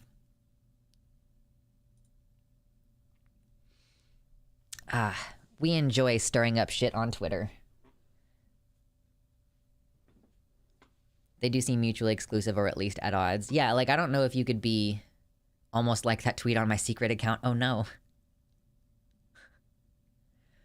Yeah, I'm not reading the replies because I'll be tempted to reply to the replies. And what I'm going to do probably is just go through and block all of those people. The irony is that even when HRT started, the majority of people they considered for transition were rejected because they weren't traditionally masculine or feminine, according to the cis-het men judging. We've always outnumbered true scum, and yet they internalize and regurgitate the same BS thrown at them because we don't play by the, quote, rules of trans people. I ended up blocking someone after getting into a discussion with them about whether gender dysphoria was something that cis people could experience. Like, I think that people are fucking idiots if they can't recognize that, like, a cis woman who's growing facial hair experiences distress at growing facial hair that is the same type of distress that trans women have when they grow facial hair, and it's only cis gatekeepers. Might want to block that one guy that liked your tweet, by the way. He thought you were just being transphobic. Really? Wait, I was in the middle of saying something. What was it? Shit. Oh yeah, like I was arguing with one person about whether trans people and cis people both experience gender dysphoria, and they just kept doubling down and saying, like, that's not the same because it's not cross-sex dysphoria, basically. And it's like, well, it is the same thing. Like, the only reason that it's different is because cis people think that a cis woman experiencing distress over facial hair, oh, of course, that's normal, that's natural. Why wouldn't you have gender dysphoria about growing facial hair? But then there is, like, trans women, and it's like, oh, I'm suspicious and I need to vet you. I'm cis and I think that I know better for you. And then you have to go on a wait list and go to a separate clinic and get a separate diagnosis for something that most women are just given normally. And so, like, yeah, the person just kept being like, well, they're not the same feeling, and it's good that we gatekeep people to make sure that it's only the right people getting fucking treatment. Like, okay, you're retarded. Get the fuck out of my face. Like, I'm fucking done arguing with fucking 21-year-olds. God, I was not that stupid when I was 21. My siblings are 15 and 17, and they are not that stupid. Fucking idiots. I'm getting spicy at the end of the stream here. Good night, Sisukara. Our host is starting to vibe with the term too cute here. Yeah. Yeah, exactly. Way to accept the oppressor's description of us. Like, way to accept being marginalized. Gender dysphoria absolutely can be experienced by cis people. Women and men alike are attacked based on their perceived failing at following the, quote, rules of gender just as much as trans people. The only difference is that those same people will change the goalpost to judging based on genitals, when for cis people, genitals have nothing to do with how bigoted they are towards nonconformity. Yeah. Excuse me. If you add more labels to it, sure, transgender gender dysphoria is obviously not the same thing in lived experience as cisgender gender dysphoria, but the experience of do not like what my hormones are doing to me is the same fucking feeling. This is why these people are anti-non-binary, is because they also don't understand that non-binary trans dysphoria is the same as trans dysphoria. It's just dysphoria about different stuff and for different reasons. My bestie takes Spiro just like trans women I know because her ovaries are making more tea than she likes. Right. Like, that's one of the things. If you have PCOS as a female, you can go get Spiro from your regular doctor because, of course, why wouldn't a woman want to reduce her testosterone in her body? Versus, like, a trans woman who feels like her testosterone is too high can't get Spiro without, again, having to go through all these extra steps. Like, you've just swallowed your oppression. You've swallowed the whole pill down. You're like, yeah, daddy, oppress me harder. Step on my neck more, daddy. Like, oh, let me suck the dick of big gender dysphoria.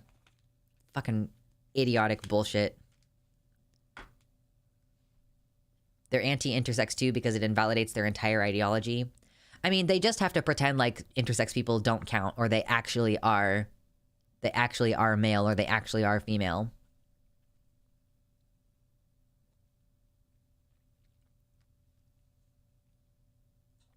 Yummy. I can't imagine how miserable someone has to be true scum and then use the word too cute. I mean, it's so fucking idiotic. I don't have any dysphoria about wanting a dick. I don't want a dick, but I do want a flat chest. My sex hormone-related dysphoria is just a mixed experience instead of a binary one. Right. Exactly. And that's something that, like, one of those people I was arguing with never responded to. I was like, okay, well, if you can't transition to being non-binary, like, what do you call it when I've been on and off hormones and I want to have surgery on my genitals that's going to make my genitals non-normative? Being anti-intersex is so fucked up because it's conceptually on the same level as being anti-female or anti-black. Being intersex is tangible, whereas gender is abstract because it has to do with physical sex. Yeah, how can you can't be anti-intersex without being like a eugenicist.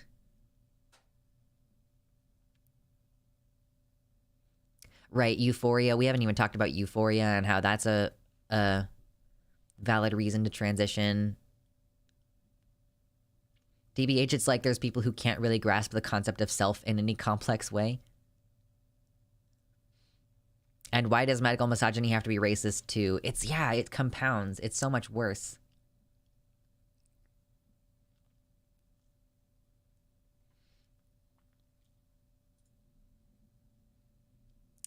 Yeah, that was some crazy, stupid bullshit. I feel like I'm not even necessarily done. Like, it's 9 p.m. and a lot of the time I get tired and I want to leave now, but I'm actually not doing too bad. I just don't have anything specific that else to talk about, and I don't want us to keep, like, ragging on this topic all day if it's, you know, it's getting old, you know what I mean?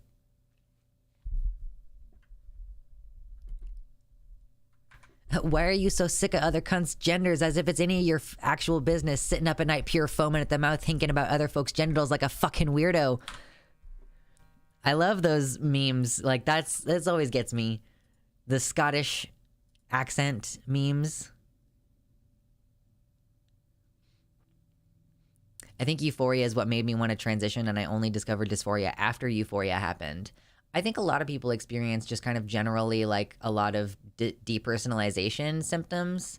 And then when they start transition, they realize like, oh, I didn't have any idea that I was just non-functional for a bit there.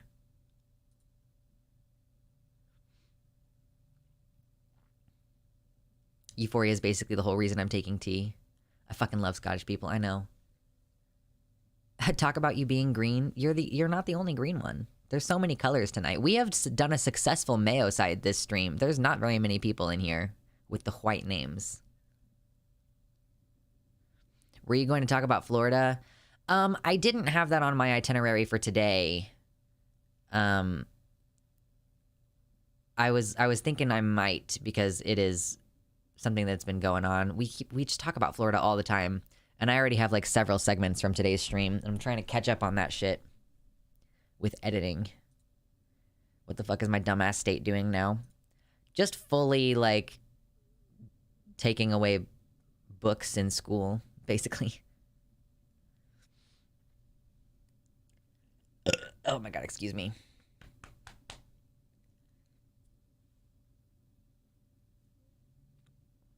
Okay, I was waiting for another burp.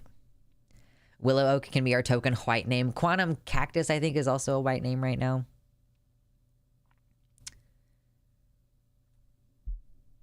I want more names that are my color. I think purple might be the highest tier.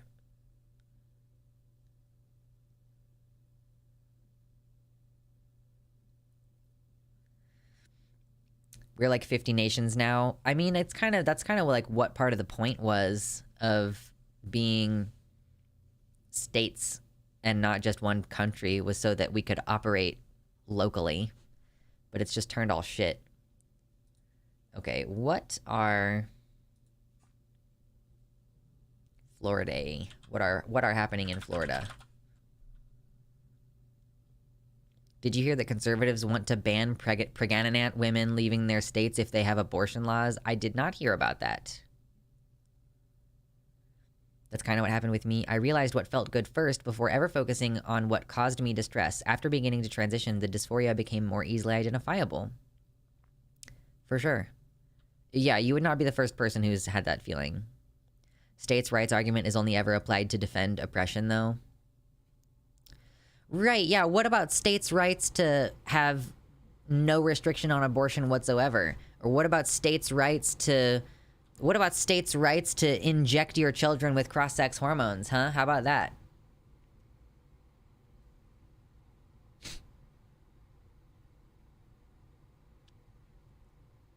I miss the days when the biggest Florida news was a bath salts zombie. I know. That was great news.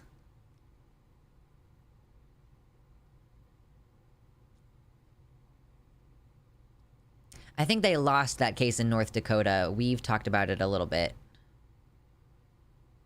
Or not, yeah, that North Dakota. I think in North Dakota they lost that one. Exactly, yes. Go to luxander.net/subscribe and give us more rainbow colors. It starts at $5 a month for a sub.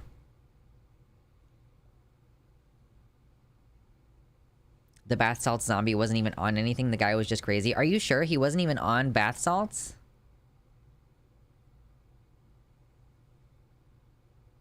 Okay, I gotta get my headphones for this. What are we talking about? Hey Lux, saw the tweet, wondering if you'd ever want to talk about and how it's mega transphobic to put out there. You did get a like from some transphobes though. Hey Sleepy, welcome to the website.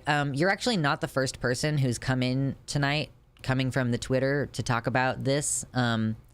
Yeah, I've already said this earlier on stream tonight. You're new here, so I guess I'll just tell you, like, I know that what I said was transphobic.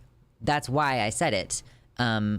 Because when you say what Liv was saying, the person who I was replying to, if she says changing your sex is real, but identifying as non-human isn't real, the point that I was taking in, like, saying something transphobic to Liv was that if you say that one experience of being... Yeah, no, I'm not defending... Can you shut the fuck up and let me make my point real quick? Like, what I'm trying to say is... I was not being ironically transphobic. I was being transphobic on purpose to show her that she was using a argument against trans people that has been used against trans people already. Like, the thing about all these arguments against xenogender people is that all these arguments have already been used against other types of trans people. Like, the idea that your experience as a woman in your head is not real and is only based on... Like, if what you are, if you're a woman, is only based on your physical sex, like, but it's, quote, not real, according to a transphobe, then trying to accuse a xenogender person of being, quote, unquote, not real is also just being transphobic. Like, my whole point, yes, exactly, my whole point was to highlight that Liv was being transphobic by just reframing her argument directed at another group of people.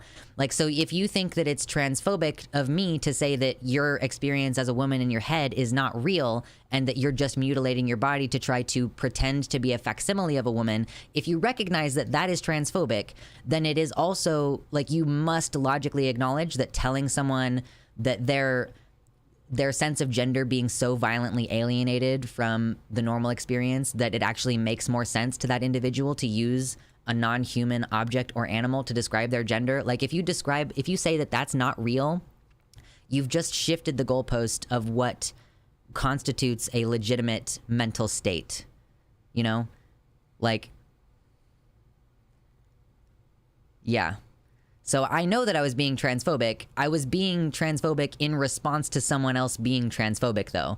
Like, you can't come in here and be mad at me for saying something transphobic and not call out Liv for being transphobic.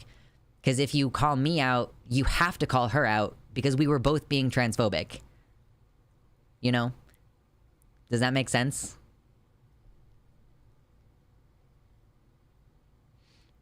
Like, that was the point of what I said. And it was supposed to be upsetting and inflammatory. Using their own argument against them. Exactly, Davey. Yeah. So... thank you for coming over from Twitter. I'm glad that you were interested enough in the conversation to come over from Twitter. Always love that. And welcome to the website, honestly. Like, it's a cool place to be. Cool place to hang out. You can still think that it was wrong of me to do a transphobia, but if you think that I was wrong, then you have to tell Liv that she was wrong too.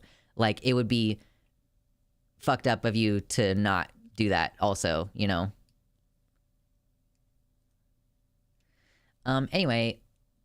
someone sent in this video that I was about to watch and listen to. I think it's okay to be mad at Lux for posting transphobia. I don't think that it makes sense for you to be mad at me for it.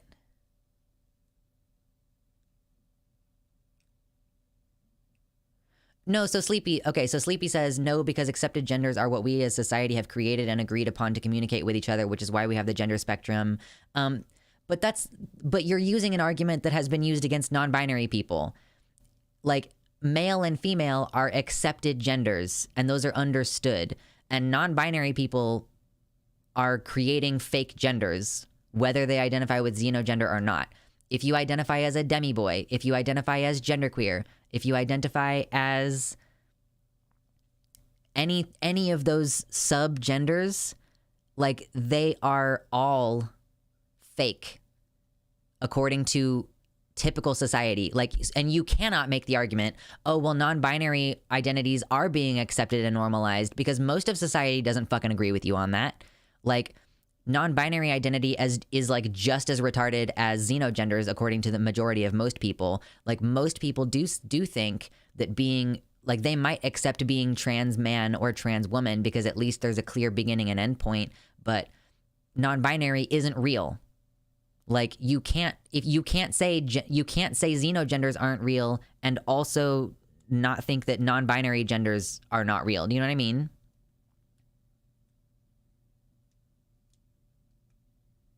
Yeah, most people haven't even come around to accepting binary trans yet, first of all. And then if you add on to that, like, some people will accept binary trans people because there's an established social role for them to transition into. But that's like, this is the fundamental problem with being non-binary, is that there isn't a clear gender to transition into. And then it's fucked up to punish non-binary people for finding inventive language to describe their gender-related feelings.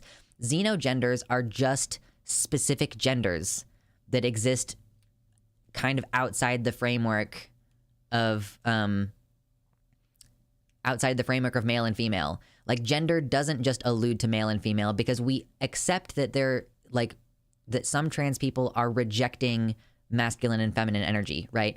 So if you reject masculine and feminine, why is it bad for you then to embrace some other thing, some other descriptive thing?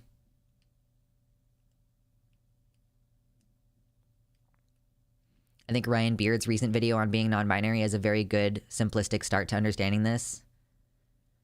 Yeah, I figured if you came from Twitter, yeah, my profile has my pronouns in it. Yes, I use its pronouns, yeah. Just because male and female came first doesn't mean they'll be last, true. Yeah, so I recognize that I was using a transphobic argument, right? But it was just as transphobic, the things that she was saying. And then, like, Sleepy, you know, it's just that, like, there is no argument against xenogenders that's original. Every single argument against xenogenders is also an argument that you could use against every other type of trans person. So you need to stop arguing against xenogenders. Like, stop arguing against non-binary people. Xenogender is just like a non-binary person who chose a specific gender word. Oh no, how dare you define your gender by something affirmative rather than by its relation to what it isn't. Oh my god, excuse me. And then now saying bisexual is NB-phobic when most bisexuals would disagree. We find NBs attractive too. Yeah, that's a struggle too. Telling bisexual people to pick a side. Either all days are holy or none are. No days are holy. There are no holy days. Why am I back on my profile again? What was I here for? I was going to do something. Oh yeah, I was doing something specific. Okay, so you're being ironically transphobic to point out their xenogender-focused transphobia? Right. I'm just... Instead of telling them you're using a transphobic argument, I just used their argument in a transphobic way. Did they dip? I think they may have dipped after finding out that I use its pronouns, because I think that some people think that I'm, like, not worthy of listening to after they find out I use its pronouns, which works for me because that means I don't have to talk to them. Maybe we can have some whole E-days, true. Imagine coming from Twitter to try to fight with me about fucking transphobia, and then we're talking about dicks or something. What if we do? That's got to be super funny. Them 0, you 2. True. This one left by themselves at least and didn't make me block them. Shot up the girl juice.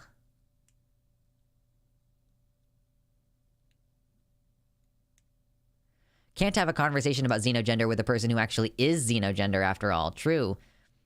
They would be biased. Only people who are unaffected by the issue are allowed to talk about it because that's the only unbiased position you can have. I prefer whole me days. Listen, I live alone. It's a struggle. I have plenty of toys though, which is good.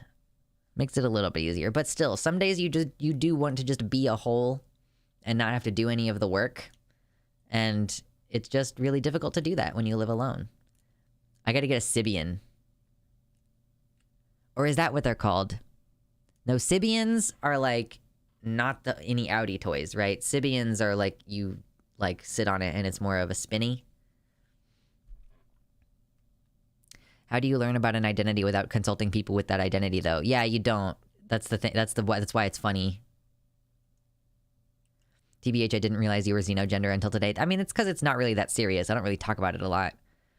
It's just like, if there is anything even remotely close to a gender inside me, that gender is dragon. Like, I don't know what to tell you. Are cis people real? No cis people allowed in the discussion because they're biased. True. That's me every day. I really need to fucking visit my boyfriend soon. Sibian is a half cylinder with a dildo on top.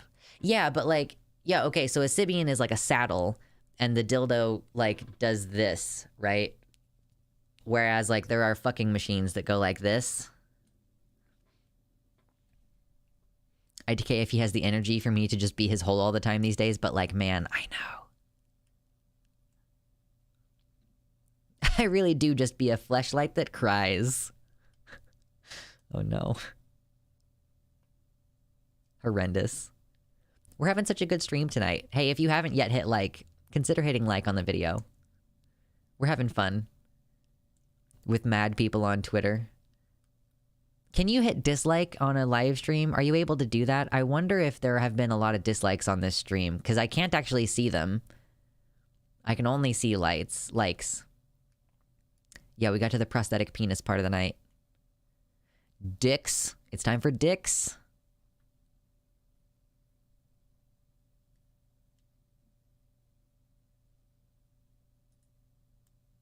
TBH, I can't wait till I can handle my dong. Do you mean like when you get it installed? That's gonna be spicy. Need them dicks, some sugar, some spice, and everything nice. I even got to ban some. I know, it's not every day you get to ban someone, Baphomet. I can see dislikes on my own videos most of the time. This is something in the back of the YouTube backend. Like, it doesn't show the same. I truly think that person dipped immediately after finding out I use its pronouns. That was crazy. That's a great way to avoid having a lot of stupid conversations. Like, my Twitter bio is just a perfect combination of things. Oh my god. Transmasculine femboy, non-binary transsexual, its user. Like, get the fuck out of here. Don't talk to me. That's what my fucking Twitter profile says. My Twitter profile screams, don't talk to me.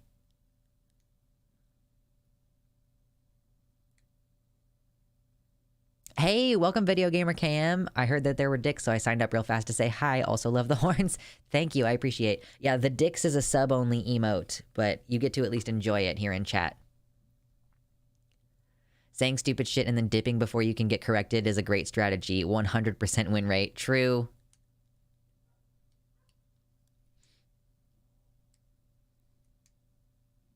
You just need to add bi, male, lesbian. Oh my god, true, Forrest. That's true.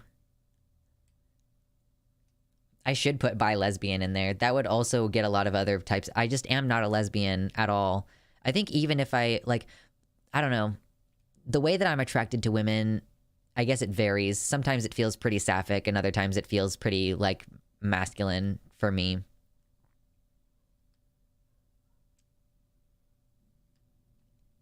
Bi, non-lesbian, lesbian, XY. True. I think it would be really funny if I got my chromosomes tested and found out that I'm XY. That would be very, very funny. You can still combo if you're a white name. Just be sure to use all caps. True. We could start a dicks train. How many combo of dicks can we get tonight? I'm technically bi, but I feel like all the people who are objects of my attraction and affection are almost always male. You can't spell lesbian without bi. I'm gonna start using that, Forrest. That's such a good joke. Dicks. Do it. Oh, no. We started. It's hard to get a combo. Dick strain. Yeah, you don't want dick strain. We want a dick's train, not dick strain. It doesn't let you type the same thing back to back. Yes. You gotta clear it out. Type something else and then clear it out. And then we're dropping dicks.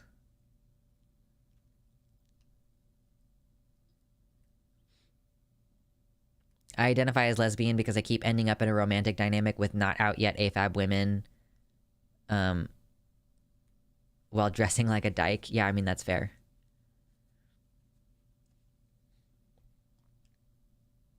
Horny asexual slut. Sex repulsed. Don't strain your dick, y'all. Be careful. You can break it, you know. You gotta be gentle with it. Me with my $40,000 dick. Be like, don't touch it. Like, don't even look at it. Don't look at it weird. I just, like, want to fall in love with someone who grew up as a horse girl and live on a farm raising chickens together. Chickens are horrible. I will... If I live on your commune, Dizzy, I will give you anything that you need in exchange for eggs so that I don't have to deal with fucking raising chickens. Chickens are awful. Horties don't know how to combo, it's true. Anarchist chat. 3D printed dicks? Oh my god. No reverse cowgirl unless you're using a prosthesis. You gotta be careful with reverse cowgirl. It's like for... Well, I don't even understand why, but it's a position where it can fucking slip out so easily. Yeah, me after bottom surgery. Be careful, that was expensive. Oh my god. How did you develop your hatred of chickens, Lux? They're just fucking shitty. They're just little dinosaurs who don't... They just devour everything, and they will just front on you for no reason. Dicks don't just grow on trees, you know? I know, exactly. It's, But do you like pigeons? I don't like chickens. I mean, they're fine. But if you actually own chickens, they just take so many resources. And whatever area that they live in, well, you better hope that you don't want any grass there, because they'll eat everything. If you want to have eggs in the commune, like, I'm happy if there are people who want to raise the chickens, but keep those fucking chickens in a coop and keep them fucking away from me. Thank you. Dicks are for the people, they're yummy, and my autistic comfort food. True. Oh no. Chickens are better than cows, sure. I helped somebody who had chickens move once, and there was shit on almost everything that was outside.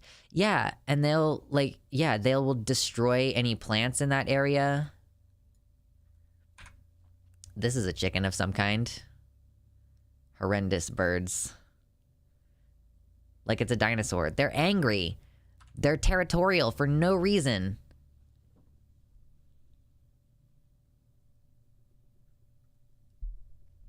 I don't like it when something that's a foot tall tries to, like, front on me. I'm like, I will break your legs, you piece of shit. Like, I don't appreciate it when animals try to play fucking dominance games with me. You must hate geese. Yes, obviously I hate geese, but people don't try to keep geese as animals in their yard. I never was installing an electrical system at a house with fucking geese and like the geese were something I couldn't kill if they tried to attack me because they were owned by the person. But that has happened where I've worked at houses that have chickens where they own the chickens, and so if the chicken tries to attack me, I can't hurt the chicken because the person fucking owns the chicken. I would have way less issues with chickens that I can just kill if they front on me. That's an evolutionary problem.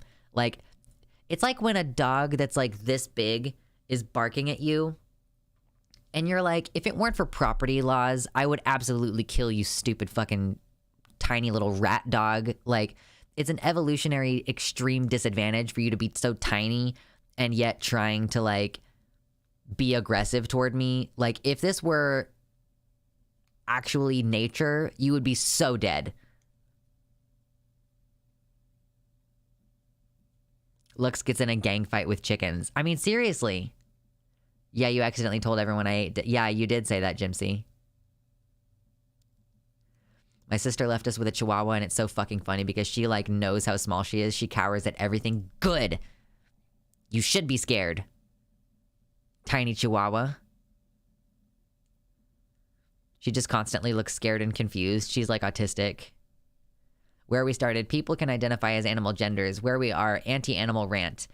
I don't like shitty animals.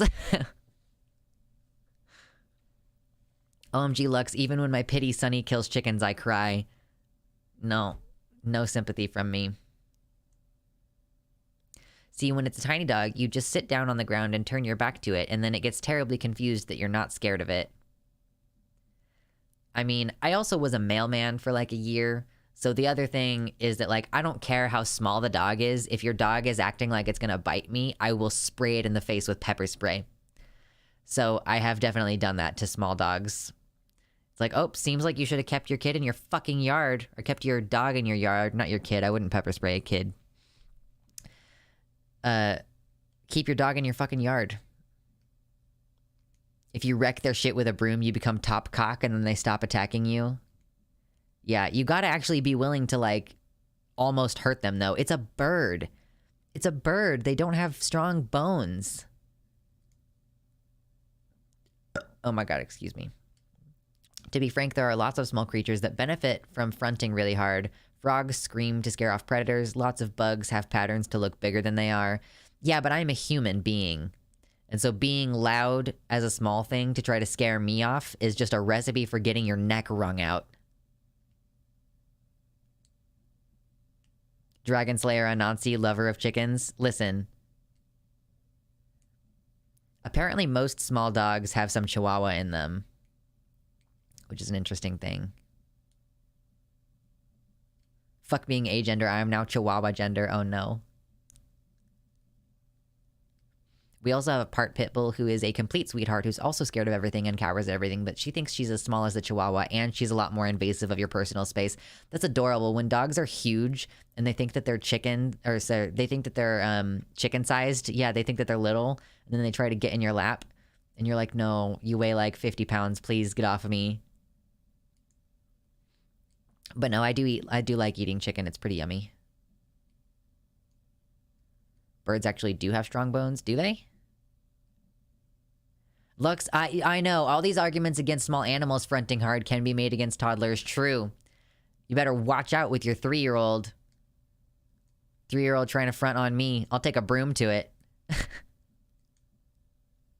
What if the kid was on your chat being transmedicalist, though? Pepper spray or no? I can't justify pepper spraying a person who's a minor unless they're a physical threat to my safety.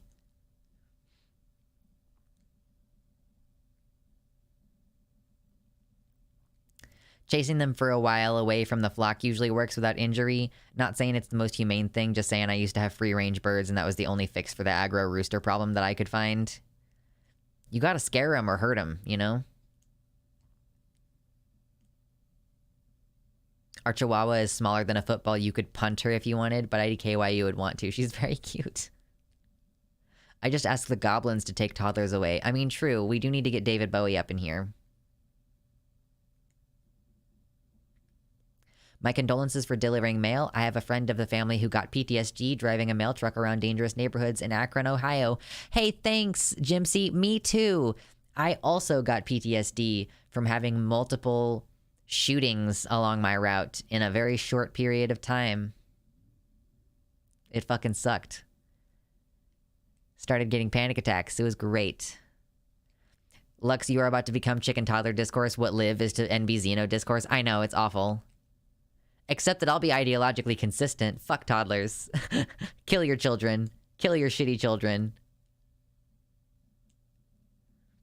I'll dress as a chicken knight and slay you, Lux, me and my army of chihuahuas.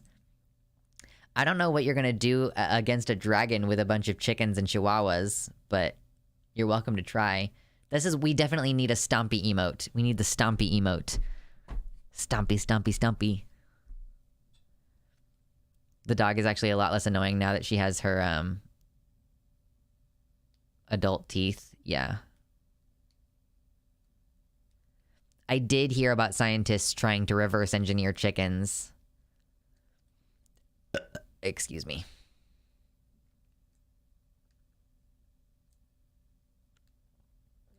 Careful, don't let YouTube strike you. Yeah, I don't know. Like, I was quoting with someone. I was quoting someone. A dragon against an army of chickens ends up in a KFC. True. We have 4 dogs. The first 2 we got independently because we wanted company around the house. But my sister, who had dogs, moved in and then moved out and left her dogs with us. So we just have 4 dogs now, and it's too much. 3 cats is too much. 4 dogs is too much. You got to get rid of some dogs if you got 4 dogs. It's fucked up to just move in and leave your dogs. Chat, y'all are like, herder, dragons aren't like chickens when cockatrices are right there. Is cockatrice this thing that you sent a link to? Is that what this is? Cockatrice? But it can't fly. Unnecessarily aggro as a tiny thing. I hope some anti-abortion activists will clip the kill your shitty children part.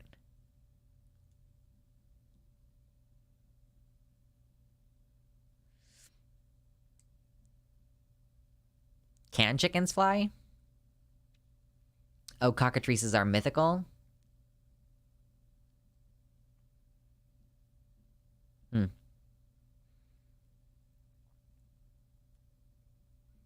Dragons aren't mythical, cockatrices are. Exactly. It was just too overwhelming for her to have animals. Fucking rehome them. Holy shit.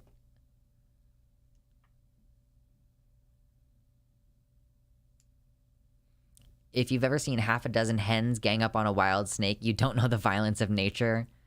Chickens are crazy. I mean, yeah. 4 dogs is so many to have. I gotta Google cockatrice now. You're making me do work.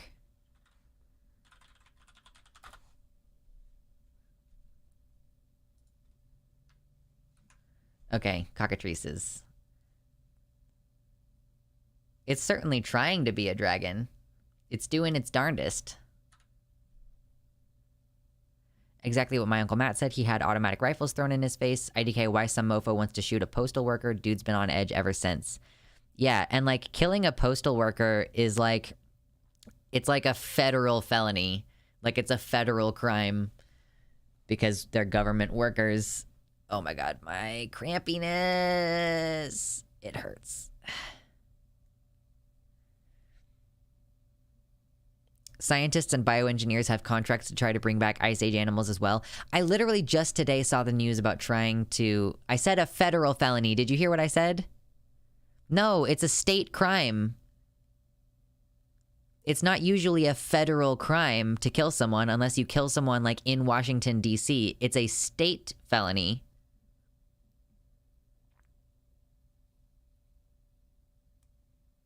But, like, what the rules are for what constitutes first, second, and third degree murder are different state to state. But killing a USPS worker is a federal crime. Yeah, it goes to the U.S. government level of... No, yeah, murder is not usually a federal crime. Murder is a state crime.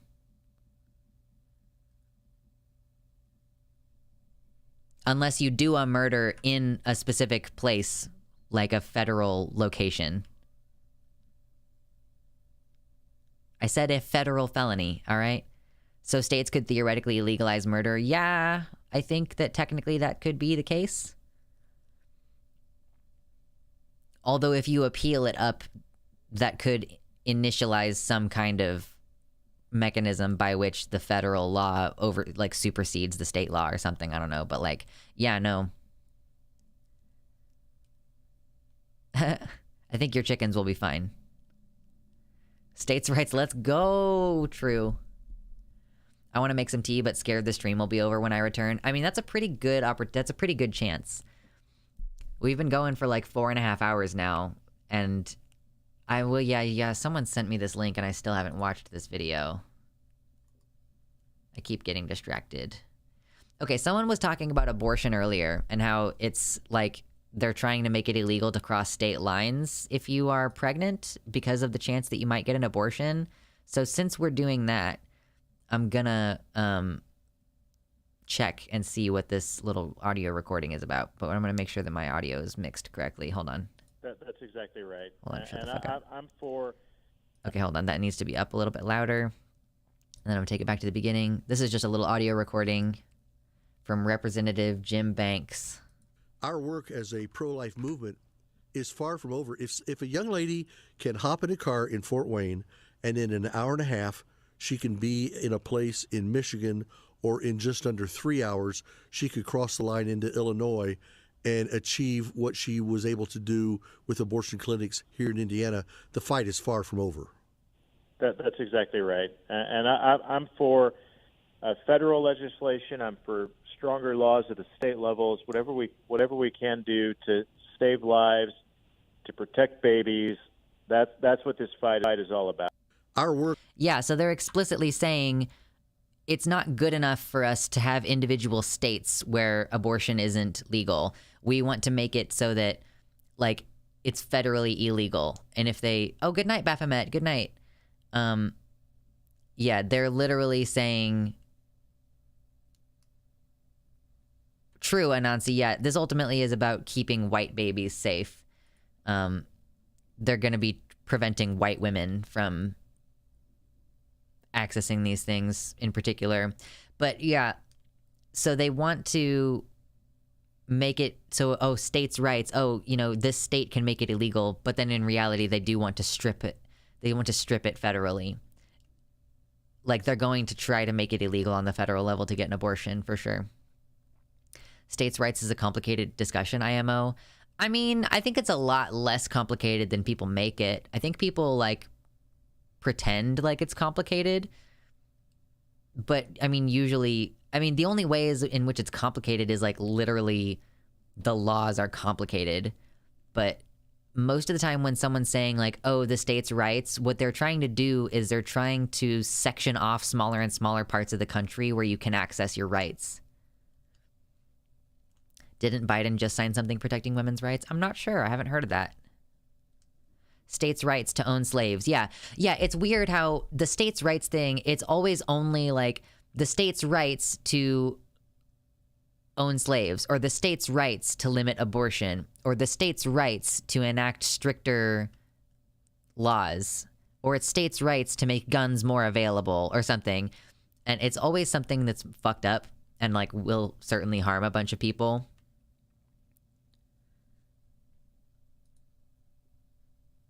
Exactly, states' rights to oppress people. You gotta have that white baby girl, we gotta increase the voting base, and then the white baby turns out communist. I know.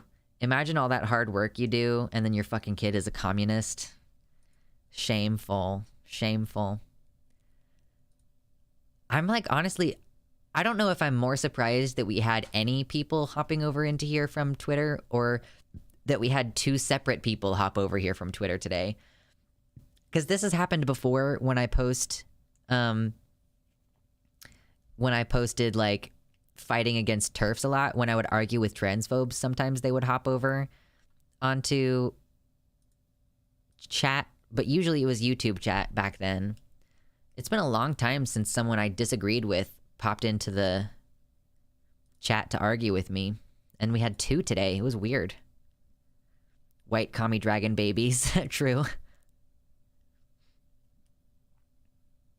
The goddamn communists. Maybe the second person was Liv's alt after you banned them. Maybe. It could have just been the same person twice.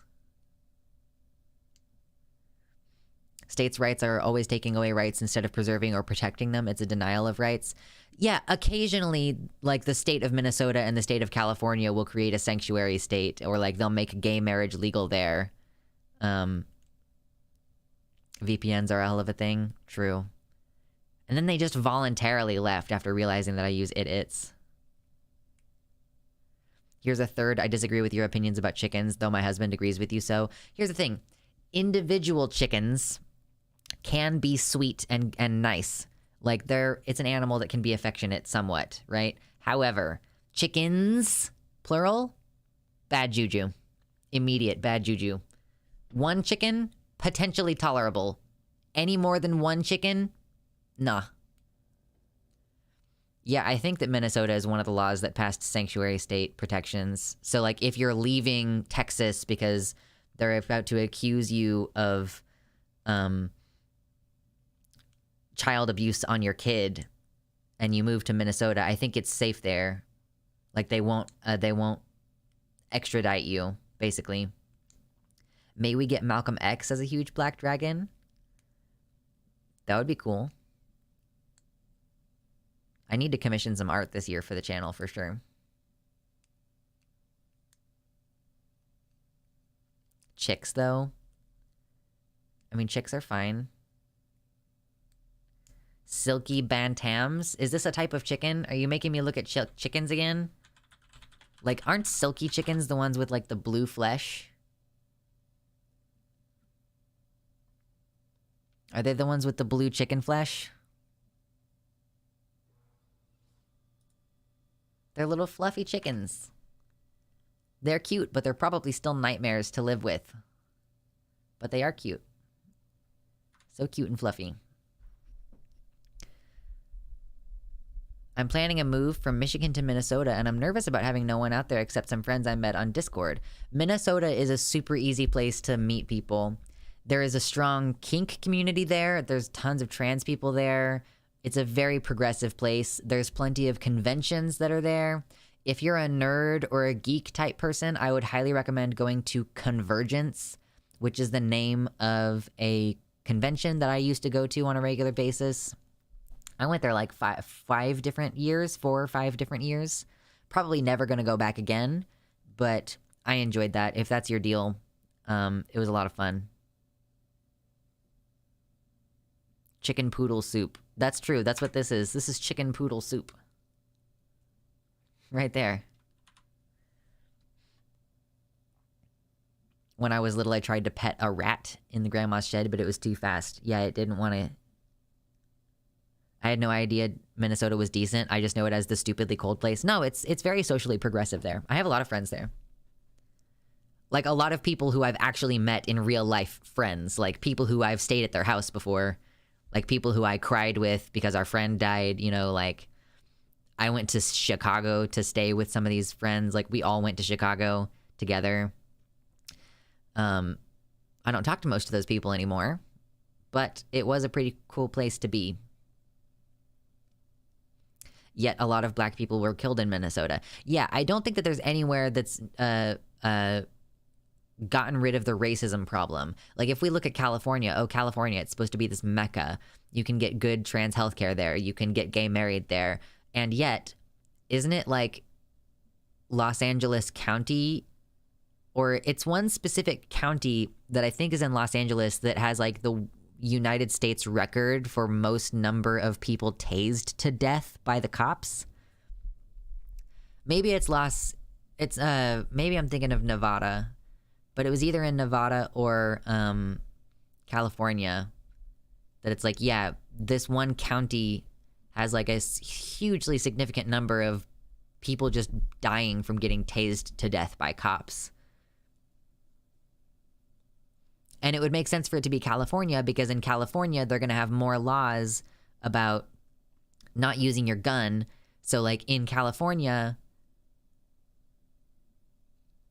Yeah, no, I'm talking about killings by cops, Anansi. Like, I'm specifically saying, like, Minnesota and California both they're putting these trans safety bills, trans sanctuary bills, but they are both places where cops kill black people. Like... I'm specifically alluding to, like, this one county, I think in California, where cops tase black people to death instead of shooting them to death. California isn't perfect, but I feel pretty safe in my Hispanic neighborhood. I think it's particularly bad in Minneapolis. San Francisco can celebrate at the Powerhouse on Folsom at night, progressive, but wander around the Tenderloin and see the homelessness. How progressive? Exactly. It's still financially and racially not good. Minnesota is cold, but we're well prepared for the cold here, and we get less snow than places that get lake effect weather. It's really not that bad. It just gets super cold there. And then, but the thing is that it gets super cold in the winter and it gets super hot. Like, I live in Kansas and it gets less cold here in the summer, or sorry, less cold here in the winter and less hot here in the summer than Minnesota, which is further north.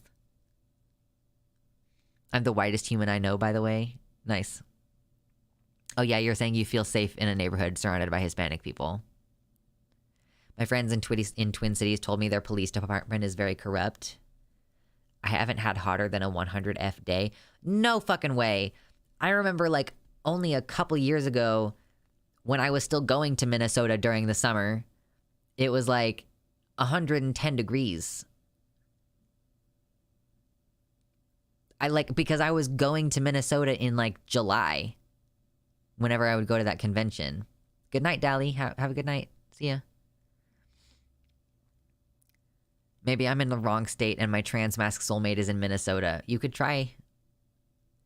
Ironically, Florida didn't get as hot as Minnesota gets. It's like more normal. Oh, yeah, so I guess it was like a long time ago. Like the last time I went to Convergence was in like 2016, I want to say. So maybe it was just hotter back then.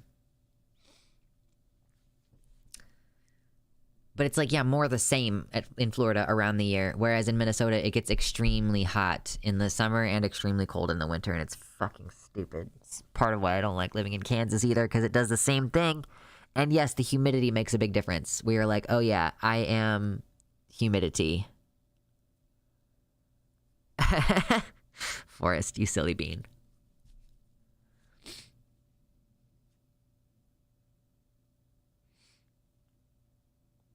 Yeah. Can't wait to live in the Pacific Northwest. I think that I'm just gonna like buckle down and buy plane tickets as soon as I can afford it so that I can go visit Seattle in April. Because I've never been to Seattle before. I want to visit my friend Silent. I want to visit Gayfesh. I want to meet with Vosh. I'd like to meet with Demon Mama. I would really like to visit there. And I'm thinking in April because I can enjoy maybe like the rainy weather in the spring. It'll be colder in March. It'll start to get warm in April, but it won't be like hot the way that it can get towards like May and June. So I'm just going to try to go in April as like, my birthday is at the end of March. So I'm kind of going as a little birthday present for myself. Do you actually live in Seattle, Dizzy? I'm only going to be there for like a week. So I'm going to move to Seattle and hang out with my sister after I get bottom surgery. If you visit Vosh, you get Conyer on the side. Only if I visit Vosh's apartment, and I actually asked Vosh if he would like to get lunch with me, because I don't want to just invite myself to someone's house, you know? I don't want to be like, oh, Vosh, let me come over to your place. Like, that's so fucked up. I don't know him at all. I'm like, hey, would you like to get lunch while I'm there? And he was like, yeah, just let me know when you come up. I know a lot of great places. I'm like, cool. And I also think if I'm going in April, then I'll be able to eat outside. Like, if it's warm enough, then anybody I decide to get lunch with, you know, we won't be forced to eat inside a restaurant. I live south of Seattle, but I can get there by bus. I have a wheelchair now, too, so I'm highly motivated to get back into public transit again. I might need to, like, actually schedule my week that I'm going to be there. Like, I'm going to have to hammer down, I'm flying out on this day, and I'm going to visit these people on these days, and, like, actually get it figured out. Yeah, I would like to move to Washington badly. It may be good weather, it may not be. April is variable. I know, I'm rolling the dice, but if it's rainy, I'm going to be happy, too.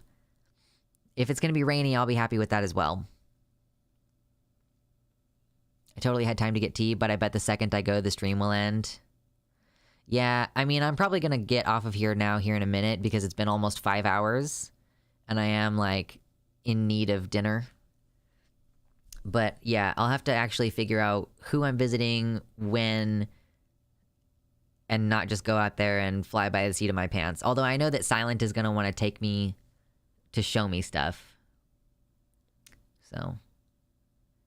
New record? No, I've streamed for like 6 hours before. I just wasn't feeling it for a long time. So, it turns out that I am a lot better at doing my job when I'm not constantly stressed about like constant relationship problems. Like if you constantly have like all of the people who are closest to you are in some kind of turmoil with you, or like turmoil with their own shit also, it gets tough. I can recommend a lot of great places also, and I'm sure Silent knows great places. I think Silent was wanting to take me to like various scenic location and like botanical gardens and hiking and stuff, but we can talk about it. Yeah, weird. Less stress means better at stuff. It's crazy.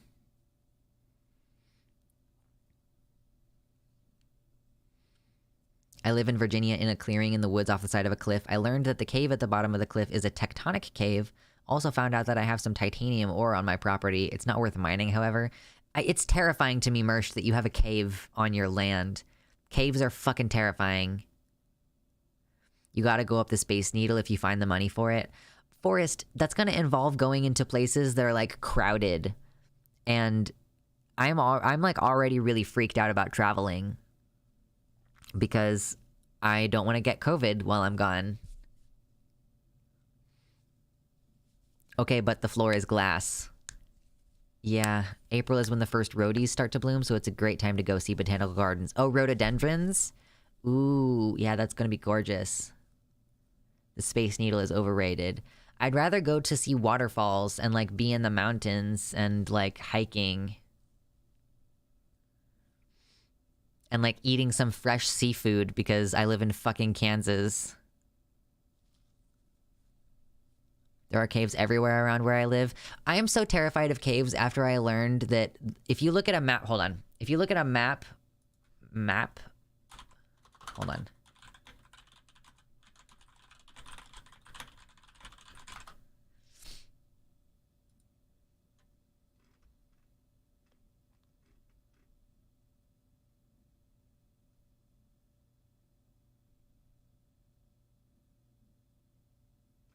Okay, so I guess this is only mixed truth, according to Snopes.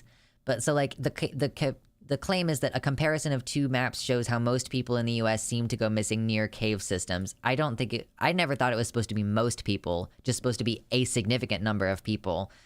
So like a few similarities exist between a map of mysterious cases of missing persons and a map of cave systems in the United States. What's false? However, this is not a map of all people who've gone missing in the U.S. It focuses on so-called strange... Okay, Snopes, this is stupid. Snopes, I'm angry at you because you're being stupid. This is true. This isn't mixture. It's true. Because the claim is not that most people go missing in caves. The claim that's being made is that a lot of unexplained missing persons cases happen near caves. So these are the two maps. Like the top map shows mysterious cases of people vanishing without a trace. Bottom map showing America's largest cave systems. So there is like a really scary overlap of unsolved missing persons cases. Yeah, don't go into random caves. Don't do it. Just don't. Local waterfronts are also really great here.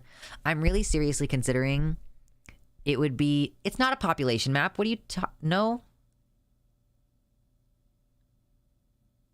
I don't think it's just a population map.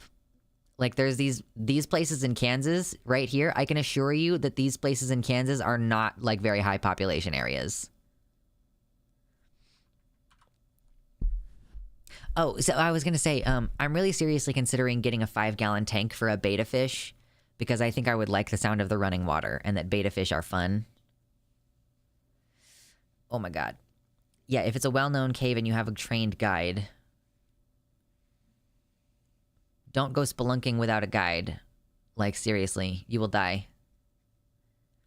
It would freak me out so bad. Spelunking is fucking terrifying. Okay. All right. I'm gonna go now.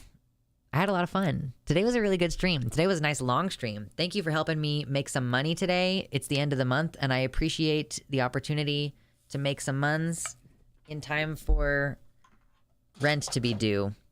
And I also need to start a P.O. box because I've now been given money with the intent for me to do that. One more thing before you go. Okay, well, hurry up because I want to go eat. The dunes are very far from Seattle. It's a multi-hour drive. The state is big. Oh yeah, I would not have assumed that the dunes would be anywhere near. I want to stay by the ocean and the mountains and the trees. But yeah, you said that the waterfronts were nice, and I was like, oh yeah, I've been thinking about getting a fish. Thinking about getting a fish. It could be fun. Could I screen share games in your Discord call? I don't think that there's anything against that, but yeah, so long as you're making sure that it's following the rules about the ice cream fluffy channels. Yeah. I think that everybody has that capability. I'm not sure. What kind of pet fish? A beta fish. Because you can play with beta fish and teach them tricks and stuff. Yes. Okay, anyway. I am going to go now. And I think you all are awesome. And I will see you on Sunday. Sunday.